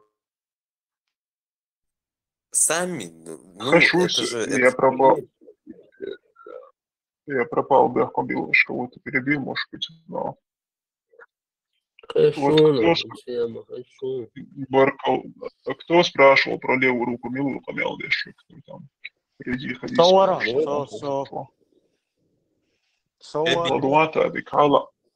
Ладуа, слушай тогда. Передается от Ибн Умара, да будет доволен Аллах, что пророк сказал, когда кто-нибудь из вас будет есть, пусть есть правой рукой, а когда кто-то будет пить, пусть делает это с помощью правой руки, ибо шайтан ест левой рукой и пьет с помощью левой руки. Шейх Аль-Бани назвал хадис достоверным. Передается от Умара ибн Абу Саляма, что пророк сказал, сядь ближе, сынок, произнеси имя Аллаха, ешь правой рукой и бери то, что лежит перед тобой. Шейх Аль-Бани сказал хадис Хадис передали Абу Дауд, Муслим и другие. Сейчас я тебе всех приводить не буду. Ты такой, хочу УН, где это было? Так все это знают, прям с детства мусульман на этом воспитывают, и ты такой пришел, где это сказано, Бог, что такой умник зашел сюда. Номер Алцин Фудзияма, чтобы у него вопросов не было. Абу Дауд, 37-76, 37-77. Проверить, да, ты ж Бехмобилич, можно я пару предложений добавлю насчет левой руки? Действительно, все с детства знают, шайтан ест левой рукой, короче, левая рука какая-то не такая. Вот по моему опыту, вот как у меня произошло, я слышал, читал много вот страшных вещей, то, что происходило в исламе, и мой мозг это не принимал. Потом я начал развивать свой мозг, и один из элементов развития мозга было подключение левой руки. Рисуешь левой рукой, чистишь зубы левой рукой. Вот как раз-таки, когда я вот потом думал, мои сомнения в исламе укрепились с момента, как я начал использовать свою левую руку. Я помню это прям, знаете, я зубы чистил левой рукой. Чисто шейтане был, рисовал, писал, ага, бух, то есть... Заходить тоже нельзя с левой стороны. Использовать свой мозг, это шейтан и болх, вот так вот, да? Соборне, эйнс лишь вайсерос, она запрет, ты отсмек, что леву лил да хамелла, Бог, что ты теперь? Ты мне это сказал лично, как это? Я не говорил, Ладуа, я не говорил, что это запрещено или разрешено. Я спросил, где это написано, вопрос раз. Сказал, нет ни одного аята. Нет ни одного аята хадиса. Ты утверждал, что левая рука нигде запрета я нет. сказал, что... да, нет ни одного. Не, короче, вы все тупые, глупые, мы все, короче, он прав. Продолжай, братан, продолжай. Я спросил, где это, да. Я сказал, я не знаю, не видел Ali раз. Приведете, все, Да, я да, и согласен. я Не, залетаю, но хадис в дали прошлом не. разе مثلا нету ни одного аята или хадиса, где это сказано больше. Что махалось, مثلا хазир. Но мы сделаем вид, что мы это не слышали. Да, Это был не он. Без попутов. Это Без был я. Но а дополни Дениры, который я не слышал. Хаздати бара. Я не слышал бара. Хотя привели, все, согласен, должен. Левый кубица, шейтну бецию, галвал, тундер галвал акхар. Я сомнений укрепить им бусубдинчер арвал.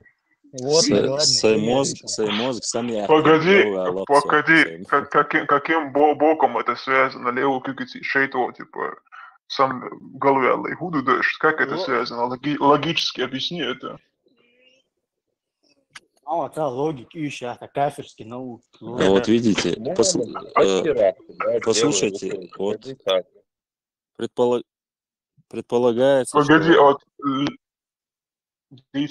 перебил. Предполагается, что вот нас создал Аллах, эту левую руку создал Аллах, шайтана, который есть левой рукой, создал Аллах, но в итоге моя левая рука виновата почему-то. Вот интересная логика.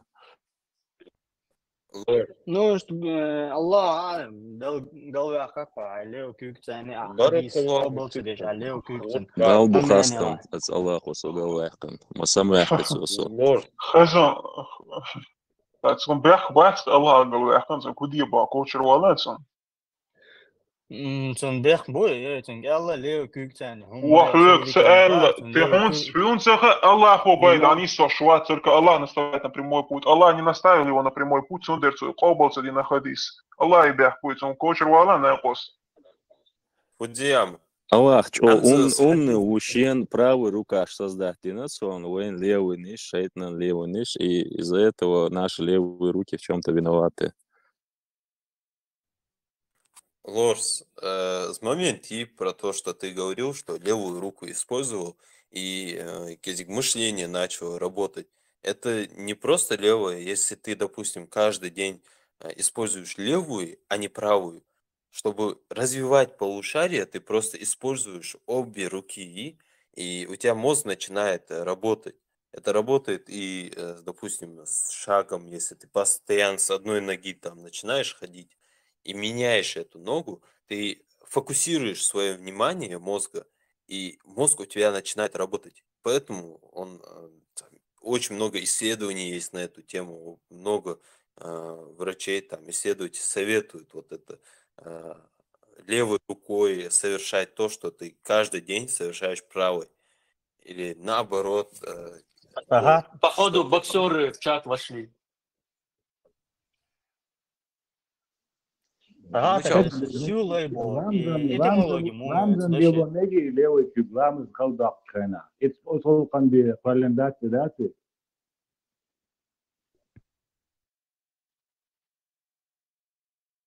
Чисто из мака предназначения.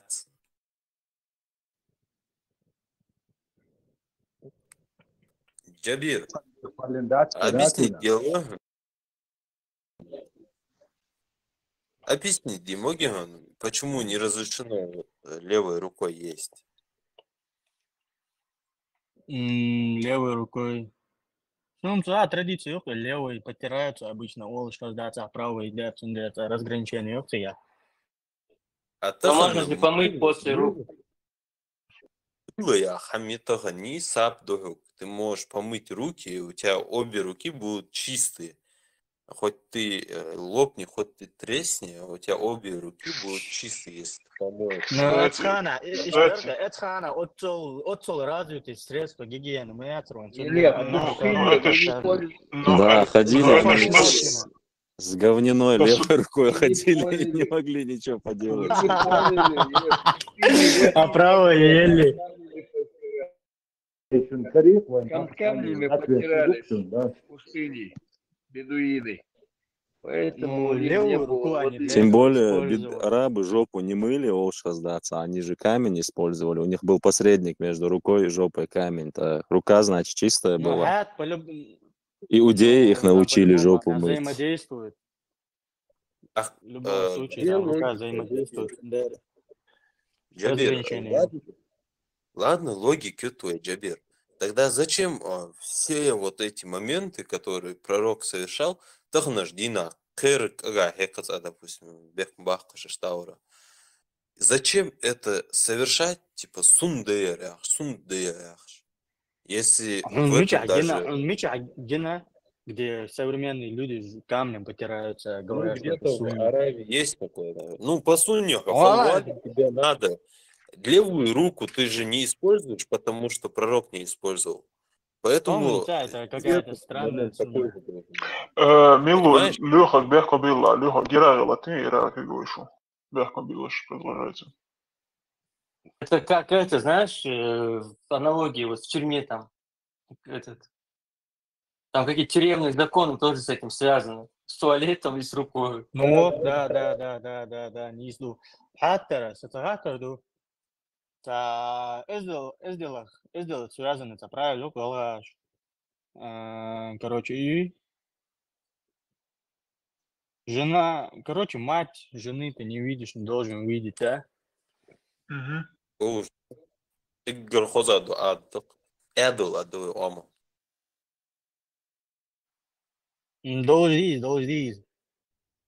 Должен. Любишь, да?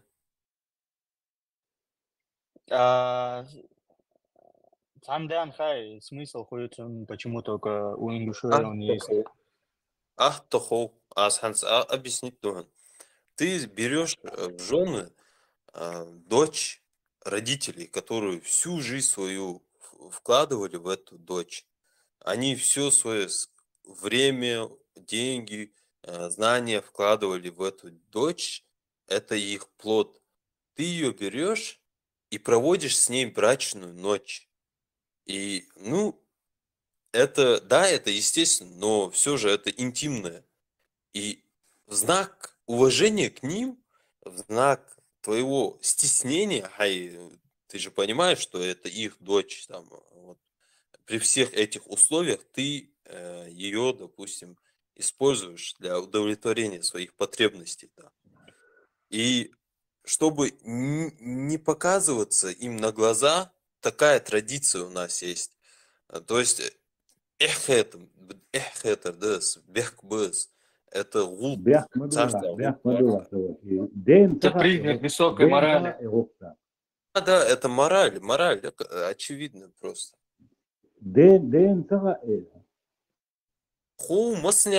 Это все знают, но это культура, yes. Все знают, допустим, что в мире что-то плохое, грязные слова кто-то говорит там, может где-то наедине кто-то грязные слова говорит, но мы же не будем такое в обществе так разговаривать. Мы мораль соблюдаем, мы какие-то границы знаем. Давай. Поэтому с ними ты ведешь. Джабер, к чему это был вопрос про эту традицию? Просто я его акцент услышал, понял, что он с Ингушетии решил задать вопрос про эту традицию. Понял. Ну, это традиция, кто хочет соблюдать, кто не хочет соблюдать, никто ее не навязывает, не говорят, что это что-то божественное и так далее. От Бога тут собой, просто люди придумали, люди совершают. Аще добыляй, бой, ходу, аще добыляй. Если это ты должен это лучше знать. Ашхаду билля, я свидетельствую, я уверовал Аллаху. Он проводит параллель со словом блядь, ну, это уже... Это просто разное произношение. С чем провожу параллель? Это разные произношения. Ну, обычно их едх нохчен, когда они слышат, как ингуши это произносят. Почему это распространено именно в Ингушетии? Аще добавляю, Ингушетия бехезда, ица нохчи, тейку, такому и выражение там место Кавказа. Я сам массна олях жвар. А аще добавляю, да? Ну, и не надо просто русское слово накладывать на ингушский язык, и не будет казаться ничего. Но я знаю, что у многих ногчев такая ассоциация возникает. Ни у кого такой ассоциации нет, я не знаю, кто это взял. Ябир, просто оно же вкладывается в язык народа. Он со временем, он меняется, царь, акцент, там, царь с их языком он как-то начинает идти вровень, там, как-то использоваться в быту, там. Поэтому он немного меняется. Это очевидный момент же.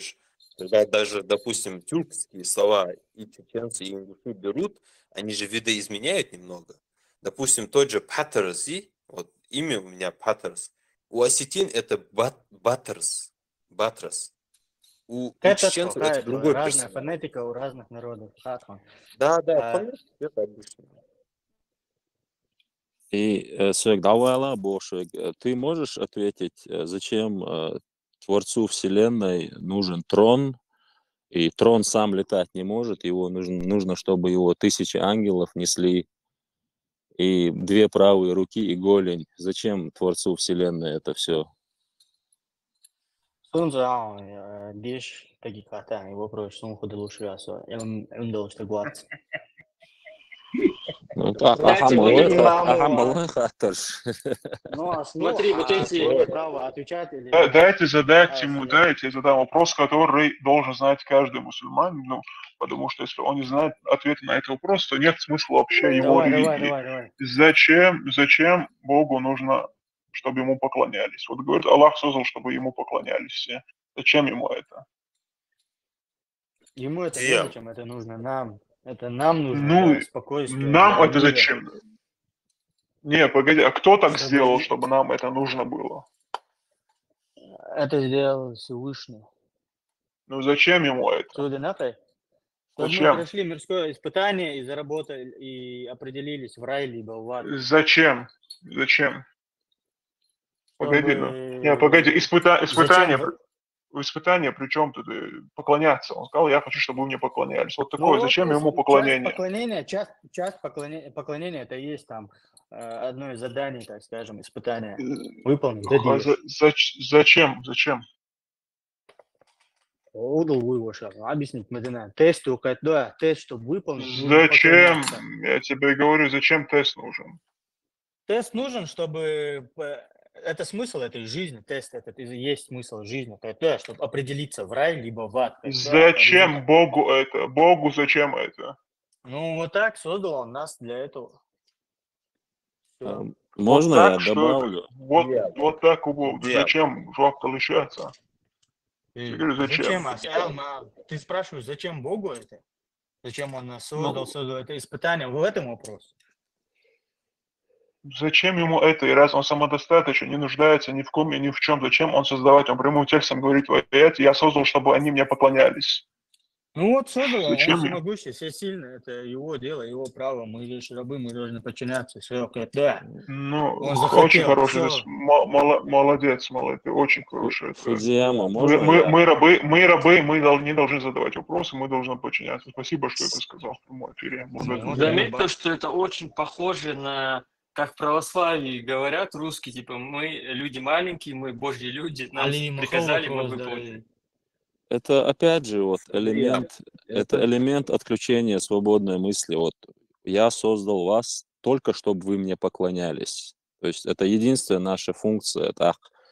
И одной функции следовать дешевал ТГ, он же обречен стать тупым.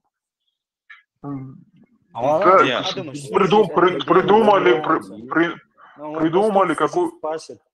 Если бы он там сказал бы испытание... Соборни Алита перебиваться.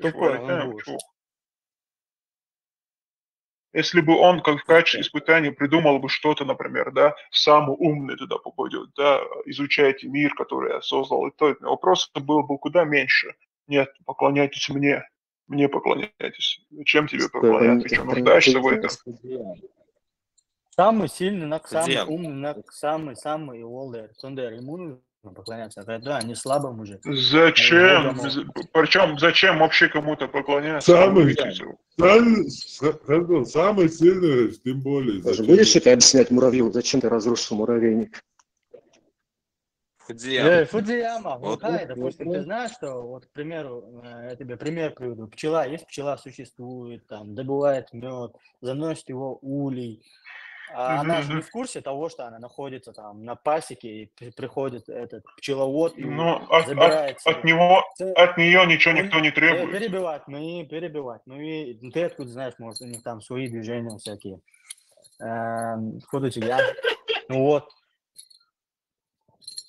Пчеловоду, Вот в рамках жизни пчелы она себя не представляет. Человек пасечник за рамками ее понимания. Ну пчеловод просит. Ты пчела, я пчеловод. Пчеловод просит от них что-нибудь. Он забирает, он делает, забирает. Ну он просит у них что-нибудь. Может, нет, не просто, он с ними не взаимодействует, они его не поймут, как Вот. используют. Даже пчеловод самодостаточнее, чем Аллах выходит. Ничего не говоря, ничего не прося, пчеловод умом своим может добывать мед, не требуя ничего абсолютно совсем. А Аллах этого не умеет. 1,5 миллиарда человек. Аллах просит, как рабов, унижаться и так далее. В общем, всякие сложные методы, прямые угрозы, слишком первобытные, обезьянские, быдловатые, гопнические. Люди другого не понимают. Угрозы. А кто их такими создал? Почему не понимают? Люди понимают, обезьяны не понимают. Хотя и обезьяны понимают, но Если ты думаешь, что волк в цирке не выступает, то ты ошибаешься. Но его не бьют, волка. С чего ты взял, что волка сейчас бьют? Его не бьют. Вся суть воспитания любого Погоди. Это насилие. Человек не не бьют животное. волков, чтобы они делали какие-то цирковые номера. И собак полицейских тоже не бьют. Да? Что ты рассказываешь сказки? Я тебе объясню, собак, знаешь как? Собак берут. Волка в цирке, не цирке, волк в цирке, какой-то волк может по чуть-чуть повыступать, но в любом случае любая возможность, и он, я уверен, не забудет. И это исключение.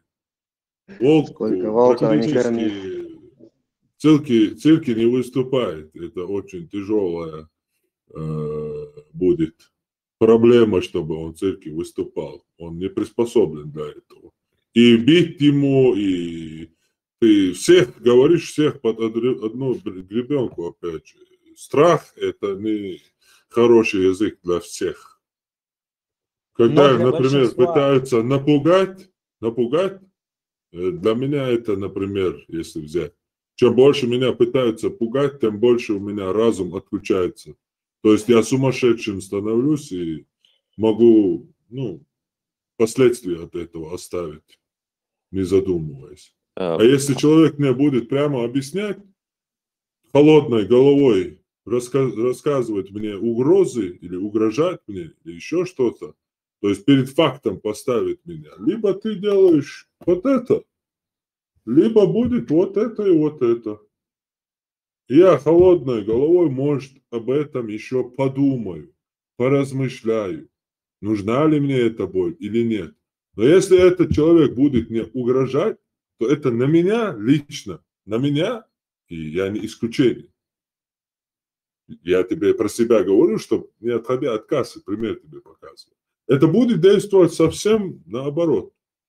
Поэтому твое обобщение, что лучший язык – это террор, это не совсем правильно. Не для всех. Хорошо, ты закончил? Не для всех, но для большинства. Весь этот мир, все государства держатся на терроре. Любая власть держится на штыках. Нет, Опель, да? Погоди, собираешь... Дайте секунду.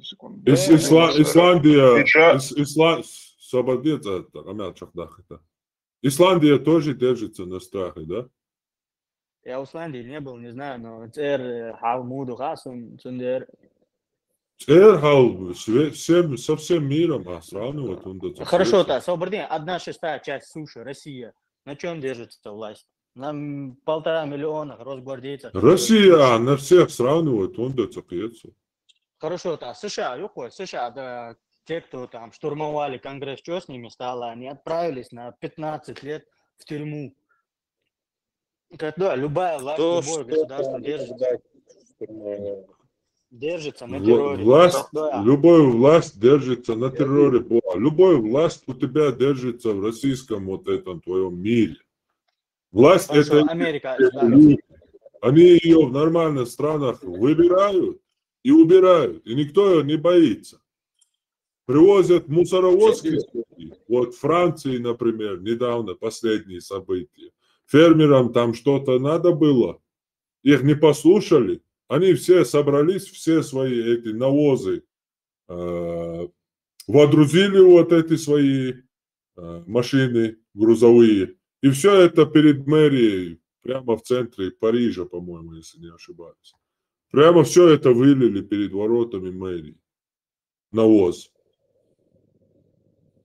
Тут, наоборот, власть держится на страх, точнее, власть регулируется и управляется страхом народа, народом управляется. Тут, короче, наоборот полностью. Не власть, как ты говоришь, в России, не власть держится на страхе, а ее держит под страхом. Как бы не такой приветливый, только дашь слабину, и он тебя опрокинет с такой силой. Чуть-пуп. Если ты даешь какие-то, подожди, да, я 2 слова скажу, Парма. Когда ты даешь вот такие примеры, лучше давай пример Исландии все-таки, либо в конце Швейцарии, но не давай пример Франции, потому что это тот пример, когда они бьют вот эти, как называют, желтые жилеты, но не бьют тех, кто устраивает митинги в пользу джихада и халифата. То есть это плохой пример Франции. Хорошо, Швейцария вообще не пример. Швейцария это мировой банк, просто страна-банк миллиардеров, куда приходят, кладут свои деньги, уходят, там договоры. Нет, Швейцария это хороший пример. А кто тебе? Где ты эти новости читаешь, братан? У тебя такой... Вторая мировая, Первая мировая. Швейцария. Большой банк, да, Швейцария? Да, большой банк. Там вообще людей нету, там вообще никаких законов нету, там вообще правительство, мировое правительство там специально свой банк держит, правильно? Нет, объясни, да, есть элиты всех стран, они между собой, вероятно, договорились и просто... Да, договорились, что там... Не Первая, не Вторая мировая. Да. Хаймарс. Согласиться, ничего согласись с ним, что любая на терроре держится, но они смотрят, Бог по-другому, он не может заставить людей, то есть там какую-то пользу им принести, что-то им дать, но как-то просветить, да, сердца их открыть, раскрыть, вот. По-другому. Он всю пользу. Да, он по-другому, видишь, недостаточно. Недостаточно, значит.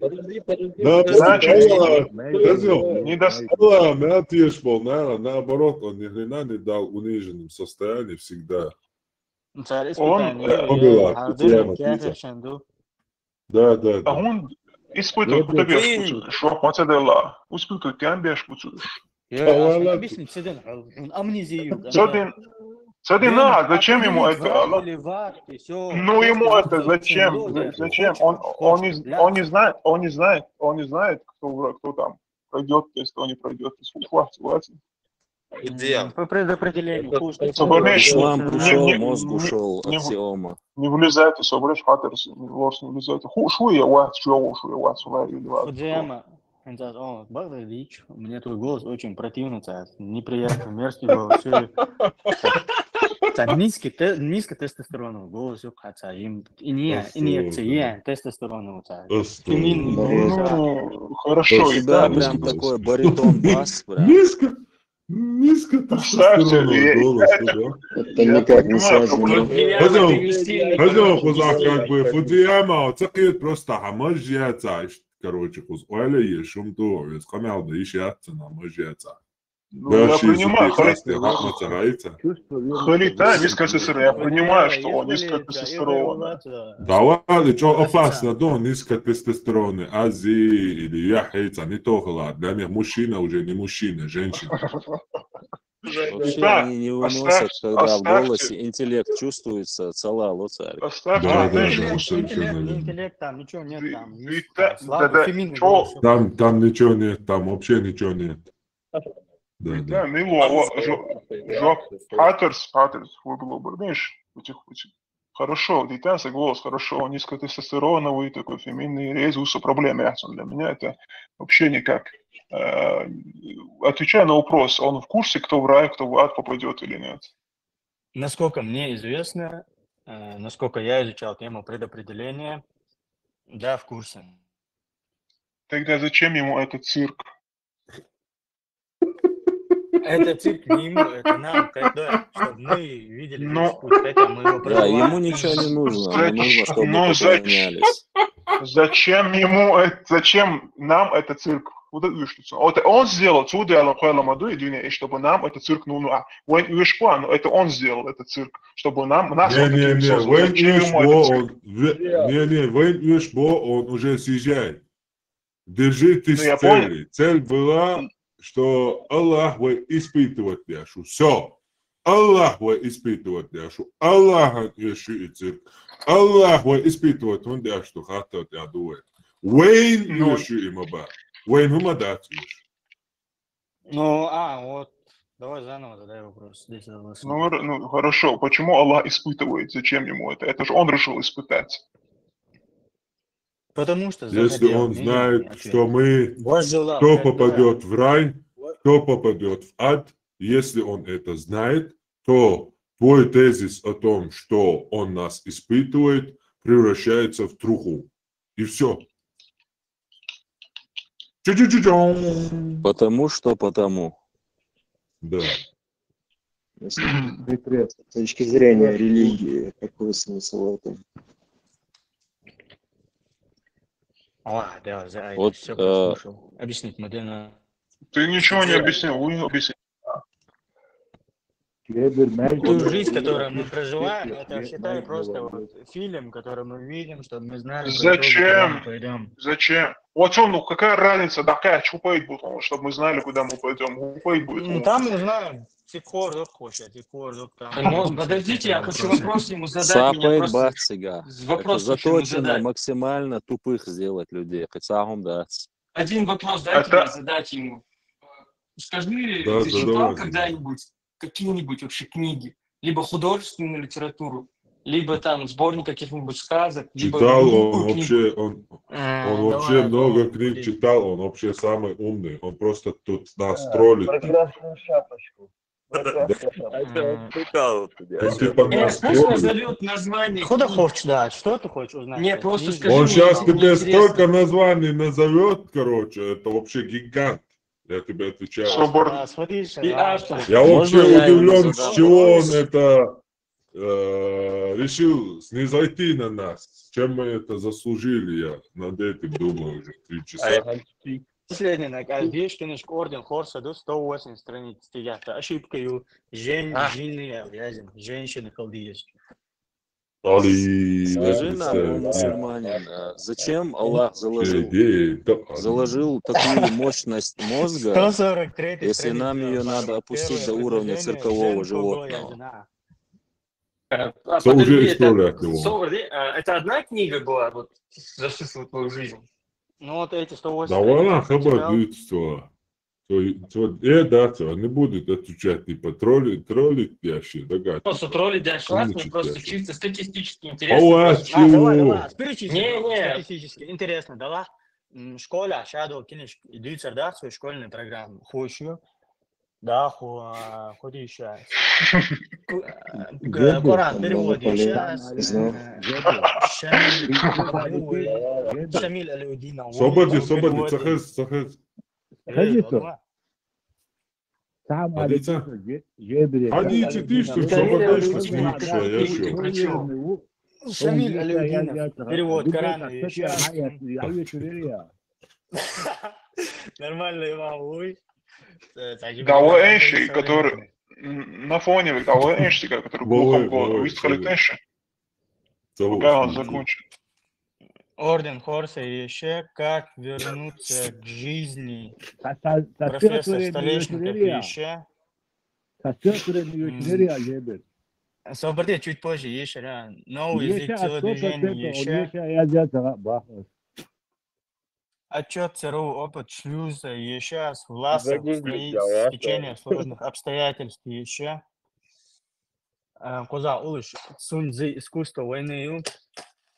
Ну, вообще письма. Печатать. История. Погоди. Нет, это интересно, то, что он читал именно, это Я бусо отца хазбейте ходинеча тептер. Это я как аметя сахиб Бухари ял сахиб Муслим ял Рияду Салих ял ца تهري يا كنيك يا كا وشيت شردو هاتشو أحمد جين شردو هاتشو ده الله الله روي خابيه Джабер, искусство войны, битву перевод, перевод, дю. Слить демек, что ли, чу?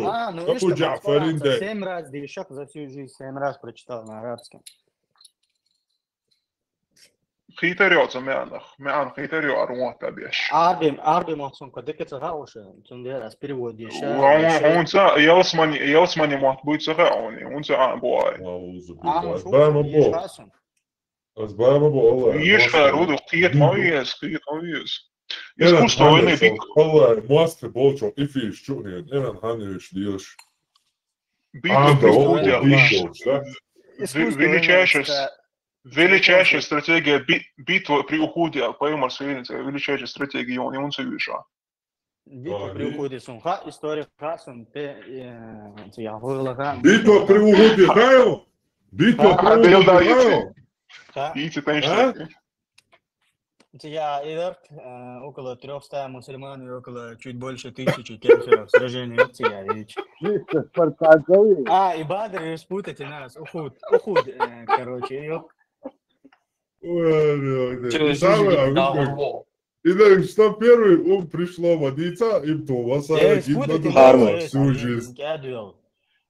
Хармат, можно вопрос задать? На ючо, чезёч. Ирасан, освобождение Иерусалима. Хармат, хазё. Этим. Освободиться, секунду. Абу Бакр. Не, его атери. Дамаске, халиф, Милвар, и лицо ласан, Насева, Абдул Малик ибн Марвани. Да, Салахадин. Вот. И изучите, Настя, интересный момент. Кино, история, изучите, хочу. Давай, Салахуддин, курд, суфист, тут бьёхуми, давай, Салахуддин, давай. Говорить, куза. Ба'атен, авал. Даваха, Аллах, масло, бита. Хармат, хаттер дерса. Хаттер, диан мегадон, сиховатова, это виторваться, идите. Смотри, есть такое понятие трансцендентальность в отношении природы, божества, любого высшего. То есть это то, что мы называем, неопознанность. То, что, короче, есть такое понятие трансцендентальность, это природа Господа, да, если так говорить, которую, в принципе, невозможно познать. То есть, если ты задаешься этим вопросом, ты пытаешься познать его природу. Я пытаюсь что-то сказать. Трансцендентность, извините. В общем, ситуация такая. Все течения, так или иначе, религиозные, которые попытались задать этот вопрос и начали его развивать логически, да, перетекли в эзотеризм, да, в целом даже суфизм появился таким образом, каббала, вот это вот еврейская каббала, да, магия, и вплоть до масонства и прочего. Это конкретная попытка понять его природу или, скажем так, немножко счетверить или обойти правила игры. то есть изначальные установки, да, которые были неспосланы. Вот такой вопрос у меня конкретно к тебе. Ты вроде человек не глупый, ты человек образованный, начитанный, ты хаваешь эту тему. У меня вопрос.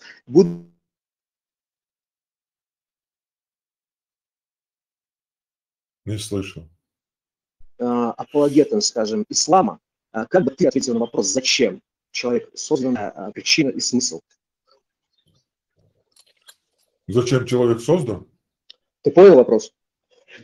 Представь ситуацию, вот модель, да, ролевая, ты апологет ислама. И как бы ты объяснил это? Что именно? Что? Вопрос я не услышал. Здесь прозвучал вопрос, зачем Творец создал человека? Вот пытаются познать, узнать причину, да, его мотивацию. Будучи исламским да, как бы ты это объяснил? Я обязан, у меня другого ответа быть не может, для того, чтобы мы поклонялись ему, почитали его, восхваляли его, поминали его утром, днем и вечером. Прям как и написано в поэте. Ты можешь Свобода воли есть определенная, предполагается, да? Нету свободы воли никакой, согласно исламу. У человека имеется в виду. Нету. То есть человек не делает выбор. Он робот. Никакого вообще выбора в исламе у человека нет. Я не говорю по предопределению. Это такая тонкая дорожка. Я понимаю. Он, конечно, неправильно употребил слово апологет, и ты его неправильно понял, Хайнерс. Апологет — это, наоборот, защита. Давай я немножко переформулирую, если неправильно меня поняли. Представь ситуацию, если ты являешься, ну, в принципе, ты был человеком, который верил, да, условно, был мусульманином, израильского толка, да, я так понял, ты был коранитом. Ты меня спрашиваешь, будучи вот мусульманином, что я отвечу? Да. Вот я и как ответил ты это тебе, объясняешь? будучи мусульманином, я должен это так ответить. Потому что так в Коране написано, есть... и только это есть. У человека нет выбора, типа. В исламе, да, я тебе скажу, что есть выбор. И какие-то тупые объяснения попытаюсь тебе приводить, ну, компьютерные игры тебе приводить. Но по факту там, если поковыряться, нету никакого выбора. Все предопределено. Я понимаю, здесь логика немножко рушится, и как бы здесь такой диалог в тупик заходит. Вот парень, который там якобы не особо начитанный, да, он чисто... Ты сказал, не особо начитанный? Да, не особо. А ты, что холодно. Наверное, воспринимает определенный момент. Но логика, она же в целом является чем-то, что уже есть давно, да, там возьмем Древнюю Грецию, там есть учение Аристотеля, там даже Гегель, знаешь, преодолевает логику в своих трудах. И тут, опять же, вопрос. Когда мы пытаемся понять природу Творца, да, можем ли мы своим, скажем так, умом недостаточно сверхъестественным понять, что очень сложное? Ну, то есть в отношении... Нет, мы не можем, и поэтому мы этим и не занимаемся. Мы приводим... Нет, просто прозвучал вопрос, зачем? Сюда пацаны спрашивают, зачем? Сюда люди заходят из разных приверженцев записанных разных представлений о Творце, писаний разных представлений о Творце, приверженцы этих писаний сюда заходят, и мы, дискутируя с ними, всегда, если они до конца идут, приводим их к нашему мнению, что нашим умом Творца постичь невозможно. он не познаваем, он не достигаем. Единственное, что можно познать и как-то познавать, это через его творение. Исследуя всю Вселенную, которую ты на протяжении всей своей жизни можешь объять и оценить творение Бога, и тем самым похвалить Его. Потому что только разузнав, только исследовав, ты можешь оценить Божье творение. Если тебе наплевать на это, если тебе наплевать, что за этой горой, если ты никогда не идешь туда, не смотришь, не исследуешь, и тебе это не интересно, значит, тебе не интересно творение Господа. И ты никак не Такая оцениваешь. попытка доктора Фауста, я понимаю, о чем ты говоришь. В принципе, можно Но вскрыть я там его человека, не знаю, посмотреть, это что у него чисто... внутри. Я вообще книги не читал, все наши мысли за 2 года философских обсуждений именно в этой группе и собраны, доведены до этих логических концепций, которые, как оказалось, потом у каких-то писателей в древности, с древнейших времен тоже отслеживаются. Но лично я в своей жизни читал только 2 книги, Коран и Абрех Зелимхан. А школа отлично, Еще в отлично. детстве. Конечно, школа, Смотри, что я есть. ничего Школа, плохого не имел в виду. параграф цацумил. Мне кажется, Ай этот вопрос хотел адресовать в какой-то степени не, почему я спрашиваю этого Джабира, зачем Бог это сделал, верно? Раз мы не можем постичь его, нет? Мягко В был, принципе, да, вот ты поднимал эту тему. Ну смотри, а я задаю ему этот вопрос, зачем ему это? Потому что они, мусульмане, претендуют на трактовку, то, что они трактуют и доносят до людей какие-то действия Бога. Вот он это сделал, вы должны так-то, так-то и сделать. И я, как человек, да, разумно спрашиваю у них, а зачем ему это? Они это преподносят, и я их спрашиваю, зачем ему это? У них на это Я ответа тебе нет. очень легко отвечу.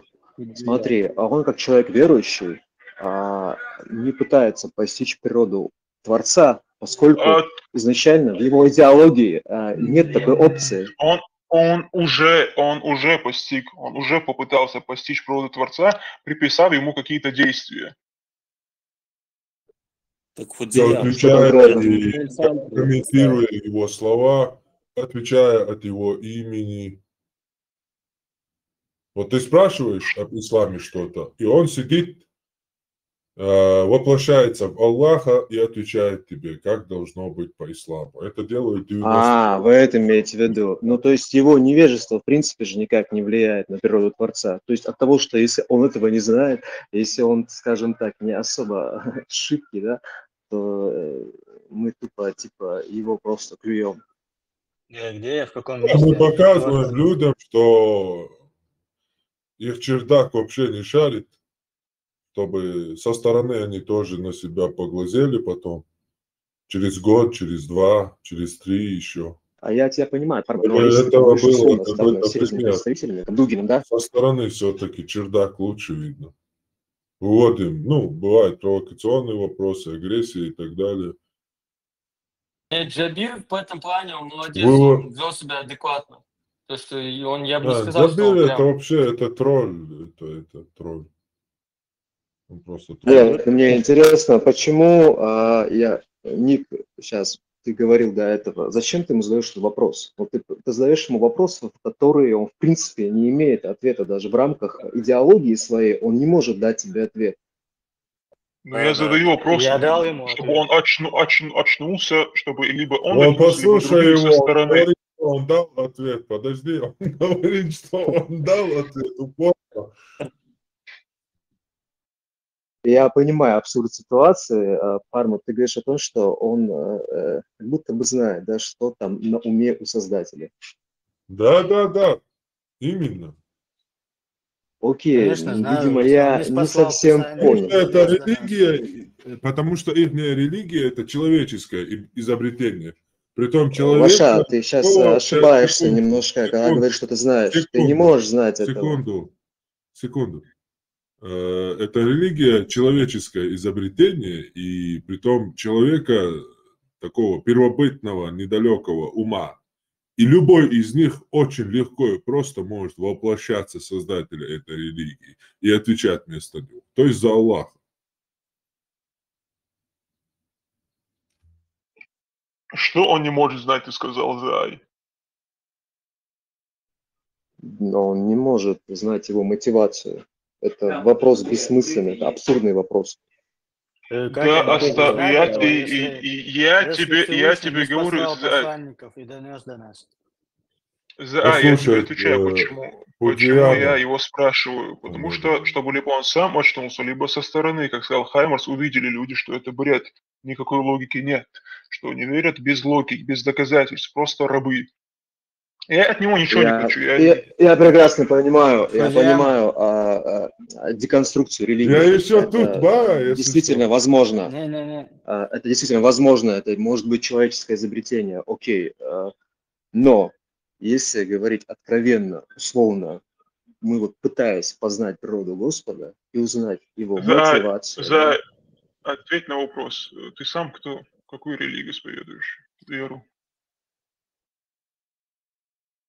ты перешел на личности сейчас. Это не Ты важно, сам какую я кто? веру Ответь на вопрос. исповедую, не исповедую. Свободне, Давай Пудиана, поговорить по теме. свободешь, там, секунду, полдаться. Зай, ты говоришь про настоящего создателя, Творца.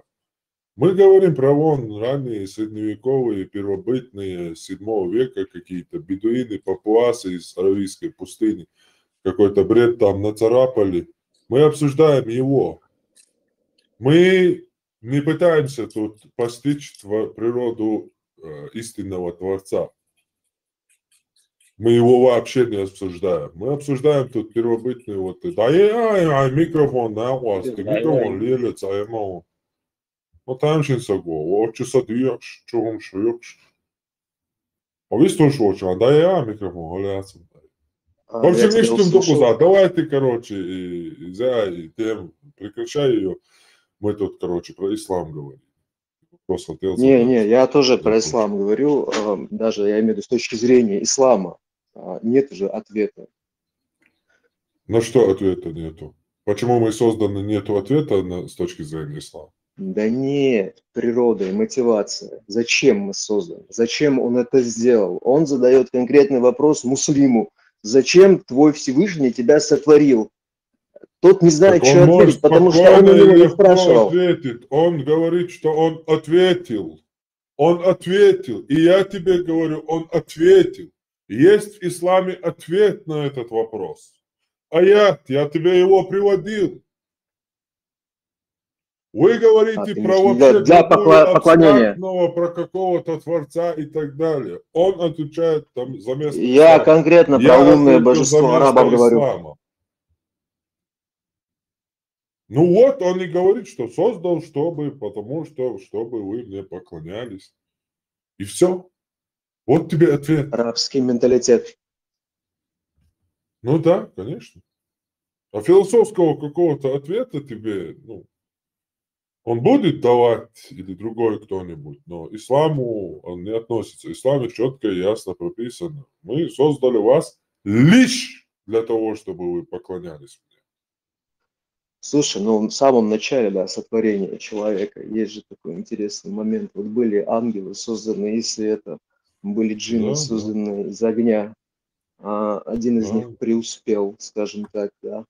И в моменте потом создали из глины, из земли, или из говна и палок, я не знаю, но факт, типа, что новое какое-то изобретение, да, получило новую функцию, скажем, новая прошивка, версия робота, который что-то и может проявлять себя каким-то образом. Спросили у предыдущих, там, давайте, мол, поклонитесь, все такое. А эти поклонились первые, да, которые были созданными роботами, словно без воли какой-то, да, своей. Второго спросили, окей, тот возгордился, да, и не сделал того, что необходимо. Его турнули, кикнули буквально там, все, прокляли. Потом эти ребята запороли, там, ему создали там какую-то предпосылку, сказали, не хавай там с этого дерева, он схавал с этого дерева, и, в общем, его отправили как в карцер, скажем.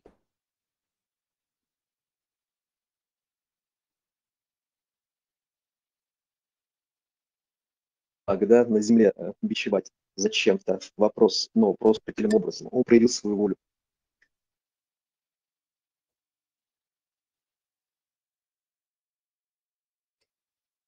Ну, сейчас надо будет воплотиться в Аллаха, короче. Я об этом и говорю. Давай так представим. Представь себе такую ситуацию, если бы изобретенная машина в моменте пошла против тебя. Ну, там, не знаю, сбой системы, там, матрица не так заработала. Вдруг там Терминатор решил устроить тебе ад и Израиль. И твоя мотивация. Нет, не так, не так. Сначала я сам эту машину настраиваю, чтобы она шла против меня, потом быстро ложусь в вот эту капсулу и прошиваю себе память, чтобы я забыл, что эту машину поставил против себя. Потом просыпаюсь, потеряв свою память, вижу, машина идет против меня, беру ее за глотку, короче, ставлю на суд, весы и начинаю, короче, ее отчитывать. Почему ты пошла против меня? Туда-сюда. Тут вот такая ситуация.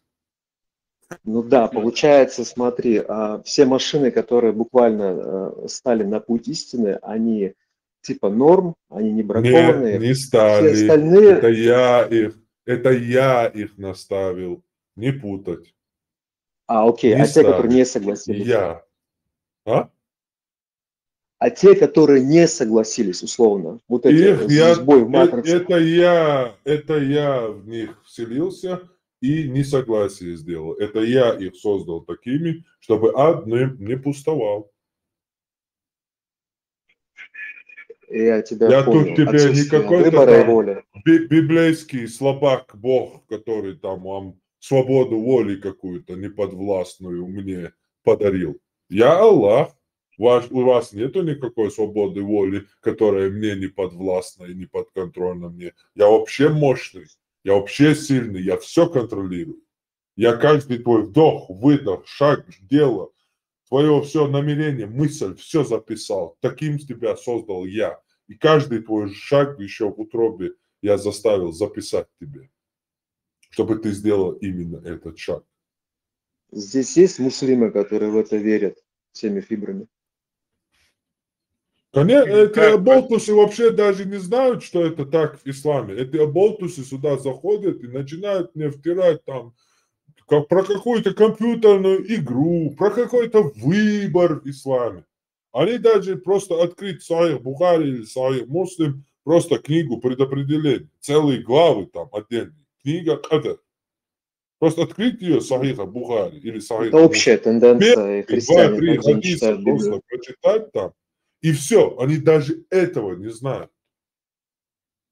Они думают, что есть какая-то свобода выбора и так далее, воля, как в христианстве все эти концепции греко-римско-философские. Если воспользоваться риторикой марксизма, есть такое понятие, как базис и надстройка. Вот базис – это то, что как бы, да, нас всех объединяет, это спать, жрать, срать и так далее. Ну и есть прошивка, условно, да, вот то, как ты себя ощущаешь, и то, по каким лекалам, по каким представлениям ты живешь.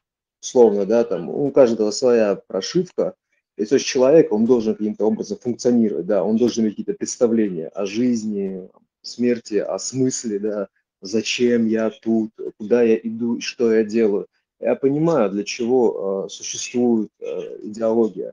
Она так или иначе является определенным камертоном, да, ну, моральным, условно, да, чтобы люди вообще с ума не сходили. Это не значит, что если религия исчезает, и мы в момент становимся все там педофилами, насильниками, убийцами. То есть мораль... Тут как бы опять нет, тут как бы опять все наоборот. Никакой педофилии, ничего не было. Ислам пришел, и все становятся педофилами, ослофилами, без морали, без чести, без слова.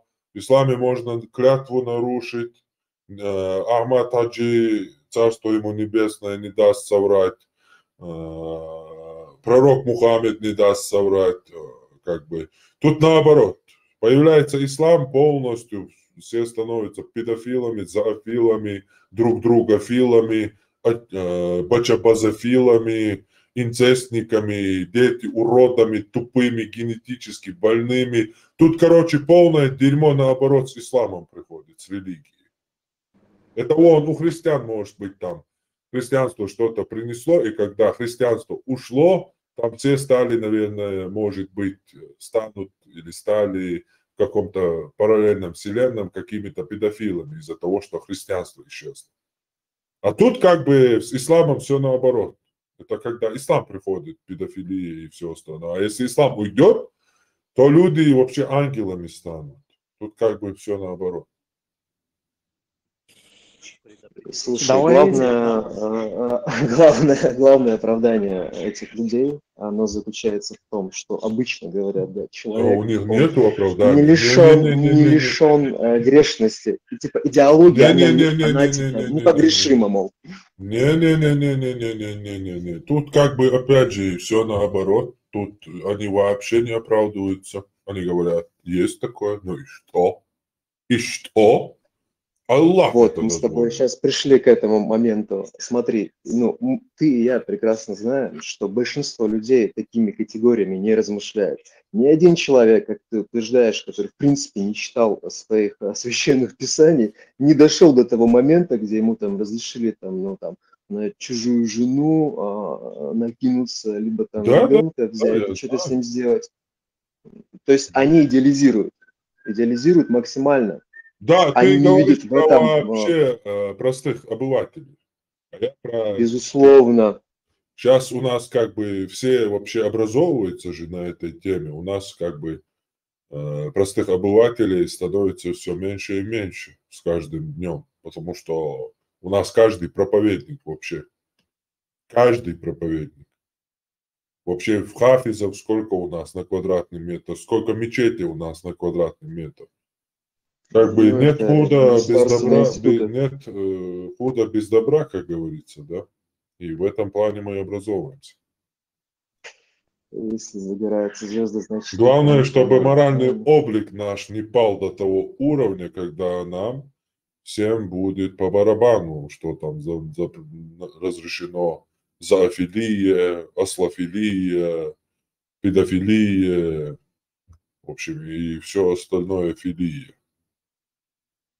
Главное, этого не допустить. Для меня лично, если ты хочешь, так или иначе, я скажу это в целом, для меня идеология разбилась в тот момент, когда я дошел до изучения рабства, когда это было мировым трендом, когда это было везде нормально, когда Всевышний Господь сотворил всех равными, но кому-то дал больше, а кому-то меньше прав. Даже перед ним, даже в поклонении, даже в свободе и не в свободе. Тенденция, которая в принципе мировая, да, ее как-то отменили. Тот же небезызвестный блогер говорит, вот так было, а вот потом мы это оставили, и все, мы про это забыли. Но мы тоже понимаем, читаем, знаем, что если я даже в поклонении не равен, условно, свободному мусульманину, да, то что это за Господь?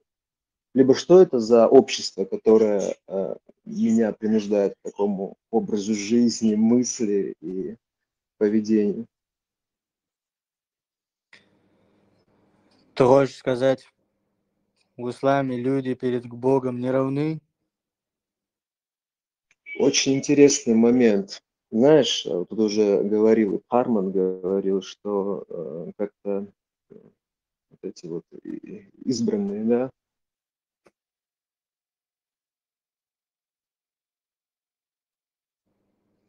Да все Как равно, что это, там Харман говорил, мы как будем это, обосновать. Джамал, Не как все они равно, равны? что Пармат говорил, не все равно.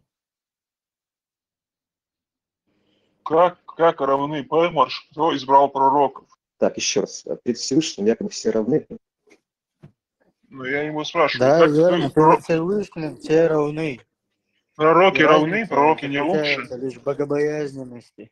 Ну, То есть погоди, кто перед Всевышним увеличивается с он повышением богобоязненности. он же дал Вопрос, пророкам когда есть преимущество, нет? богобоязненность, ты говоришь, почему тогда, условно, я, будучи несвободным муслимом, находясь среди свободных, не имея права, условно, совершить коллективную молитву? еще один вопрос. Что значит не свободны, будучи муслимом?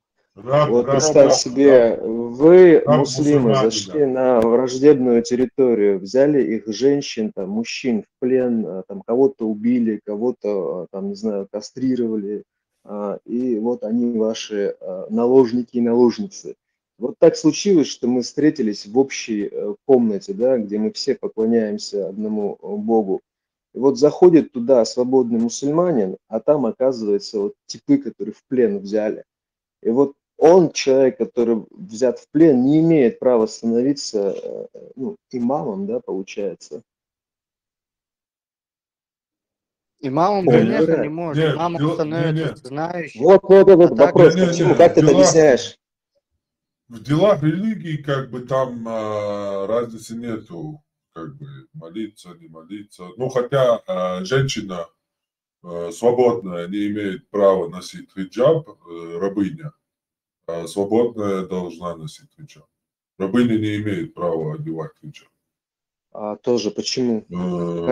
Сбежавшись от своего хозяина, например, также его молитва не будет принята, пока он не вернется к своему хозяину. Он становится кафиром, если убегает от хозяина. Ну, то есть да, идеология заточена под работорговлю. Рабство да, это тут, было тут как бы мы получаем, что перед Аллахом мусульмане как бы не равны. Нет, получается так, что одни равнее других. Это уже было сказано выше в стримах, как условно у иллюмината это обсуждалось, как и у тебя это обсуждалось, да, что арабы и конкретные там представители, да, они выше и лучше. Да. Ну, это тут как бы, тут вообще другой пример. Как бы раб-мусульманин, у Мухаммеда были рабы-мусульмане, у сподвижников были, они так и подохли, они так и сдохли, не освободив их. Они были мусульмане. Как бы тут получается, перед Аллахом есть рабы и есть рабы рабов, то есть не равны все перед Аллахом. То есть тут либо противоречие, либо не равны. Вообще, я изначально сказал, что для меня это конкретно, чекпоинт, да, что если есть в мире рабство, и что перед Богом все люди не равны. Кто решает за меня, равен ли я там в поклонении Создателю? Мои хозяева, условно. Как муслим отвечает на этот вопрос? Почему ваша логика, аргументация не ломается, условно, об этот камень? Вот здесь есть пацан, который вот там что-то говорит. Мне интересно, как он мыслит, ты в рабство как? Джамаль Аль-Фуркан. Как я воспринимаю рабство? Зачастую рабами были бывшие кафиры, это их участь, расплата за то, что они не верили. Стоп, подожди, нет, не бывшие кафиры, они приняли ислам, они с тобой в одной мечети стоят, совершают намаз. Пусть пройдут испытательный срок, потом их освободить из хозяина. Понимаешь, насколько это абсурдно звучит? Подожди, оставь его. Мне очень нравится он в роли Аллаха. Он не может, послушай, он не может быть кафиром. Оставь его. Подожди, пожалуйста. Он очень идет к роли Аллаха. Дай чуть-чуть поговорить с Аллахом. Паша, вот ты говоришь, что они должны пройти испытательный срок. Перед кем? Перед Всевышним или перед муслимами? Да, вот условно верно, перед тобой. Ты взял человека, хорошо, подожди. Те кафиры, которые были не согласны с тобой.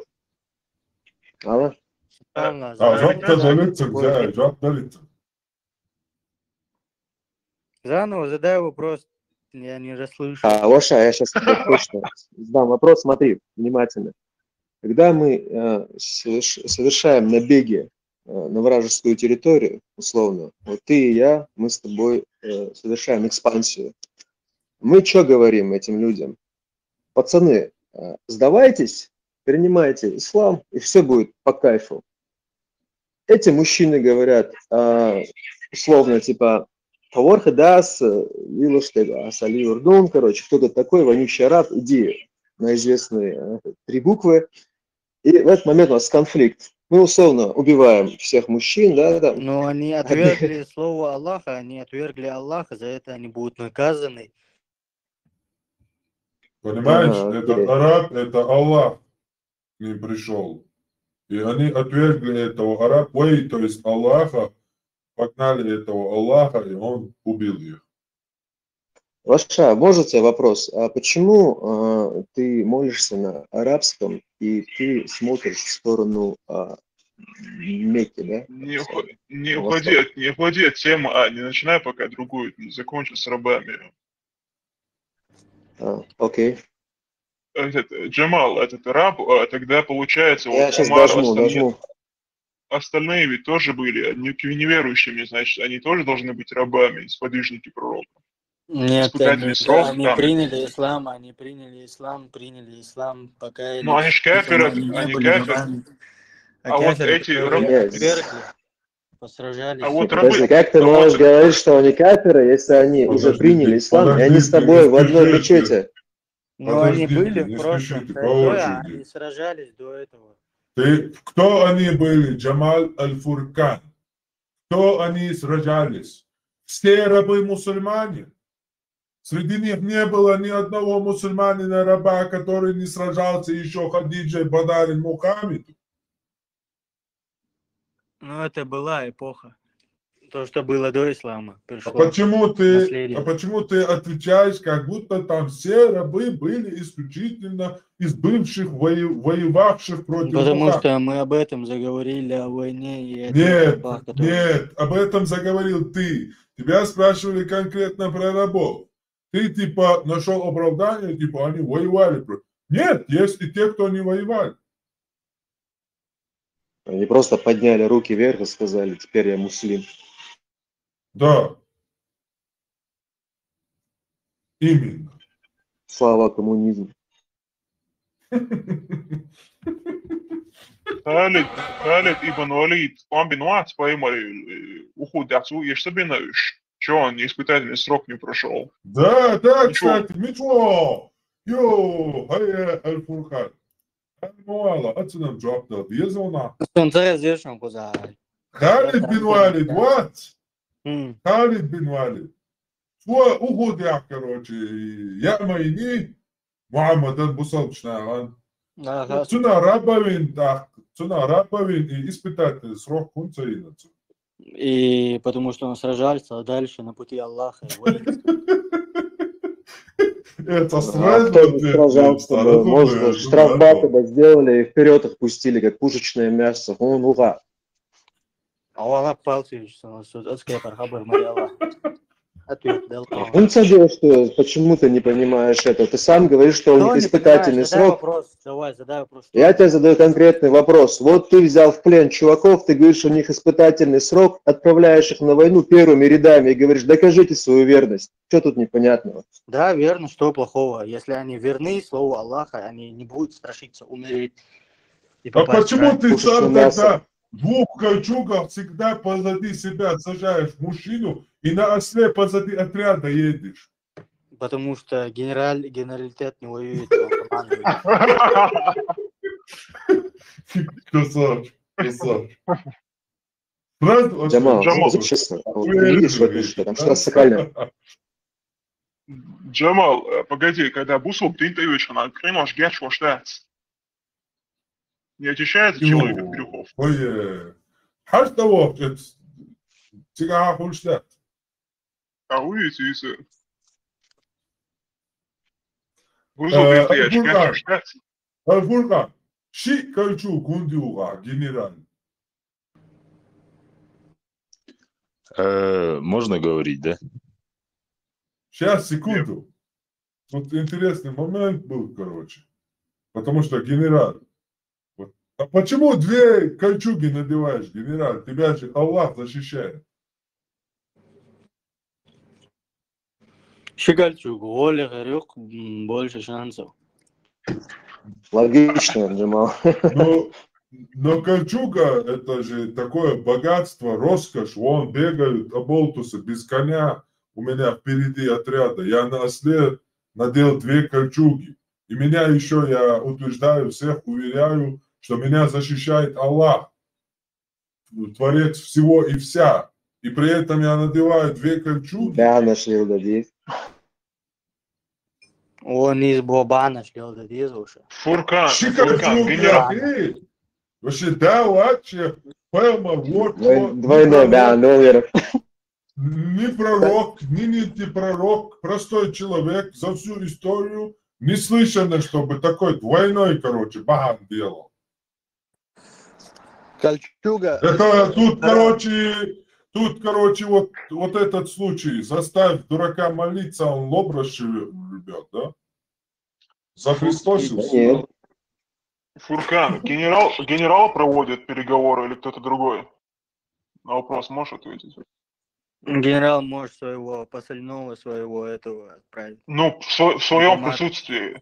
Погоди, присутствие. Вот присутствуют Но лидеры, если да? он пожелает, он может сам. Если не пожелает, может отправить дипломата. Не, отправить, и та, я тебе отвечаю на вопрос. Вот рядом друг друга слышат. Генерал будет вести переговоры с генералом, верно? Вот они рядом. Если он не считает необходимым, если он не желает снисходить до этого. Фудзияму, все зависит от уровня ЧСВ. Да, погоди. Султаны не общались Причем с тут дипломатами напрямую, которые стояли там в 5 метрах перед ними. Не Они своим дипломат, передавали, лидеры. Ну, если они равны в целом, то да, могут пообщаться. Чего А ты если взял, нет, что если... Погоди, да, Почему моя. ты говоришь? Ну, я тебе говорю, Паймар, пишешь, далечен, да, уқаш, дин, бухаш, хайна. هم ما قالش بوش نشي مهم نجوريتي بوش هم شتيسن ده سوق دين بوي إنخ عمر أبو بكر محمد دين بوي شالش هم ما قالش سنجانا سوا توقو دين بالحالي جوقت الخردار تناش بالله تا عمر وقع 6 سوى تخد دين دون دخل دون قالش закричал он там тут начал Один вот, он Абу Суфьян. отцо. Не, он не сказал, мы живы. Он сказал, Аллах сохранил то, что тебя опечалит. Аллах сохранил Аллаху. Того он Абу Суфьяну там объясняет, он говорит то-то, то-то и то-то болцу. Того присутствует Дэша, уже понятно, что они живы. Дин был хатин. Омарик, хара лансинг. Еще помнится, боже, хвату уху юна. Сада олцу, уху жокло. Вот это ему ответь, то ему ответь, по шагам. Дваш сал, уяхат сал яшаш, учвах пишер, шо. И что, в чем проблема? Это вар, да? Да я дух соборне. Чужак посадил. Не, он убежал в пещере спрятал.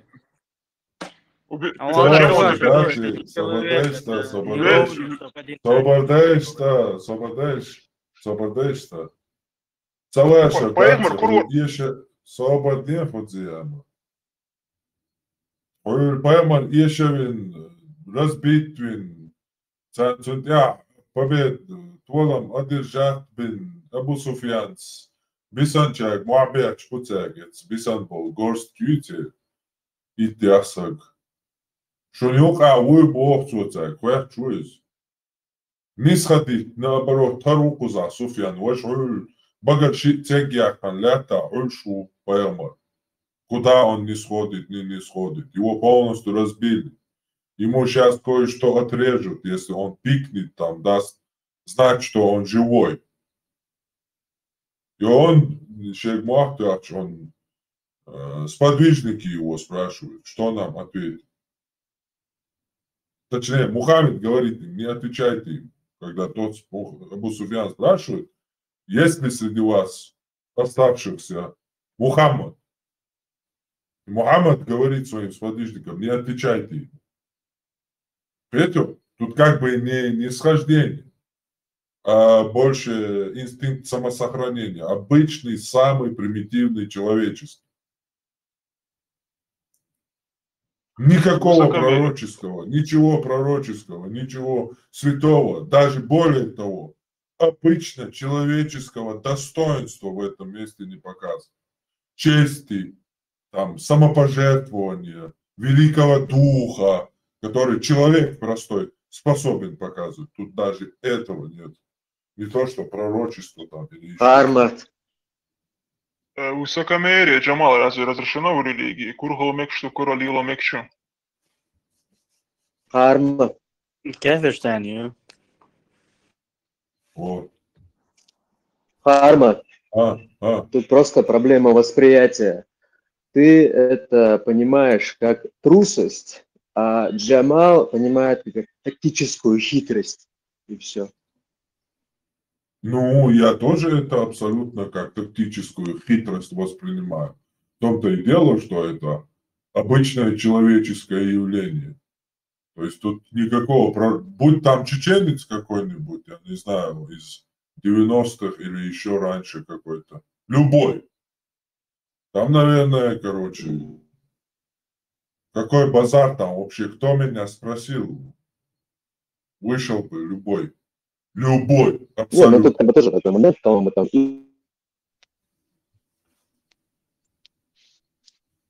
Чисто за счет Любой бы своего вышел? имени он.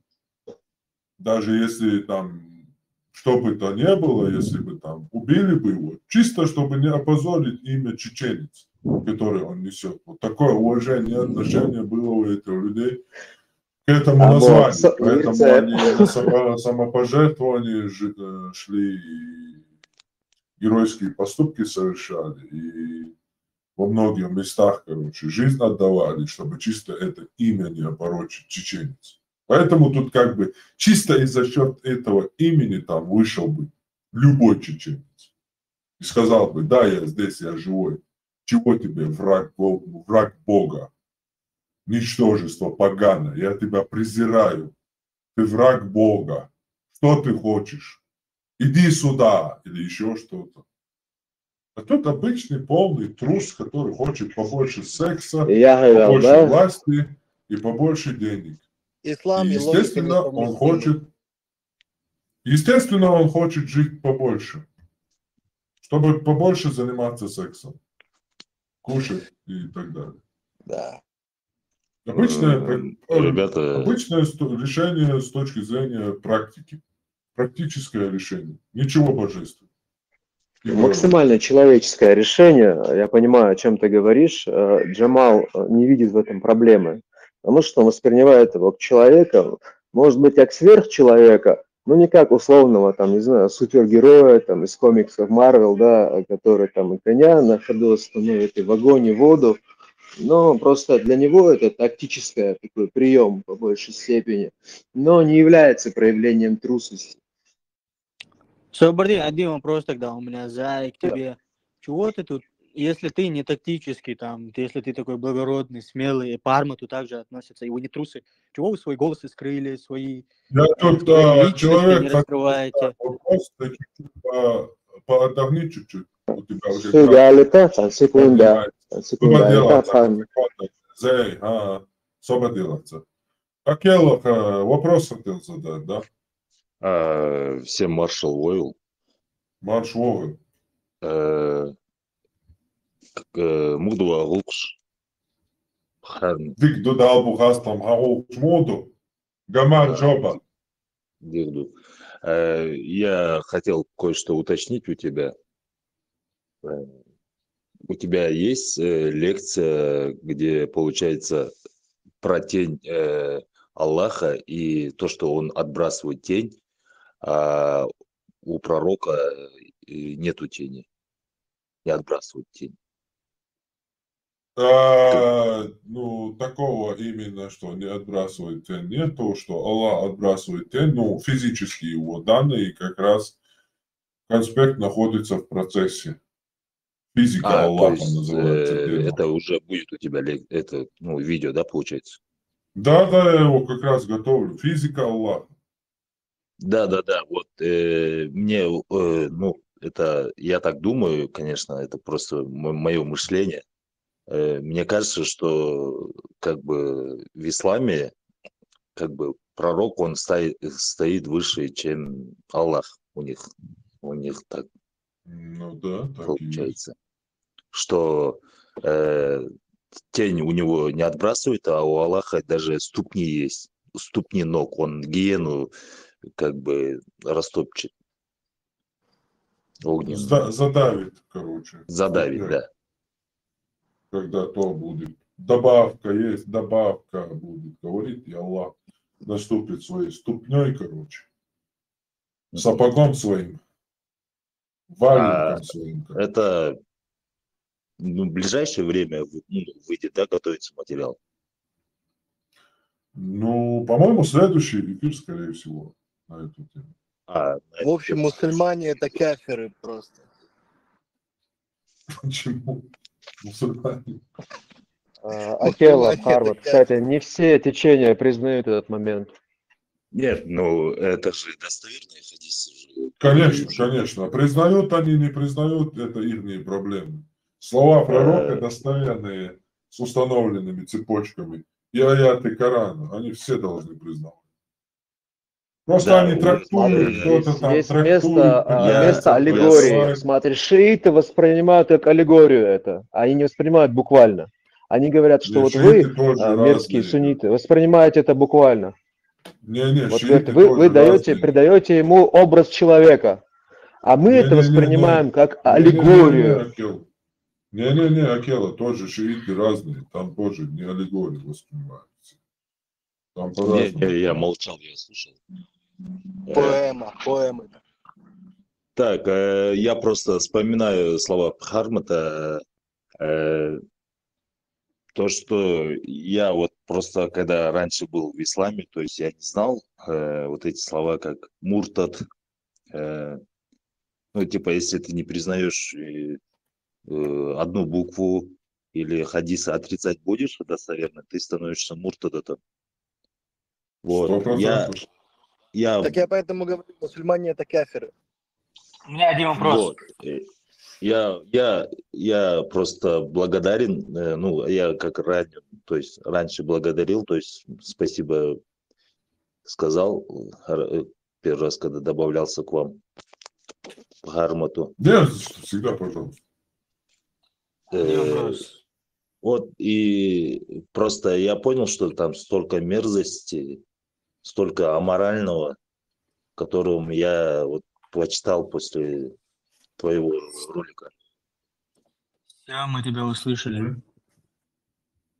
Все, спасибо большое, у меня вопросов нету. Не за что, всегда, пожалуйста.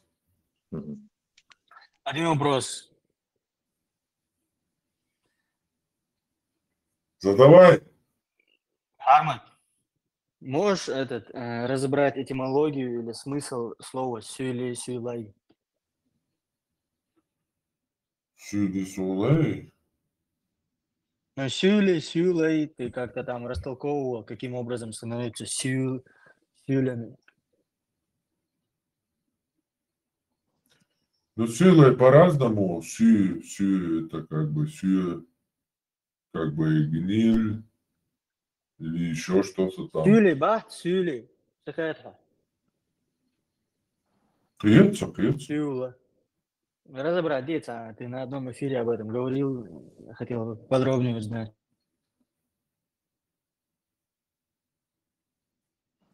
Монгольские захватчики. захватчики. Раб этой мертвечины или что-то подобное. Что какая-то.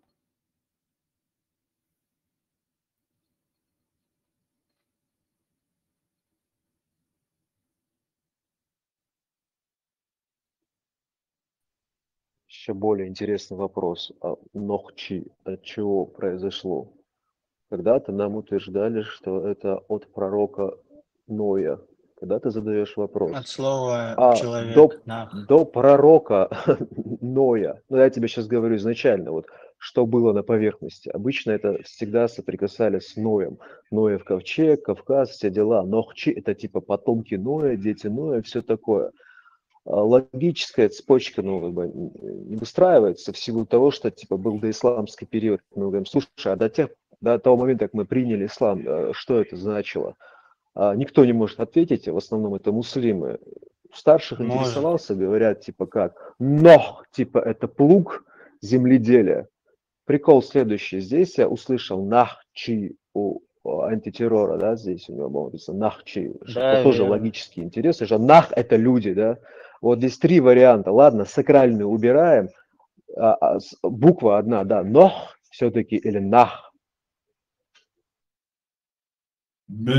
Как бы на разных диалектах. На самом деле нахчи. Потому что нохбу мы не говорим. Это уже более позднее, как бы, равнинное, нохчмах и так далее. А более горам за Кавказье, Урату, Хуриты, горы, там уже нах более Получается, с древний. точки зрения автохтонности, ламры более-менее исконно общаются. Конечно. Приятно. Это в праиндоевропейских языках А и О, они же чередуются часто.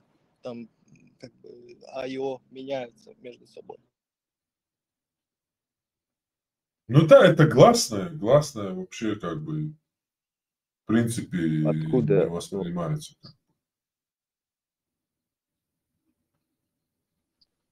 Все-таки мы себя называем нах, как люди, да? Или нох от слова плуг, как мне говорили. Нет, какой плуг? Нах. Люди вообще Слушай, это хотят, отсылка чтобы... к земледелию. Нет. Отсылка к земледелию, мемледелию, это вообще Гора. нахуй не было.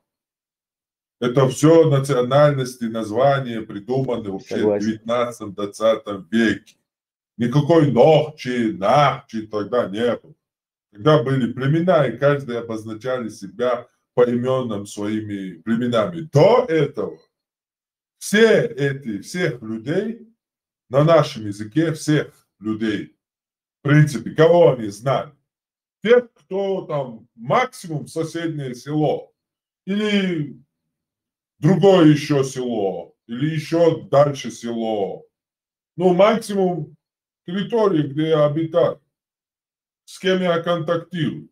И их я называю люди. Потом, когда мы уже становимся более развитыми племена, названия разные обозначаются уже. Там Рим, не Рим, европейцы уже соприкасаются, кто-то записывает нас кисты, кто-то дурцуки, кто-то там мялхи, кто-то там. То есть это племена, на которых они наткнулись. Эти люди не называли себя им. Кто вы, когда их спросили, они не говорили им, мы нахи, мы люди. Просто. Да. Потому что уже более древнее нах как бы уже перешло, уже структура появилась, уже каждой отдельной общины со своими ремеслами и так далее. И этих племен уже начали обозначать. Племен не только в нашем сегодняшнем обычном понимании родственном племени каком-то, или род, именно родственный род. У нас, у чеченцев, как бы он более, там перевод, русское слово, заимствованное более близко, клан. У нас не только с родов простых уже дошло до род развился уже в клан разных родов, ремесла их. Как-то обозначали по каким-то ремеслам, по каким-то привычкам или еще чем-то, что было им схоже. То есть и дальше уже как бы некоторых в топонимиках остались эти обозначения. Как бы люди уже начали искать какую-то середину, объединяться и начали называть себя как-то. Уже скажем так, национальности, когда уже появились в 19-20 веке, то, соответственно, появились и чеченцы, и ингуши. Нохчи Голгай. Притом не мы развились или мы это сделали, а нас сделали, собрали какую-то чеченскую республику, какую-то Чечено-Ингушетию, разные племена, схожести языков. То есть как на подопытных крысах нам давали названия, с кем мы контактируем, смотрели и так далее, и так далее. И потом мы и получили чечено-ингушские две национальности, когда назвали Чечено-Ингушетией, а потом ее и вовсе развалили. И появилось две пока национальности. ты говоришь об этой теме. Чеченцы и ингуши. До этого были нах. Нах, чи это как бы обозначение человек. Вятичи там, Рюриковичи там и так далее. Как бы это древнее слово ци, кровь, чи. Как бы ци переходы тоже чи. И думаю, Армат, вот можно так, вопрос? Да, можно.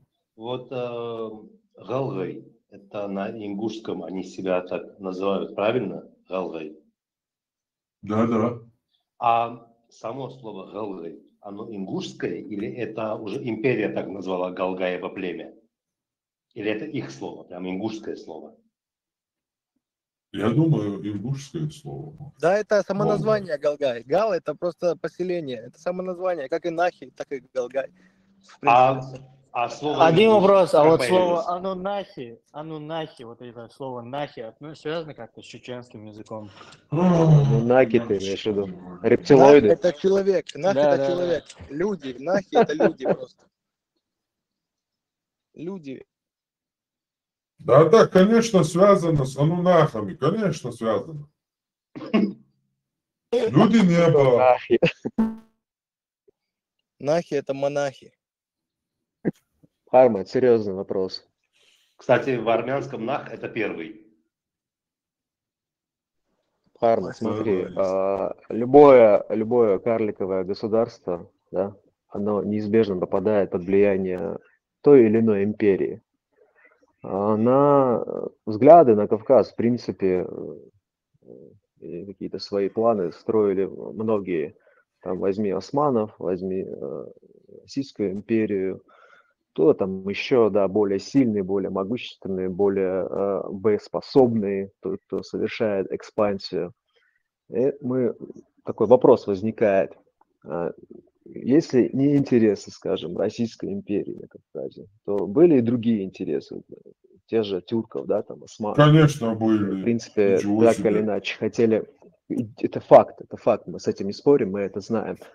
В силу того, что мы не являемся, скажем так, настолько боеспособными, чтобы противостоять огромной империи с ее армиями и с ее там преимуществом в плане там, вооружения и прочего, да, в цивилизационном процессе, как будто бы не остается выбора, да, под кого-то приходится ложиться и становиться вассальным государством.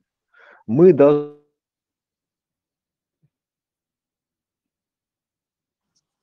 Вассалитет это не... Ну и что делать? Условно, до последней капли крови, да? Либо выбирать из... Что конкретно? Из двух зол меньше выбираем. С кем нам быть, условно, да? Когда нас не оставляют ни тут, ни там.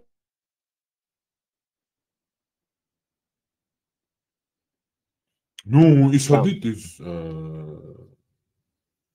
скажем так, реал политики, где нам будет, для нации, интересов нации будет лучше. Исходить из точки зрения интересов нации. Можно, в пример, современную Турцию взять, которая на двух стульях сидит очень даже прекрасно. Да, правда, мне не нравится позиция на двух стульях, но Позиция многие плохая, так но делают. реальная. Да, и действующая позиция, да, согласен. Мир принадлежит приспособленцам. Пармат хотел спросить, но там дискуссия была очень такая активная, не смог влезть. Никто не может объяснить в цвет, что же такое богобоязненность? Что это такое? Все говорят, что это. Это типа бояться Аллаха, согрешить в чем-то и быть более набожным, в общем. Бояться его наказания. Да. Но Богобоязненный, то есть малогрешный, негрешный, набожный и так далее. боятся его наказания посредством следования его указаниям. Вот так? Или просто боятся? Да, я думаю, посредством его указаний. Да, скорее всего.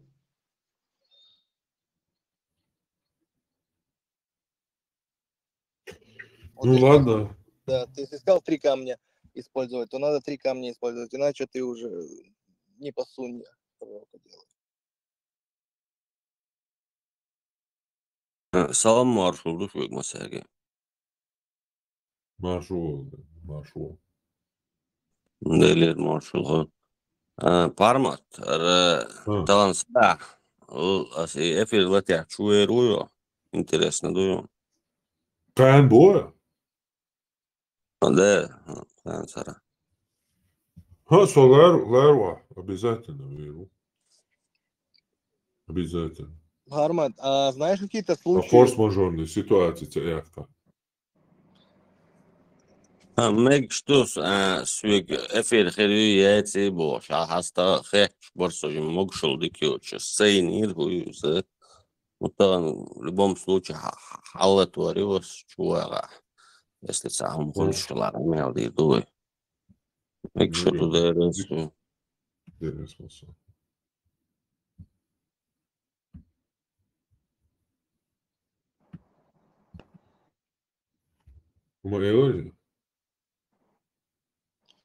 Гармат, знаешь какие-то случаи вот в средневековье, чтобы какие-то европейские там чины нанимали нахов на стражу? Знаешь такие случаи? Нет, европейские? Нет, не знаю.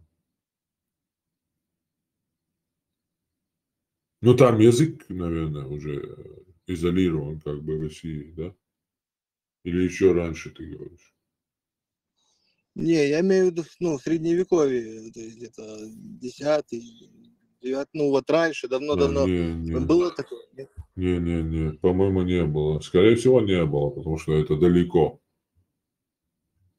В горах, в этой тяжелой жизни, как бы, туда далеко ехать неспокойно, как в Европе.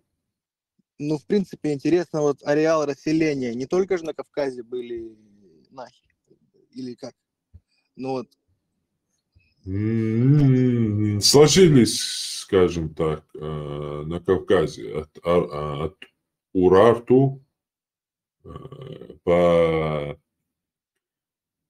при Черноморью, вот, точнее, при Каспийская вот эта сторона и через горы в Грузии и наше место сейчас, которое мы обитаем. А у Черного моря не были? Насчет Черного моря не знаю. Я не помню такого.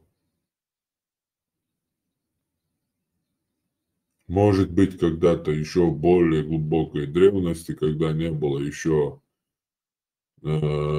разделены на такие сегодняшние национальности, слишком отдаленные уже языки разные, изолировано своеобразно как-то расхождение языков, когда этого всего не было, может быть, были какие-то. Пармат, сюли называют тех, кто остался после Тамерланского завоевания и ассимилировался там. Вот сегодня этих людей называют сюли, правильно?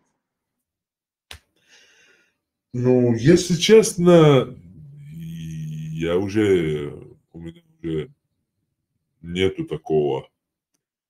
Я не могу поймать эту мысль, что, кого, как этим словом употребляли. Но по всей видимости, потому как его используют, это типа манкурт, чеченец, который, скажем так, перестал быть чеченцем.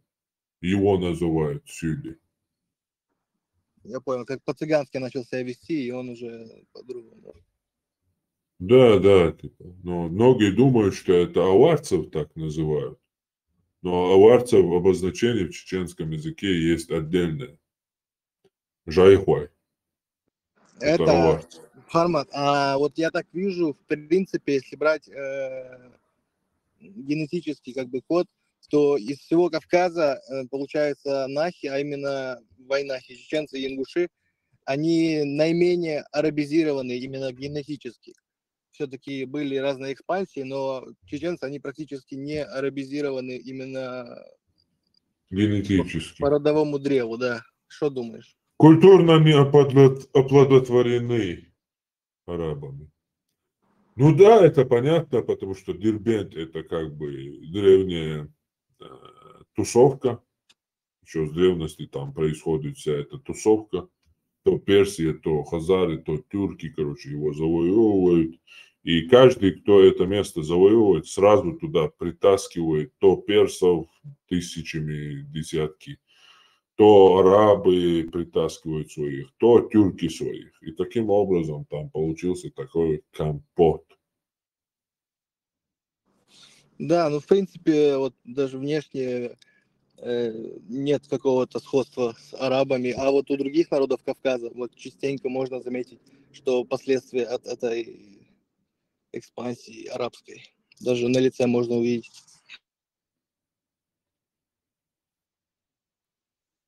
Ну да, есть такое. Черкесов, правда, не думаю, что такое.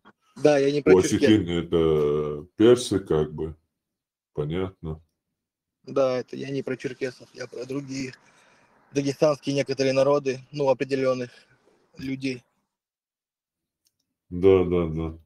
Ну там более, скажем так, 1002 назад, там никаких аварцев, лакцев, даргинцев, чеченцев, ингушей там не было, в принципе. Там были Были однородственные нахи. племена все. Нахи были. Да, были люди, да. Были люди разные. В общем, язык был не такой уж у них разный. Чем более по языковому древу ты в древность уходишь, ты уже в начале родственников сразу же встречаешь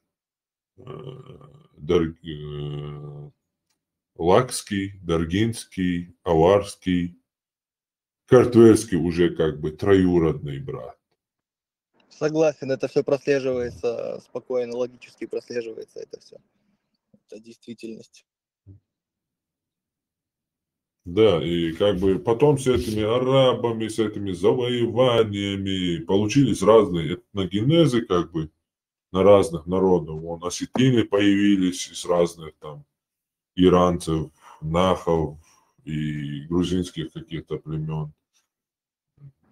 Вот Потом картвеллы и действительно кабардинцы, и похожи. балкарцы, и так понеслась. Да, картвеллы действительно похожи иногда, некоторые, вот даже на нахов они похожи, определенные. Но иногда не Меня похожи. очень, Согласен, это короче, вот прослеживается. меня очень забавляет момент, вот меня никак не дает успокоения. Картвел, это как бы на чеченском означает проник в огород, проник на территорию, скажем так. Керт это как бы Тиграна Керт есть такое. Тиграна Керт, точнее. Да, интересно. На чеченском это как бы, да, территория Тиграна. Или огород, или участок земельный Тиграна.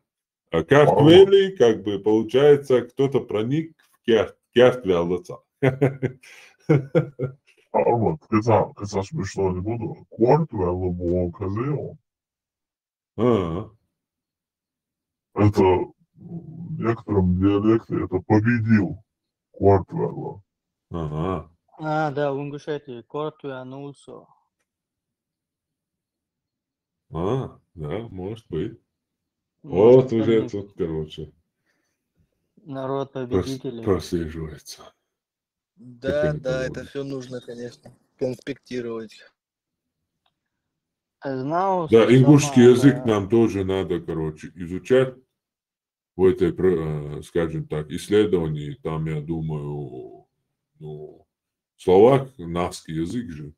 И если чисто чеченский языком, знанием чеченского языка мы смогли найти столько, скажем так, базы данных, то если ингушский какой-то, ингуш тоже подтянется. Я имею в виду вот этим индоевропейское древо, как бы. Тоже найдем много сходств, я думаю, потому что он хоть и похожий язык, но там очень, ну, вообще по-другому слова какие-то бывают свои, В каком? В которые нету ингушском? в нашем. Да. Да. Хоть и Я... понимаем мы друг друга, иногда такие слова, которые, ну, вообще близко в чеченском нету, но из контекста ты их тоже как бы понимаешь и ловишь мысль, и так можешь общаться с ингушом. И вот, Да, вот ну то эти есть слова, это... которые не похожи, они были бы очень полезны в этом языковом древе. Да, вот у кого-то сохранились, у чеченцев, например, сохранились такие слова древние, у ингушей такие слова, это все тоже Да, да, да, да, да. с одного языка. У батпийцев сейчас 3000 там только осталось. У них тоже свои слова есть, это тоже нахский язык. Их тоже надо было бы сохранить, взять. Хармат, а тушины это нахи? Тушины в Грузии. По-моему, да, это же и есть Нахи, батпийцы. нахи, тушины тоже нахи. Тушины это не батпийцы разве? Цело Нет, не тушины, бацвицы. да? Тушины, бацвицы, орла и ногчи. Племена. А вот грузинским вот этом, скажем так, мигрелы, сваны, вот эти племена тоже горные. Их вообще не понимают грузинский язык. Вот грузины не понимают их картуэлы, их языка А чеченцы? вообще. Я не слышал их язык. Думаю, тоже сейчас не будем понимать. Я с Я грузинами слышал, общался, говорят, не понимают они славянский. Да, Карпева не они не понимает понимают. славянский, да? Вообще Да, другой да. язык. И мигрельский они не понимают тоже. Вообще ни слова. я слышал такой прикол, что чеченец, если поедет в какие-то северные горы Шотландии, Ирландии, то он там сможет понять коренное население. Неправда. Да, ну, просто надо будет как-то структуру, систему языка понимать. И схожести там тоже найдется, но как бы это уже другой язык. Надо будет его чуть-чуть учить все равно. А с какими племенами вот так уже, из каких племен произошли вот эти кельты? Ты не знаешь вообще? Я что-то профукал этот момент. Книгу прочитай, Ты вот имеешь в виду информацию там. шотландцы, ирландцы, из каких появились? Да, вот племена какие-то, это что, готские какие-то, да? Ну, Кельты, ирландцы и автохтонные. шотландцы это кельты, англичане это, в общем, саксы, тоже С кельтские бритами племена, смешанные. германские. В общем, да, это все можно считать кельты. Кроме римского вот этого, римской ассимиляции. Остальное там все разные племена, но все они кельты, по большому счету. Кельты и германцы. Саксы, которые в Англии там пришли, да, в Англию. Викинги, которые потом туда пришли. В общем, и те, кто там живут, валийцы, вот эти шотландцы, ирландцы, все они кельтские племена. Очень интересно все это на самом деле, когда ты живешь там с детства, да, растешь в своей парадигме какой-то определенной и двигаешься по истории, которую тебе написала империя, ну, не тебе в смысле, а нам, да, людям имеется в виду, малым там каким-то народом, по истории, которую написала империя, а потом, когда из этой парадигмы вылезаешь, ну, более широкий какой-то, более глубокое изучение, понимаешь, что ты реально ничего не знаешь ни о себе, ни о своем языке, и изучать, и еще раз изучать, и очень много материала есть. И чем больше в это лезешь, тем интереснее. Я до сих пор удивляюсь, почему нахский язык вообще, он, я сам не чеченец, да, и не нах, почему нахский язык, он не попадает официально в индоевропейскую вот эту ветку, ну, в древо. Почему он так мало изучен, почему он так слабо изучен? Потому что, почему я так говорю, языки, которые изолированы сами по себе, которые не развивались, скажем, как английский там, или латинский, да, язык, которые изолированы, они в себе содержат очень много древних слов, которые не видоизменились, именно древних слов. Таких простых, как собака, корова, там, человек, дом, да, вот обычные слова, вот, которые применялись всеми древними народами, там, не современные слова, типа там танк или самолет, а вот древние. Почему это все не изучается прям так? И ну, вот я сколько лез вот в эту тему, в чеченском языке, допустим, очень много слов, которые ну, реально индоевропейские. Их очень много. И почему этот язык не там, вот непонятно. Именно официально, академически. Почему Это более того, чем это в чеченском языке их больше, чем в любых других языках.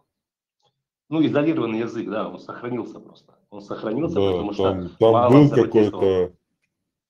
там какой-то процент составлял, по-моему, Хасан Бакаев или как его звали, забыл его фамилию, лингвисты, в общем, чеченские. На букву В вроде фамилия у него. Не Вагапов, или Вагапов, точно не помню. В общем, и там какой-то процент был, и, в общем, чеченский язык там в процентном соотношении индоевропейской лексики, он как бы превосходил все остальные, ну, кавказские языки где-то в 10-20 раз. Чеченский это праиндоевропейский, по сути. Это даже не Да, именно.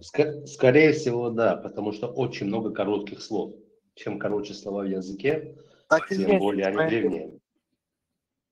Да, этого простого, самого элементарного вот этой вещи не знают вот эти туркофилы, которые ко мне заходят, там пишут, постоянно заходят, да, чеченец типа он. Да, в чеченском языке половина языка тюркский. Говорю, приведи одно слово, не может ни одно слово привести. Привел какое-то таджикское слово мелчхи, там типа слово из 6-7 букв. В чеченском это слово 3 буквы. У кого кто заимствовал? Таджики это те самые индоевропейцы, которые оказались там, где они сейчас. Спустя вот этих индоевропейцев, белых и людей, которые с Кавказа Северного пошли в Индию, перемешиваясь с этими полуметровыми промежуточной расой, Дравиды, между по-моему. этими негроидами, это промежуточная раса у индусов какая-то там. Перемешиваясь с ними, перешли в Иран, и вот через этот Иран дошли до Таджикистана. То есть это вон круг большой через Индию. Да, и там они Иран, считаются на Кавказе индоевропейцами, построен. язык их. То есть это ихнее слово, которое он приводит, это наше слово индоевропейское, которое изначально состоит в нашем языке как 3 буквы, которое сделало круг по миру, вон через Индию. И пришло взять с собой уже еще 3-4 буквы. Но больше, короче, не могут ничего там приводить. Туркское слово, говорят. Языки вообще меняются, интересно. Можно на простом примере даже посмотреть, как слова заимствуются и меняются. На современном примере. Вот, грубо говоря, да, вот в русском языке есть слово апельсин. Да, обычный фрукт, апельсин, мы все его знаем. Но апельсин это apple chin с английского, китайское яблоко. Хотя сами англичане называют его orange вообще. Вот так вот языки и слова переходят из языка в язык. очень просто, меняя свой смысл и само звучание и все остальное. Вот. Но то, что ребенка, который вот только начинает говорить, он начинает говорить звуками. Он какие звуки слышит, там, гудок чайника или еще что-то, он эти звуки Да, воспроизводит. совершенно верно. Это вот тут далеко ходить не надо. Вот ребенок – это древний человек. Все, это первобытный человек. И вот он что слышит, то и воспроизводит. Так и люди все. И потом в дальнейшем усложняясь, там, тысячелетиями заимствуя, там, кочуя, в общем, язык стал таким у всех, какой он есть сегодня. Ну, я так думаю. Армат, Кстати, Армат, оранж это арабское слово, если что, чтобы вы знали. Какое Срочно слово? zudürs положение ja Оранж. Николш на вас то босоши Арабское? масера нан унядинок уба гадединок Армат, шуманаш. а сколько беспрерывно уже на Кавказе люди живут? Вот сколько? Ну, археологические раскопки приводят первые поселения прямо спустя небольшое время датирования первых городов поселений в мире. Это Иерихон, Израиль сейчас, и Чаталгуюк, Турция, Анатолия. Это 7000 лет до нашей эры, по-моему, если не ошибаюсь. Первые города в мире. И прямо в это же время уже датируется полный рассвет вот этой металлообработки, камнеобработки, всего обработки, полный завод кипит Кавказ. 6000 лет до нашей эры. Кстати, гаплогруппа, которая у Нахов, у Нохчи и у Алай, она родом, по крайней мере, по современным данным, из Анатолии, из Южной Анатолии. Это J2 или что? J2 это же семитский. Один вопрос. Ну, Нет, это не семитский, J2, нету Один никакого вопрос. чисто какому-то народу одного да, ДНК или погоди. одной расы какого-то ДНК. Это просто Да, разные мутации, и J2 Нахал и J2 семитов это совсем разные J2. Там подгруппы. Гаплогруппа это не нация, да.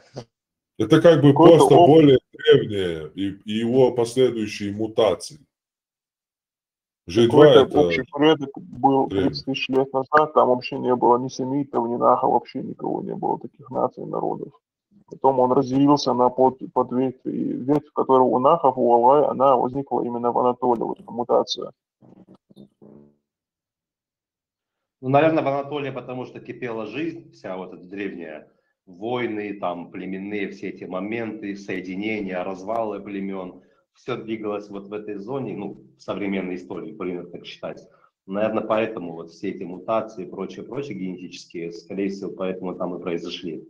Потому что там... Ну да, смотри. В Смотри, Самая любом благоприятная случае, там погода была. оттуда есть в Наском Вся- как бы этногенезе, там же есть и хуриты, как бы, древние месопотамцы. И также индоевропейцы, а они были в Анатолии, основали хетскую цивилизацию, ну, империю хетскую. Это Анатолия. Это 4000 лет до нашей эры миграция с Кавказа туда, а не оттуда сюда. Белым я не думаю, что в Анатолии белыми мы стали. Скорее всего, более логично, скажем так, белизна, Горах Кавказа. да, скажем так, возникновение белой расы в горах Северного Кавказа. Потому что там горы, зима, холод и так далее. В Анатолии я не думаю, навряд ли. Армат, а как ты думаешь? Хайм, ты, Вот, может быть, что-нибудь путаешь? Хуриты ведь междуречи были, а наоборот, как раз-таки на территории Турции. Ну, хуриты междуречия, они же по всему этому ареалу прошлись. Это индоевропейцы и хуриты, это считаются как бы самые воинствующие пастухи, как бы воинствующие два народа. Армат, а как ты И думаешь, вот эти хуриты, допустим, да, есть, скажем, индоевропейцы, есть хуриты. Это разные люди, разные вообще, генетика разная. Как ты думаешь, изначально, ну, в базе своей, люди появились одновременно как-то, ну, разновременно, не суть, в разных местах планеты? Или это череда этих, как бы одни от других? То есть если одни от других, получается, что те же хурриты, там, кто бы там ни был, в Индии там эти коренные, то они все равно имеют какого-то общего предка со всеми. Если же нет, тогда люди одномоментно появились в разных точках планеты, то есть совершенно генетически разные виды. Ну, одномоментно, может быть, этапы были. Я склоняюсь вот этой к африканской теории расселения человечества. Мне Из она одной кажется пары? более логична. Из одной пары, да, в общем? Нет, не из одной пары. А как там теория гласит африканская? Я вот не сильно вникал. Ну, сразу как бы Теория эволюции. много людей как бы эволюционирует, много видов сразу как бы. Вид сам, целый вид как бы эволюционировал. Все, понял. Вопрос такой, имеет ли здесь место культ крови определенный? В смысле, где здесь? В чате? В этом чате. Ну, смотри, мы очень легко выписываем, условно, из нахов, из чеченцев людей в силу определенных причин, да. Так же легко мы можем и записать в эту парадигму. Условно говоря, это все-таки про кровь или про культуру, язык, обычаи. Вот у тебя были взгляды раньше Конечно. касательно определенных людей. Ну там вот кому запишем метисов условно. Человек, который чтет свои традиции, свой язык, культуру, болеет за это, очень сильно переживает, он является очевидным представителем? Или мы говорим, нет, ты грязная полукровка, иди прочь, или условно человек, который не является по крови там исконным нахом, условно, ну, мало ли он пришлый какой-то, да, но чтит традиции, культуру, болеет за это, он является соратником? Я тебе более того скажу, самому чистокровному мы говорим или отсюда полукровка, недокровка, кровка или еще что-то кровь, который является полностью полнокровным чеченцем, но не соответствует чеченской культуре. Мы ему говорим, у тебя 100% кровь нечистая. То есть, ну, пока у нас вот это мышление на этом уровне, но не в этом чате, конечно, я имею в виду. Я Но думаю, это можно по нация – самоощущению это даже прежде понять. всего культура. Это ты можешь быть кем угодно и можешь быть фанатом этой культуры, и никто не сможет тебе сказать. А в чеченском обществе, как бы, если ты соответствуешь, если у тебя там, скажем так, на данный момент мать не чеченка, то ты можешь, ну, полнокровным чеченцем быть, если соответствуешь культуре, традициям, чтишь, уважаешь и так далее. Если отец не чеченец, то сегодня это навряд ли как бы мышление это воспринят, примет. Поэтому как бы для меня лично разницы нету. Хоть ты папуас, хоть ты абориген, если ты чтишь то, за что мои предки, чтобы это под солнцем сохранилось, считая это достойным иметь свое личное место под солнцем, шли поколениями под землю, если кто-то, папуас, придет и начнет чтить эту культуру и память об этих предков, я его восприму как полнокровного чеченца. Это Пама, сложно, это У очень одного опасная, может быть очень деймох, опасная идеология. секунду, у одного может быть деймох, Я у могу другого себе может это быть позволить, мейнмод. потому что мы малая нация, маленький народ, и глобализация, и насколько бы мое мышление не было космополитическим, это никак на нацию не повлияет, потому что мы малый народ, и мы всегда будем сохраняться в горах своих этих небольших, скажем так, количествах. Нам Хармат, этого не правильно ли я грозит. понимаю, что нация У это нас не будут политический там миллионы конструкт? мигрантов, сейчас, секунду, миллионы, миллиарды мигрантов, черных, мы с ними смешаемся, потеряем вид, и тогда нам это не грозит.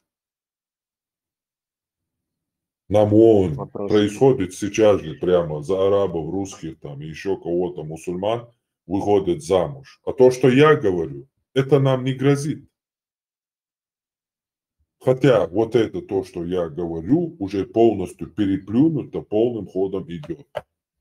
Но все замечают только то, что я говорю. Имеется в виду не упрек. Но вообще это на таком уровне у нас сегодня мышление. Мы с этими работаем, поэтому и обсуждаем. Поэтому вопрос, любой папуас придет и начнет чтить мою культуру, я его буду принимать полностью чеченцем. А чеченоговорящего какую-то чурку, ну, например, вот этого, срочно зудьесу. Во-первых, ночи шин зудьезиха это осалгумду. Уже это гяцис. Ночи буй, цашеню куйтервати. Но и таван ша ночи у бош, дил шау, таван арвел и тивоч ночи бу бош, цунцани на остихер бу, үш шаш ночи ю бош, дил шаю. Сун срочно зудьез алел, никин, тага ночню, а и так гяц. Ша так гол, так шеню куйтервати, шцак. Yok şu masaya nanди наша бовцу кучу. Я знаю. Никютун. Срочно зудиез. Например, вот и ничтожество и хочу. И лала и нюрич ногчих и ряца, сай нюх и ютаряца цаца. Ша тагул так ши нюх и ютаряца. Ацунах и тагуй от папуаса. И савара тайш лерен бол, не лара лерен. Ше яздёч, хакун сан бяршёч, багаёч. Ларавяш, соответствуешь. И тага, от тага харсанул миллион долларов. Он чакара цапает бацош 3 миллиона лак, 3 миллиарда лак. Это вообще, это другие люди, другой народ. Ху ночи, хуюцунга ночи. Куча мяло очень нандердуцун ночи. Я сун срочно зудешь положение, муюкун даже, и стоят, срочно зудешь положению. Никаются. А суетунах. Вот нахрен мне он нужен. Кто савара дэш оскорбляет, бо. Кто савара дэш сидой. Кто сак ом сидой, це, нохчи, це, сидой, цу. А судацунах. Сон саетряс, садедалгари, а съей арер кушаерша. Вообще та разговор дочь. Яша ночи я цакемат амин да я ганша ночи ютса бош дел я зарецун. Я лиркес, ас юреркес. Und son üyüşya tüjda malol son gider. As soğuk am akarda. Хуяс отсага, вот хуюи. Эйвуи полностью. Полный ночи данан дуцун. Хуявайцуна. Хуявайцуна. А инсан берш 90 почти что под проценты. 70-60% хрелш. Нахрёц нахмаешь. Нохчи матбюч делаешь. Да нохчи хож мацаёйз даже. Они не знают даже, как пахнет чеченец. И еще себя нохчи называют. Айнан халуасон цун хунядинак биесон бош. Веловуш, я зашуинс, типа. Со смешно, он до мягче типа.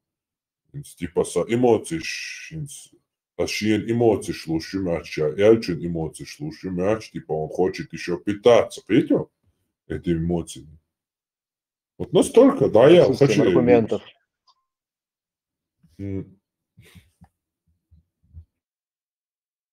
Ахин стаду, хавая, эх, йолагвай, хая, каньяла, дикч эрбер, баркал, wallohins die хай, ючеги, цун, wallo.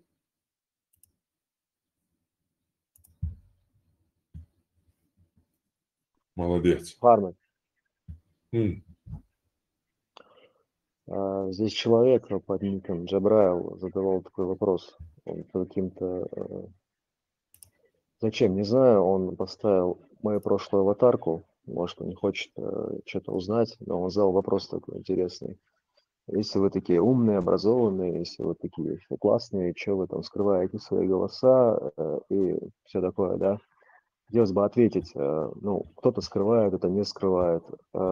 Нужно просто понять один момент, да, что это как бы обосновано довольно, учитывая реакционность определенных представителей, да, и мировые тренды, тенденции, там, с отрезанием голов и прочего. Когда дискурс невозможен, когда человек переходит на личности, когда у него нет аргументов, когда он не может общаться культурно, вежливо, как цивилизованный человек в рамках той или иной тематики, он нападает на личность и пытается дискредитировать ее. Ну, это, понятно, дешевый трюк, максимально Послушай, говорящий о том, что ты можешь человек выслушать? не может говорить по теме. Я тебя могу услышать. Там, знаешь, когда это было сказано? Это было сказано, когда Парма там сказал, что любой чеченец, стоящий бы в этой войске, если бы его позвали, то сказал бы, назвался бы, короче. Поэтому, если под любым чеченцем он и себя подразумевал, поэтому я это выдал. Понимаешь? Что тебя Я смущает? тебе сказал, Он спроецировал свое чеченское нет, сознание на эту ситуацию. нет. Я тебе что сказал? Любой чеченец 90-х годов или раньше, любой чеченец отозвался бы. Все. Понятно? То есть ты себя причисляешь к числу после Я движения? себя ничему не причисляю. Я повторяю то, что я сказал. Осознанно, обдумывая свои слова, любой чеченец 90-х годов или еще раньше, любой чеченец отозвался. Отозвался на что? Че? Да, у них вот у 90-х Алхилбовой ночи у них не было вот этой хитрости, эйболлар, понимание, в каком подлом мире, среди подлых людей мы живем, какой акулой и хитрым надо быть среди этих акул. То есть они лезли, были прямыми. Поэтому я их привел. Я себя, отвечая за себя, если ты слушал ушами Фулькан, Гениляль, ты слышал бы, что да, я этот поступок понимаю, это чисто, поэтому и говорю, это чисто практический поступок. Чисто с точки зрения практики. Я вполне понимаю этот момент. Просто там нету ничего пророческого. Именно поэтому я и привожу этот пример. То есть ты не понял, да? Я это понимаю. Потому что я твой голос не показываю, лицо закрыл, как бы практика, хитрость и так далее. Как-то я этот аргумент понимаю, я сказал Фулькан Гениляль. Все, мы тебя поняли, услышали. Да, как бы ты в следующий раз, пожалуйста, слушай в своем троллинге временами, когда закончил троллинг, слушай, что тебе отвечают. Чтобы тебе интересно было троллить тоже. Это не троллинг по большей степени, это просто какая-то некомпетентность.